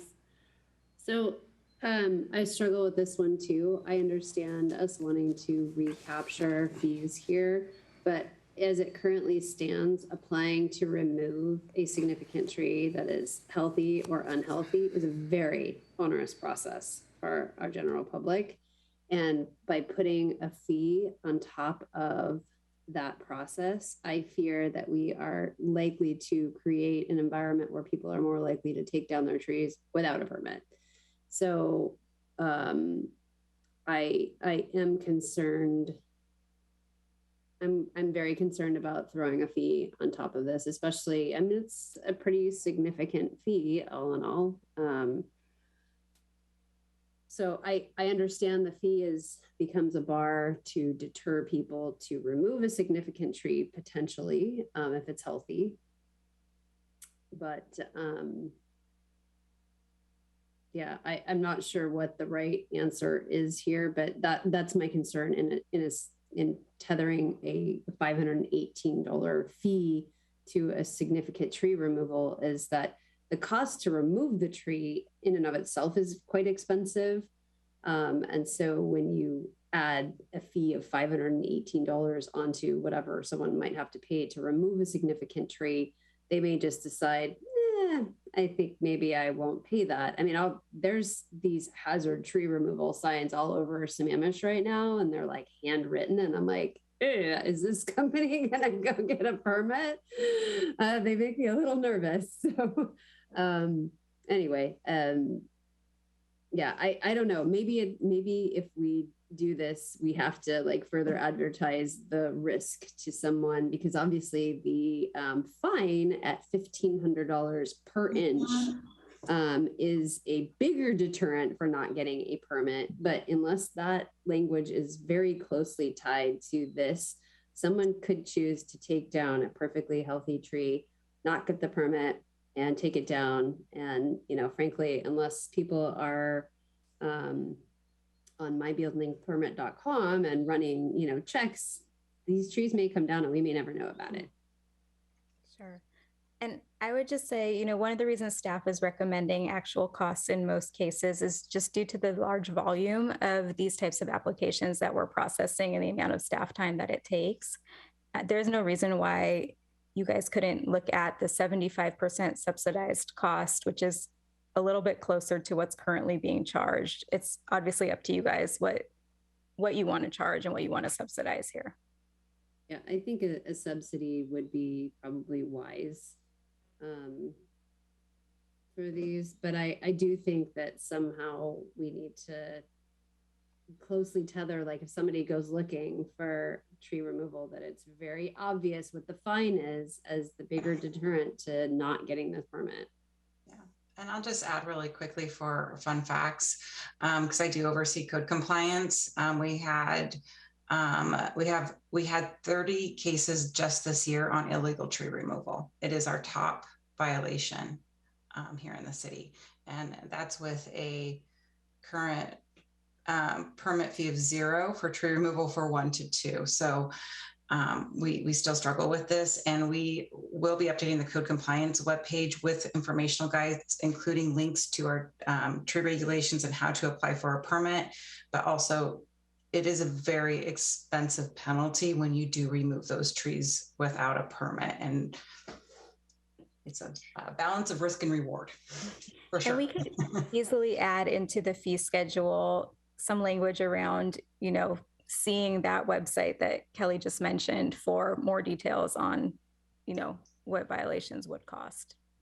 Okay, that might give me a little bit more comfort in assigning, you know, I mean, I think maybe we might, $518 sounds a heck of a lot better than a $35,000 fine. And that's what some of those fines can be. And if people realize that, $518 suddenly looks pretty inexpensive. Sure. Okay, Councilmember Trine. I'd go with the staff recommendation. Thank you. Councilmember Stewart. Yeah, for the unhealthy, hazardous, and imminent threat tree removals, I get what you're saying. Like, we don't want people to like go out and start, you know, hammering nails into their trees or something to make them unhealthy. But I just think that's pretty steep when there's potentially, you know, a public safety issue, right? And so I do think that, so I have a question. Didn't we just approve the hiring of someone to do more code enforcement so we didn't do that? Okay, I thought we did that at mid-high. No, okay. I'm struggling with that, and because again, a lot of times these trees that people have to remove are trees that somebody allowed to get planted, you know, too close to somebody's foundation or whatever. It's not necessarily their fault that they have to remove it now. And to Deputy Mayor Malchow's point, it's already really expensive to get people to come in and remove these. And we really want the unhealthy ones or the hazardous ones to get removed. And we want people to come and get permits so that, you know, we're kind of on top of it and stuff. So I'm not okay with the 518. The other thing I'm not okay with is 3 times 165 is actually less than 518. So I'm going to come in and tell you I got 3 trees to remove because it'll be cheaper than 2 or 1. So the math needs to work out. So the 165 would be on top of the 688. So it's per additional tree at that point. They're kind of stacked fees, if that makes sense. Whoa. Oh, that seems really steep. Wow. So again, I would encourage you guys to consider some of those subsidized costs in that column and see if those feel like a better fit for this. Yeah, I'm feeling like this one needs to be like the 75% ish, or we can round, right? Like 175, 50, and 80 or something like that. Just because I'm really struggling with, you've got unhealthy trees, you come, you get a permit, you're trying to do the right thing. It's already going to cost you probably a couple $1,000s to get them removed. And then we're going to slap, a bunch of fees on top of it. I do think we're going to encourage the wrong behavior. So there's a balance between which bad behavior do we want to discourage. And I think really advertising the fines if you do it without a permit, and then lower the permit fee a lot for the unhealthy ones. Especially because if you have an unhealthy significant tree, you still have to pay to replant a new tree in its place. So then there's that cost too. That's correct. So now you're really incentivizing me to try to just not tell the city what's going on, because then I don't have to replant my new significant tree. So you have to be really careful about having those front end fees, because you're just going to incentivize all the wrong behaviors. So I'd go with the 75% subsidized for the unhealthy, hazardous, or imminent tree threats. Okay. Because we want to know, we want them to apply for the permit so we know that it's happening and we know that the new trees are getting planted. Thanks. Okay, so this is one of those where, frankly, I think it ought to be free.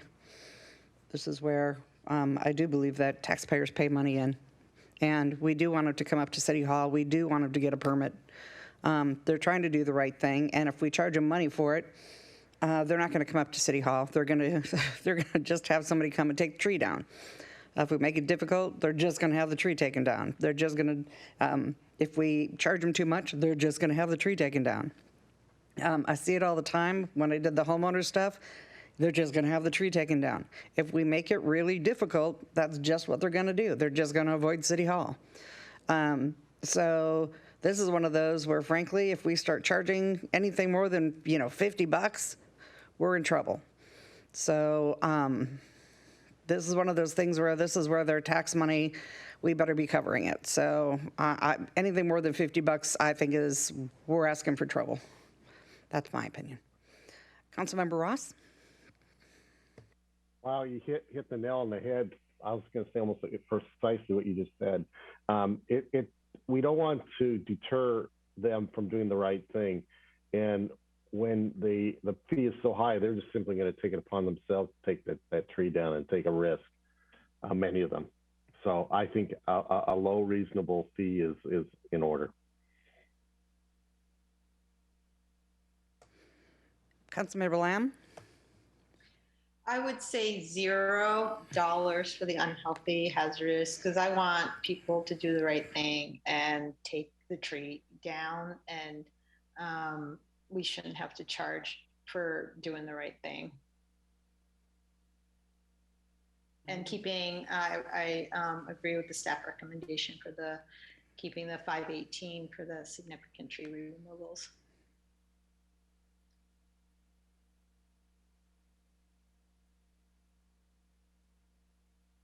Okay. So Kelly, do you have what you need? Sorry. I want to channel David Pyle here because this was something he hammered home to me before he went out. He felt very strongly about the fee for healthy tree removals matching the fee for unhealthy, hazardous, or imminent threat tree removals. So I just want to throw that out there for council to consider. Even if you are charging $50 for a healthy tree removal, it might be worth also considering charging a flat fee maybe for unhealthy, hazardous of also $50. I'm good with that.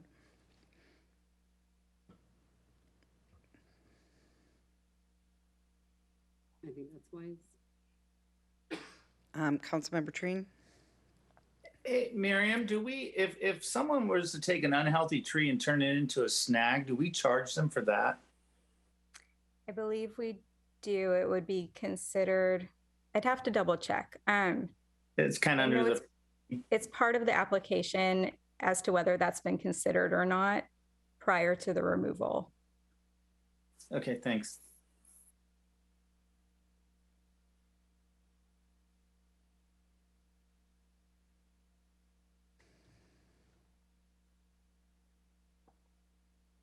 So do you, Councilmember Lamb? So I'm unclear. Did you say that the cost of the significant, the healthy and the unhealthy should be the same? That's correct. That's what David recommended to us, just based on his experience in other cities. And why is that? His experience is that if it costs for a healthy tree to be removed, but not for an unhealthy or hazardous or imminent threat tree, oftentimes you'll see people intentionally damaging their healthy trees so that they don't have to pay the fee for it because it would be unhealthy. So there's been incidences where people are like driving copper nails into their trees to make them unhealthy. And so he feels like this avoids that. And we have had code cases where that has happened, and we've had to pursue that because that is under Title 23, that is intentionally damaging a tree with the ultimate goal of killing it, and that is a code violation. So before someone takes out a healthy tree, we do go out and take a look at it, right? And like if somebody were to damage it, we would have somebody go out and figure that out? Yes, definitely for the damage. We have an on-call arborist who we would have do an assessment of that tree and to determine the extent of that damage. If they do damage and it will ultimately kill the tree, then we are pursuing penalties because it essentially is illegal tree removal by damage. And so we do pursue that at $1,500 a caliber inch or at breast height inch. Oh my gosh, it's like, sorry.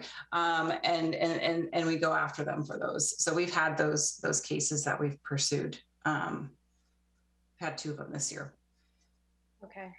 So the way I see it is that to deter somebody removing a healthy, significant tree, then we would charge them $518. It would be free if it was unhealthy because we want them to remove the unhealthy ones. And then if they damaged a tree to get it taken out for free, we would fine them.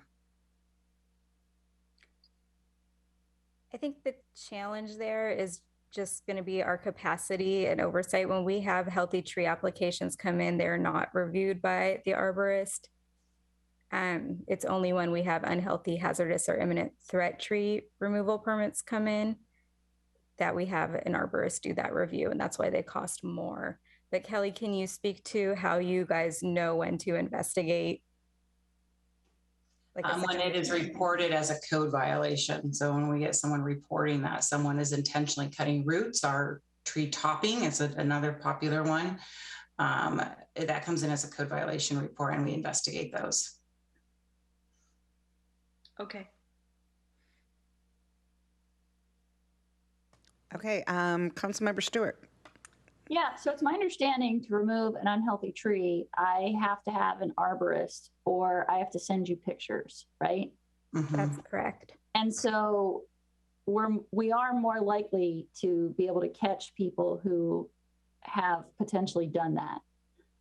So I'm actually comfortable with having a higher fee for the healthy tree removal than for the unhealthy tree removal, because the unhealthy ones are going to get reviewed. Now, that doesn't mean some of them aren't going to slip through the cracks, but that's, I still think we've got stuff in place. So I'm okay with a $500 fee for healthy tree removal and either a $0 or a $50, no more than $50 fee for the unhealthy stuff. Because the process, that way we're encouraging them to follow the process. There's going to be a review by either an arborist or someone on city staff. And again, the fines, you know, we can remind people that the fine, if they get caught doing something like that, is going to be fairly exorbitant. It's going to be a lot higher. And so that will be the deterrent. So I'm still good with it, with a difference there, but I would agree that the unhealthy stuff, we want people to come to the city. We want to know what's going on. We want to see that, because we mostly want to make sure they're replanting. If it's a significant tree, that the new ones are getting replanted. And if we have a fee there, people just are going to skip all that, because it's going to be way cheaper not to hire an arborist, not to apply for a permit, and not to replant trees. Deputy Mayor?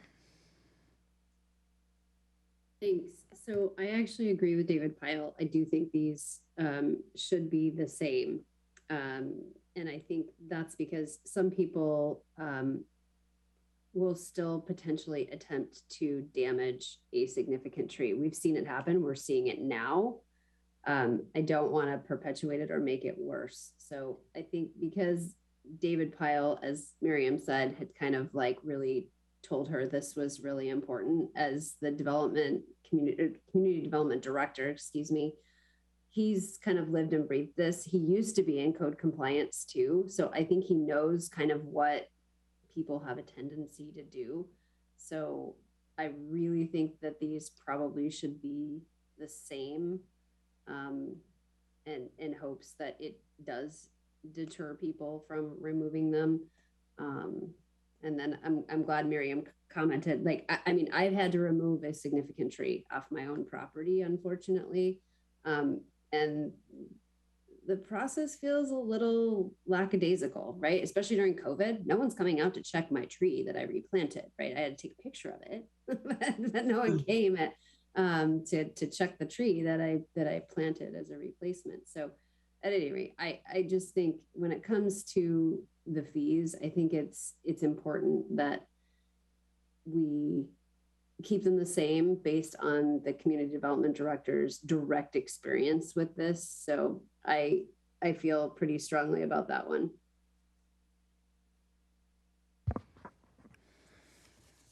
Okay, I also feel very strong about that because I saw it directly in our neighborhood where I watched somebody going out and pouring bleach and stuff onto the roots of a tree because he was trying to kill it.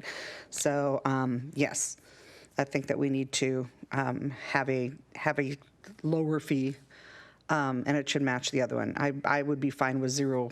I'd be fine with zero fees on these, but I'd go as high as $50. But if we have to charge, I could go as high as $50. Otherwise, I'm good with no. I just really think that if we want people to do the right thing, we can't charge very much for this.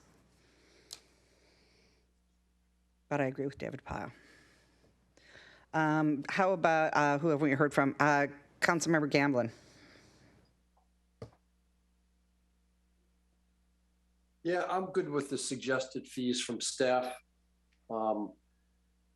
We're a city of trees, and I don't think the fees that they're suggesting are at all outrageous for taking down the size of the tree that's required to get a permit.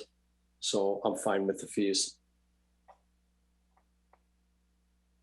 Councilmember Ross.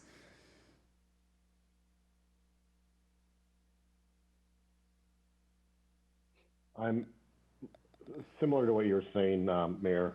Low fee on these, that we don't want to create a deterrence. And if you have low enough, you'll have to get creative because there's a fixed cost component here. If you have a small, significant tree, it can cost you $1,000 to take it down, and $500 is 50% of the additional cost. So there's problems with that high fee as a deterrent in my mind. So no, I stay with what I said earlier. And I do agree with David Pyle keeping the significant tree removal the same as the hazardous, so we don't create someone incentive to damage a tree. Okay, now I'm not sure. I think Councilmember Lamb was first because you both kind of went on at the same time here. So Councilmember Lamb? I was gonna suggest, what if it was subsidized 75% for both healthy and unhealthy? I had to take out an unhealthy tree, and it cost $1,000 to take it down, and it was really expensive, and I had struggled with paying $1,000 for it. So would 75% be reasonable if the fees had to match?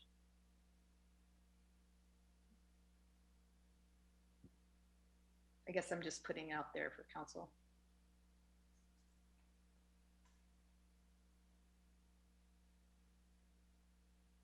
Mayor, can I? I'm okay. Okay, sorry, Deputy Mayor. Thanks. So I'm not comfortable with $50. I do think it needs to be more than that. And I was actually leaning towards the 50% subsidized cost, but if council could be swayed on the 75%, since we have some that are at $50, I could do that. But I think the fee does need to recoup some of the staff time that's involved with it, but also can serve as a deterrent to some, especially if, as I said previously, Miriam had suggested they could combine some language relative to the fines associated with it. I feel more comfortable if people are looking at a $259, cost to apply to remove their tree versus, depending on how big the tree is, $12,000, $30,000 fine for removing it. So I'm quite comfortable at the 50% subsidized level, but if council could be moved, the others that were much lower could be moved to 75%, I could go there too.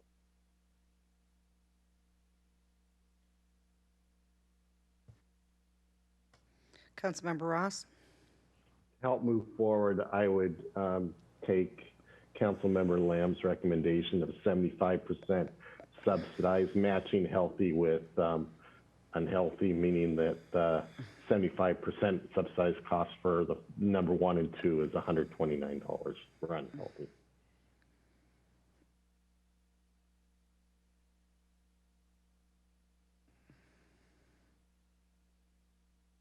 Okay.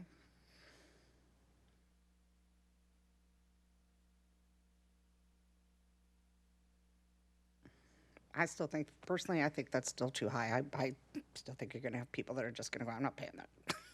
But that's me. I just look around at the people in our neighborhood and I know they won't pay that.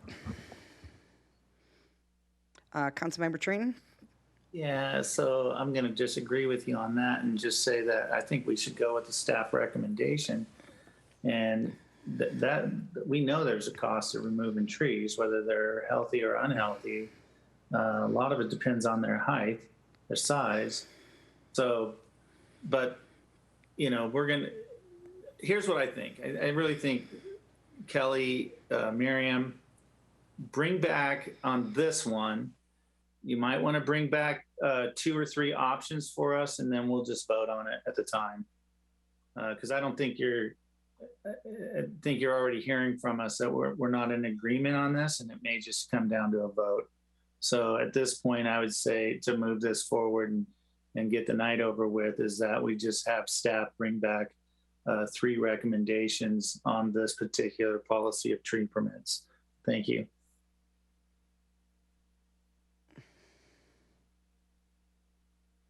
Okay, I could make it easy on you and bring back 2. I could go to 75% and make it just bring back 2. But I would hold my nose and do it. Okay, Councilmember Stewart? Yeah, I'll make it even easier. Go with the 129. I think you've got 4 votes there, and put it on consent next time, and we'll call it a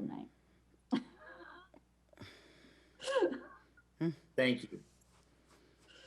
There you go. I do have a couple other items. I'm going to skip a few slides. Bear with me. So we did make some changes to appeals, which I just wanted to quickly highlight.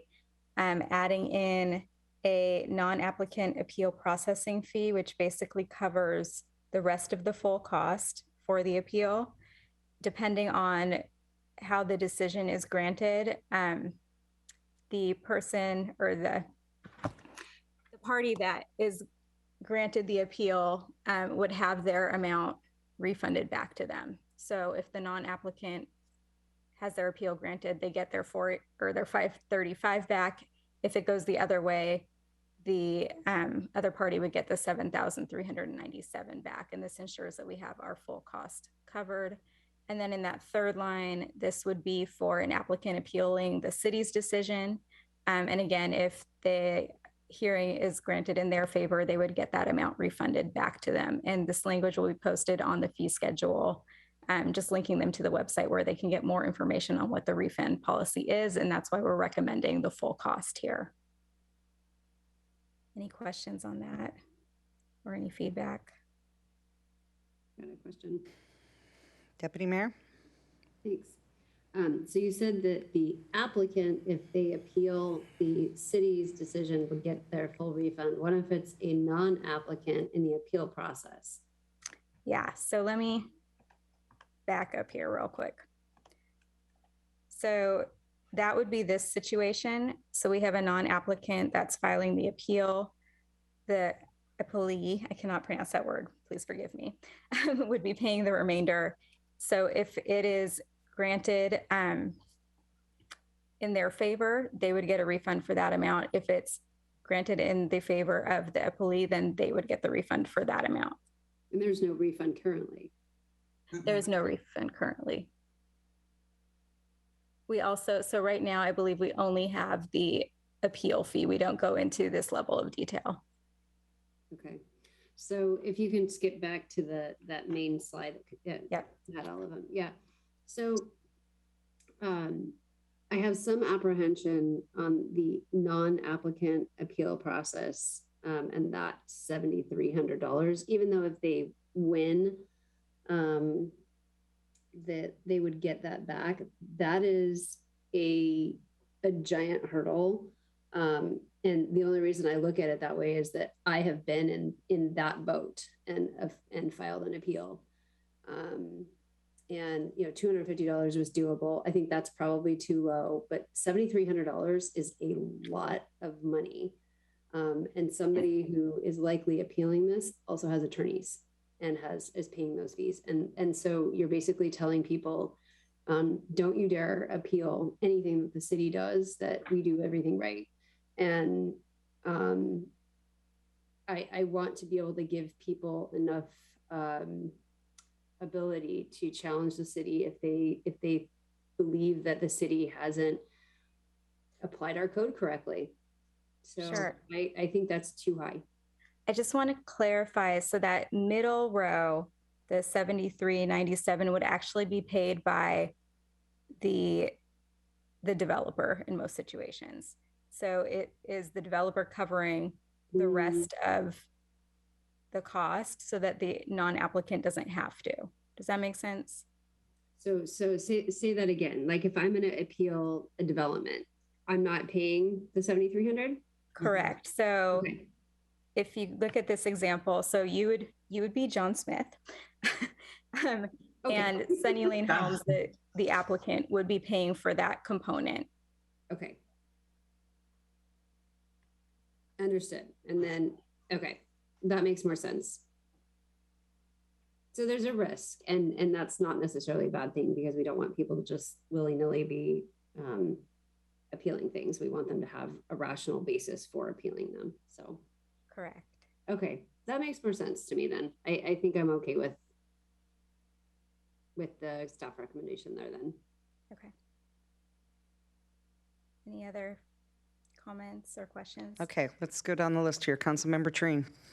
I'd go with staff recommendation on this one as well. Or if we were thinking about doing any subsidy on this one, it's 25% in my opinion. Thank you. Councilmember Stewart.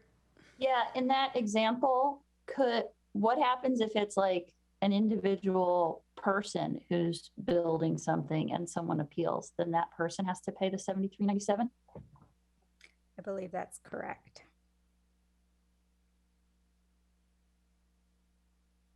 Huh. So let me get this straight. So Christie is building something and I appeal, like, why does Christie have to pay if the city approved what she did?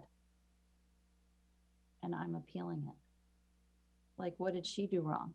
I think it's just, my understanding is that it is the role of the applicant to help cover the full cost of the appeal. And that way it's kind of up to the appeal process and the hearing to determine who's right and who's wrong. And that would either be refunded to them if they're sided with or not. But again, like Christie applies for something and the city grants her application. So as far as she's concerned, she's done nothing wrong. And then I come along and I appeal that. Christie's got to pay. I'm a little confused because what did Christie do wrong? So again, this is to cover the cost of the hearing and to put that on, in this case, let's just say Christie's the developer. If the hearing examiner sides with Christie and says, in the city, like, no, that nothing, the code was applied correctly, then Christie would get the full refund back. So they would just be from the city, and the appellant would not receive a refund on their $535. In the case where the appellant was right and there was something wrong, they would get refunded their $535, and the developer would be on the hook for the $7,379. And I think when it's like a development, that doesn't feel so bad, but when it's like a person bought a lot and they're building a house, and right, that's where I start to be like, well, wait a minute. Like, if Christie came in and she applied and the city granted it, as far as she's concerned, she's done everything right. So even if she sided against, like, it kind of feels like, where's the skin in the game from the city to make sure the city does everything right? Because we're just passing all the costs off onto everybody else. And what if we're the ones that screwed up? Like, does Christie now have to sue the city to get her money back because she followed our process and we did something wrong, and then she ends up having to pay money for it?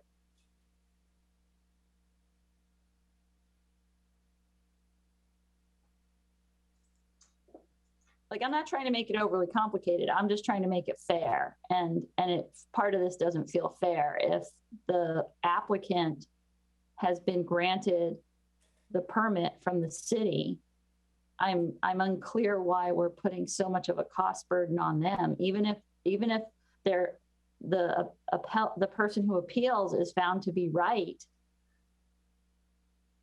I'm not sure how that's on the person who applied and not the fault of the city.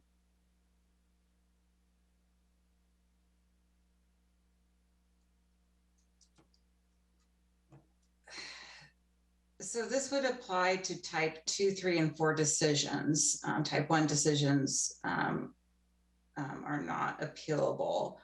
I believe if something is remanded back to the city, and Marion, correct me if I'm wrong. So let's use this example again. We're at a public hearing, and the hearing examiner says, you know, I'm remanding this back to the city for further review. Then I think in this case, both the appellant and the developer would be refunded, because we would need to, there was something we missed for the hearing examiner, which is why it's being remanded. So they both would receive refunds in that instance. Right, but again, I'm not talking about developer. I'm talking about my next door neighbor. Christie's my next door neighbor, and she decides to build a house next door. So it's not the big bad developer. It's just some poor soul who applied for a permit and followed the city's regulations. And then I come along and I appeal it. So again, most of those of what you're talking to are type 1s permit types, land use decisions, and they do not go to the hearing examiner. They cannot be appealed. So in that situation, it wouldn't be applicable. It would only be on short plats or long plats? Let's see, I could bring up that list. Yeah, short plats, road variances, long plats, zoning variances, conditional use permits, UZDPs, I'm paraphrasing, preliminary plats. So I just want to make sure that none of these could be just an individual landowner trying to do something. For a building permit, that is not appealable. Okay. Thanks. Deputy Mayor? Yeah, so I appreciate kind of working through that. And in either scenario, though, I think this is actually sets the stage for people to not just appeal because they don't like an application. And I think historically we have seen a little bit of that. They don't like the way it looks, even if it meets our code. And maybe the code is not well structured and we need to take a second bite at it. And this is why we're doing some development regulations right now. But this will cause people to have pause and say, am I appealing this because I don't like it? Or am I appealing this because I don't believe that it's met our code? And that is really the barrier that people have to get over in order to appeal something and actually win, is that the city didn't apply the code correctly. So I actually think this is a good thing. And I don't think we have a lot of frivolous appeals, frankly, but there are appeals that cost the city a lot of time, energy, and money. And it was there wasn't anything there. And the hearing examiner rules in the favor of the city and the applicant, and they go on their merry way. But staff spent, I don't know how long staff spends for,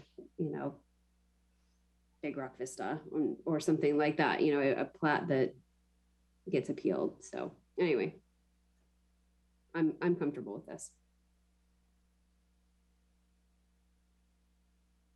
Okay, any other questions?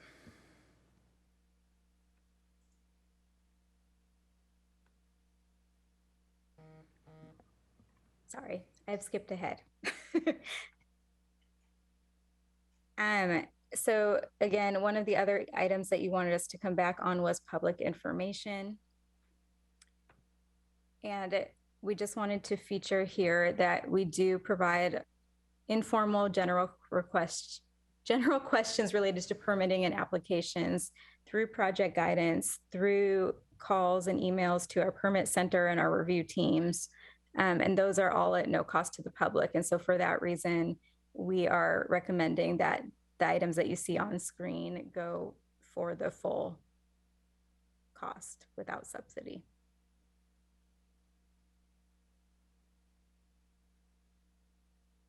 Any questions or comments or feedback on that? For me, that seems reasonable. And let me look to see. I'm sure we'll have hands here pretty quick. Yep, here we go. Councilmember Treen. Yeah, I would just really quick, Miriam, and just on that pre-application conference, the second one, I would consider a subsidy there of say 25% or make it maybe more like 30% or something like that. Under $1,000, about 1,000, yeah, 950. Yeah, do that. That would be my recommendation. Otherwise, it looks good. Okay. Thanks.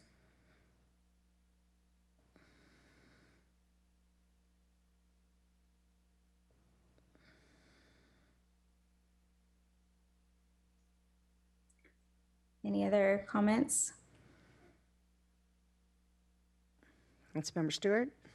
I can go with Council Member Treen's recommendation there.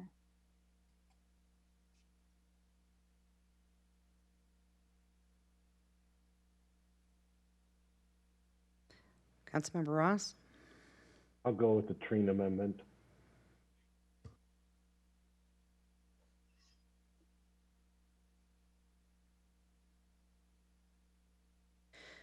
I have a question.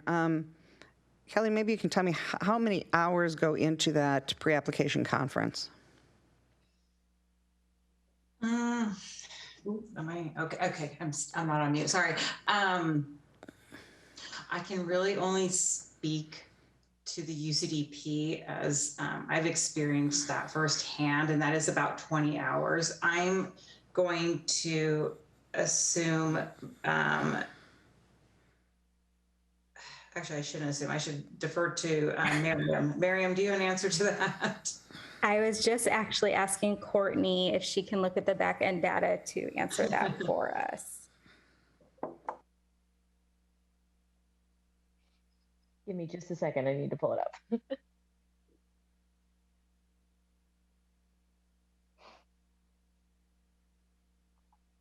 And I will say, so for the pre-application conference, typically these come in when people are nearing the end of their project design and are almost ready to submit their application. And we're pulling together a team of reviewers, both from the city as well as partners like the Water Sewer District and Eastside Fire and Rescue, so that we're giving kind of final comments on the application before it goes in so that the applicant can refine.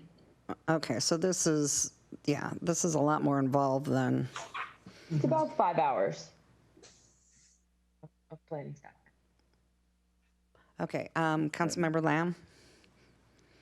This is a question for Councilmember Train. Why would we want to subsidize the pre-application conference?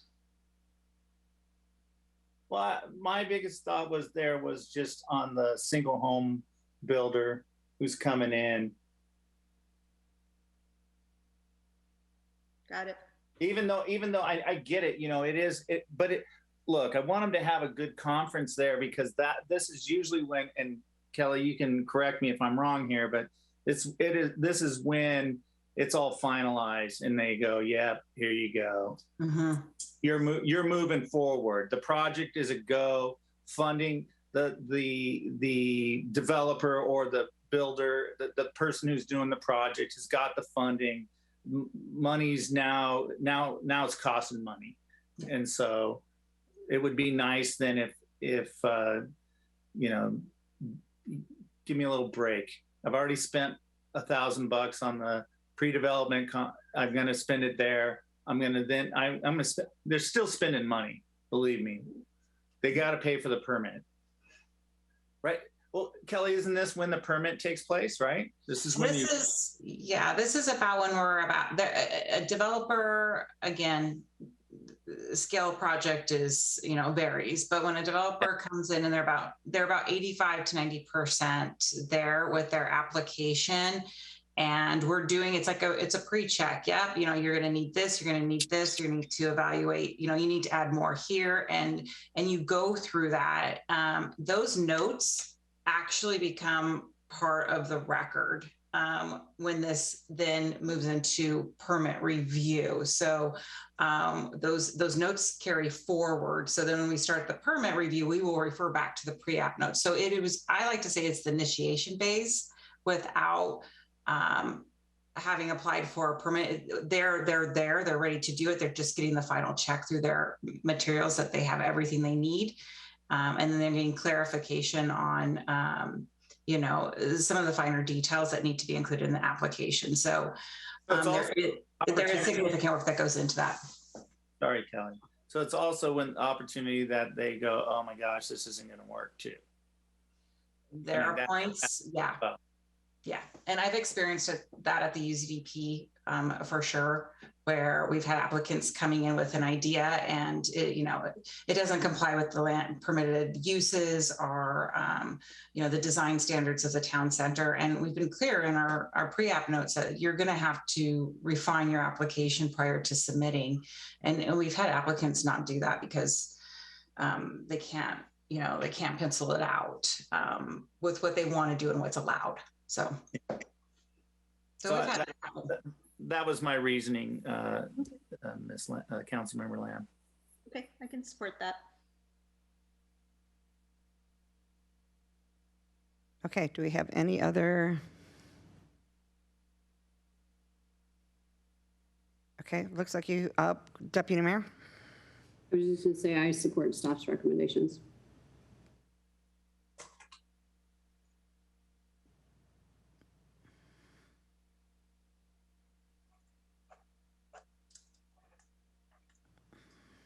So Kelly, do you have a hand count? Do you have a? I think so. Did we hear from Councilmember Gamblin? Yeah, I think the fees are right on and fair. So I'm good with the recommendation of the staff.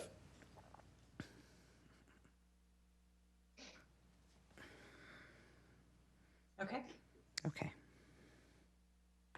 Okay, so that was the last decision to be made. I will just quickly highlight that we will be coming back later in the spring to do another update.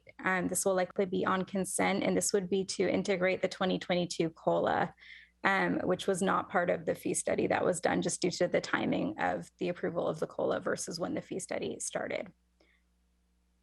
With that, I just wanted to thank you all for your input and your direction. I know it's late and everybody is tired. Ditto. Okay. Thank you very much. Thank City you. Council.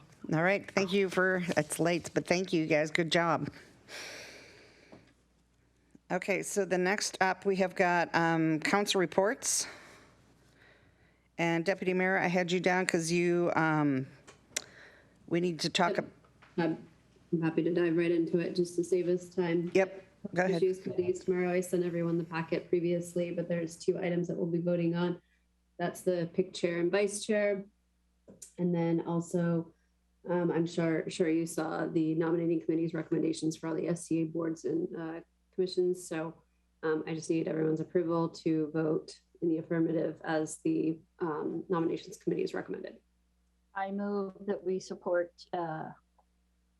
the recommendations. Second. Okay, any discussion? Okay. All those in favor say aye. Aye. Aye. Opposed? Okay. Okay, and then we've got to send a voting member. And so, Chris, do you want to go through the voting member of the day and that sort of thing?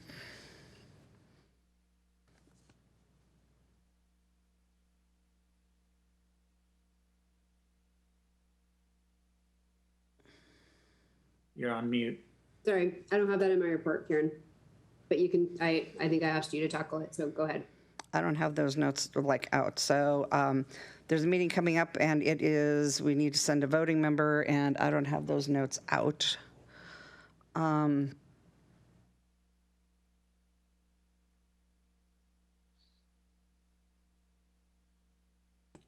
would move on to something else since we're running out of time here and we're going to need to extend again. Yep.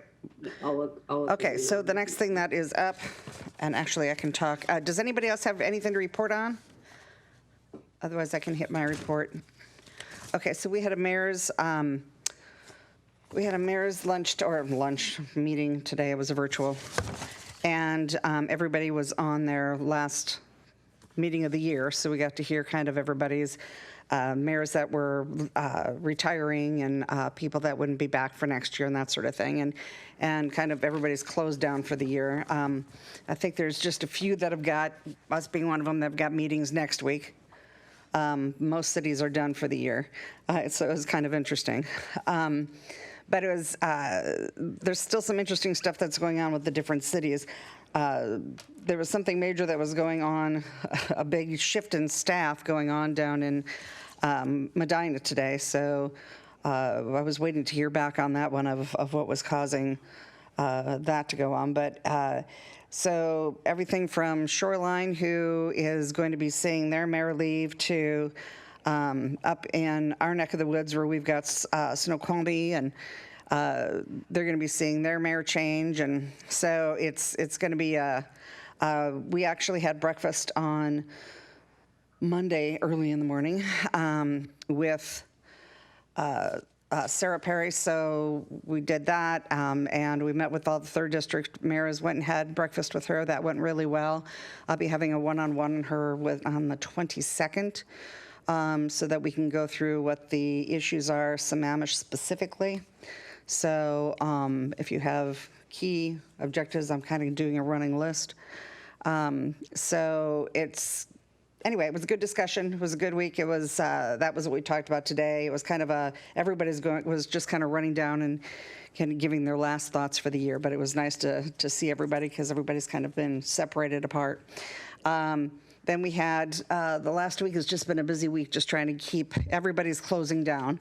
We had the GMPC last week where Christy and I were there, and then David Pyle was there and speaking to a GMPC about our growth numbers and asking them to allow for our staff to work with King County staff and to work with Samplat because all of a sudden they were thinking there was room for thousands of units. And the fact of the matter is when the moratorium went off,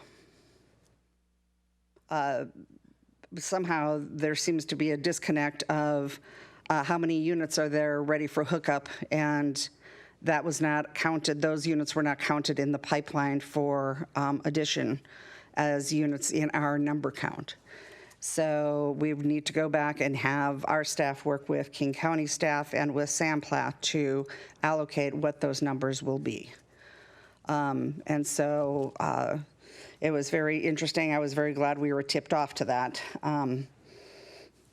So it was, David Pyle was tipped off to that by somebody, and I was very glad that that happened. Other than that, it's just been a busy week. Deputy Mayor, did you find that? No, I'm not actually sure if, I think you may be confused, but maybe I'm forgetting. But the only thing I think we had a voting member for was SCA, and we took care of that. So. Okay, all right. She mentioned it today, but that's okay. I can send I'll look for it and send it out. You mentioned it today? It was the woman from SCA, but that's okay because I'll check it. I'll check it, and if I need to, I'll send a note out. Great. Okay. I think we need to move to extend. Yes, that was my next thing. So it is now midnight, and the next thing up is our executive session. So I'm just going to try and safely get us through that. So I'm going to move to 1 a.m. Second. Note that we don't need it, but. Okay, and Pam, did you second? I did. Okay, we have a first, we have a second. All those in favor say aye. Aye. Aye. Opposed? Nay. Nay. Nay. Okay, we have a 4-3. Okay. So 4-3 and executive session, and is extended so from 12 to 1. Okay, see you on the other side. I need to tell the RCWs. Yeah. Yep, hold on, I gotta call what it's for, sorry, it's getting late, my apologies. And let me get this right. Okay, it's executive session pursuant to RCW 42.30.110.1 I and F to cover both, to make everybody happy. Okay, now we'll see you on the other side.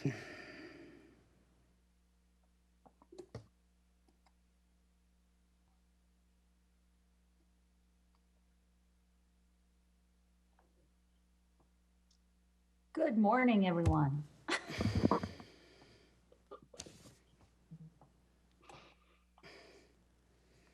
Morning. Wow, we only needed 4 and we ended up with everybody, I think. You guys are troopers. Chris Ross, I can't believe you. I'd have been gone. You look, Chris, you look like you showered.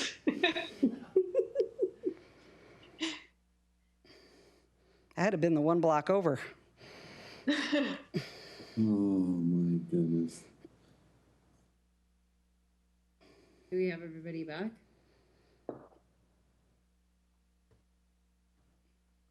They were back about 5 minutes ago. Yep, there's Ken.